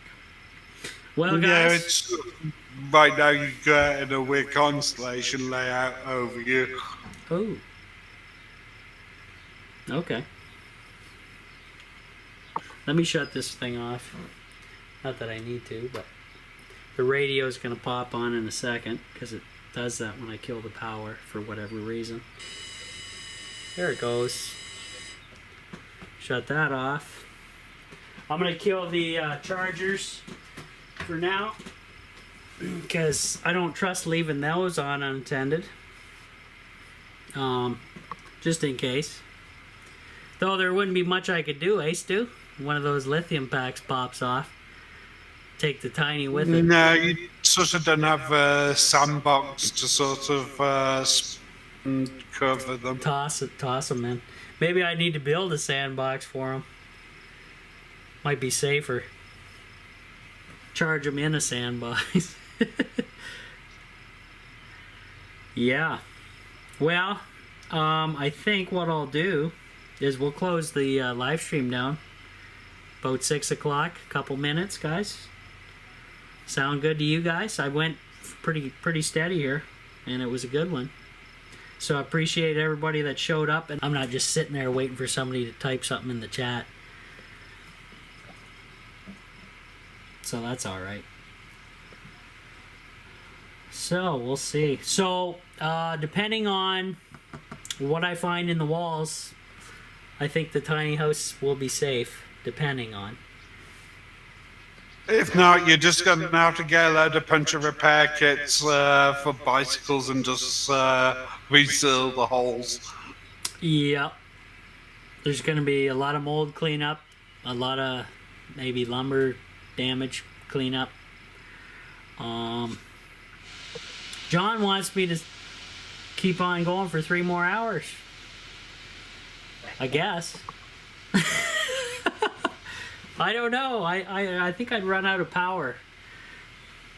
Well, not really, because the sun doesn't really set now till like 9:30, almost 10 p.m. at night. Because we're closing in on summer. Once we hit summer, 10 p.m. is when the sunset is here in Canada. So I can stretch my power pretty late at night, guys. That's pretty sweet. That means air conditioning pretty late. Jackpot. Gotta love that. Well, I better pack up, go check on the parents. 6 o'clock news will be on. Well, you definitely need to check in on the parents because you're the only person that can set up their entertainment. Pretty much. And I can get to see if we actually have internet back at the house when I get there. The Starlink is very handy because if we need internet, we come here. Look, you can't give the Starlink away with the tiny house. Sorry, but you're going to have to sort of keep that. I know. It's so good, isn't it, Stu? Excellent. It's only going to get better, too, guys, because they said they're going to increase speeds. They're going to drop the price. And apparently, what's the other thing they said? You're also going to get the Mobile Anywhere update as well, so even if you are on the move. That's it. That's what I was waiting for. You watch the zombie news. I watch the fake news. I keep tabs on that, but I also watch AJ and get the alternative media news. And then you look at both sides and figure out who's BS and who, and take your info from that. two sides of the coin, two sides of the puzzle, right, guys? If you're just looking Yep, at yep. one, you don't know what the hell is going on over here, so you got to watch both. Makes sense to me. And I get local news. Local news isn't bad for propaganda. They throw in the national crap once in a while in segments, but local, you see what's going on and blah blah. It's just something we watch. It's only an hour. It's not like I'm sitting there all day watching that crap.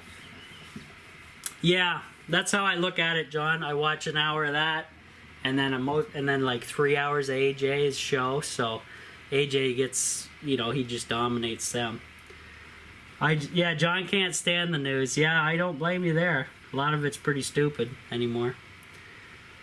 For sure. I just don't watch it. I only check in once in a while, and that's Yeah. it. Well, you just check the website, Stu, mostly. And that's better than sitting through a bunch of crap on the news, right? Oh, yeah. I got my, let's see. Oh, the Terminator. I got my sunglasses here. Just a heads up, we have a nice bad window opening up on the satellite front.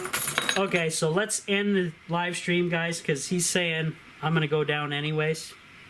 Yeah, thanks he's for gonna go joining us. down anyways for a good few minutes. Okay, so thanks for joining, guys.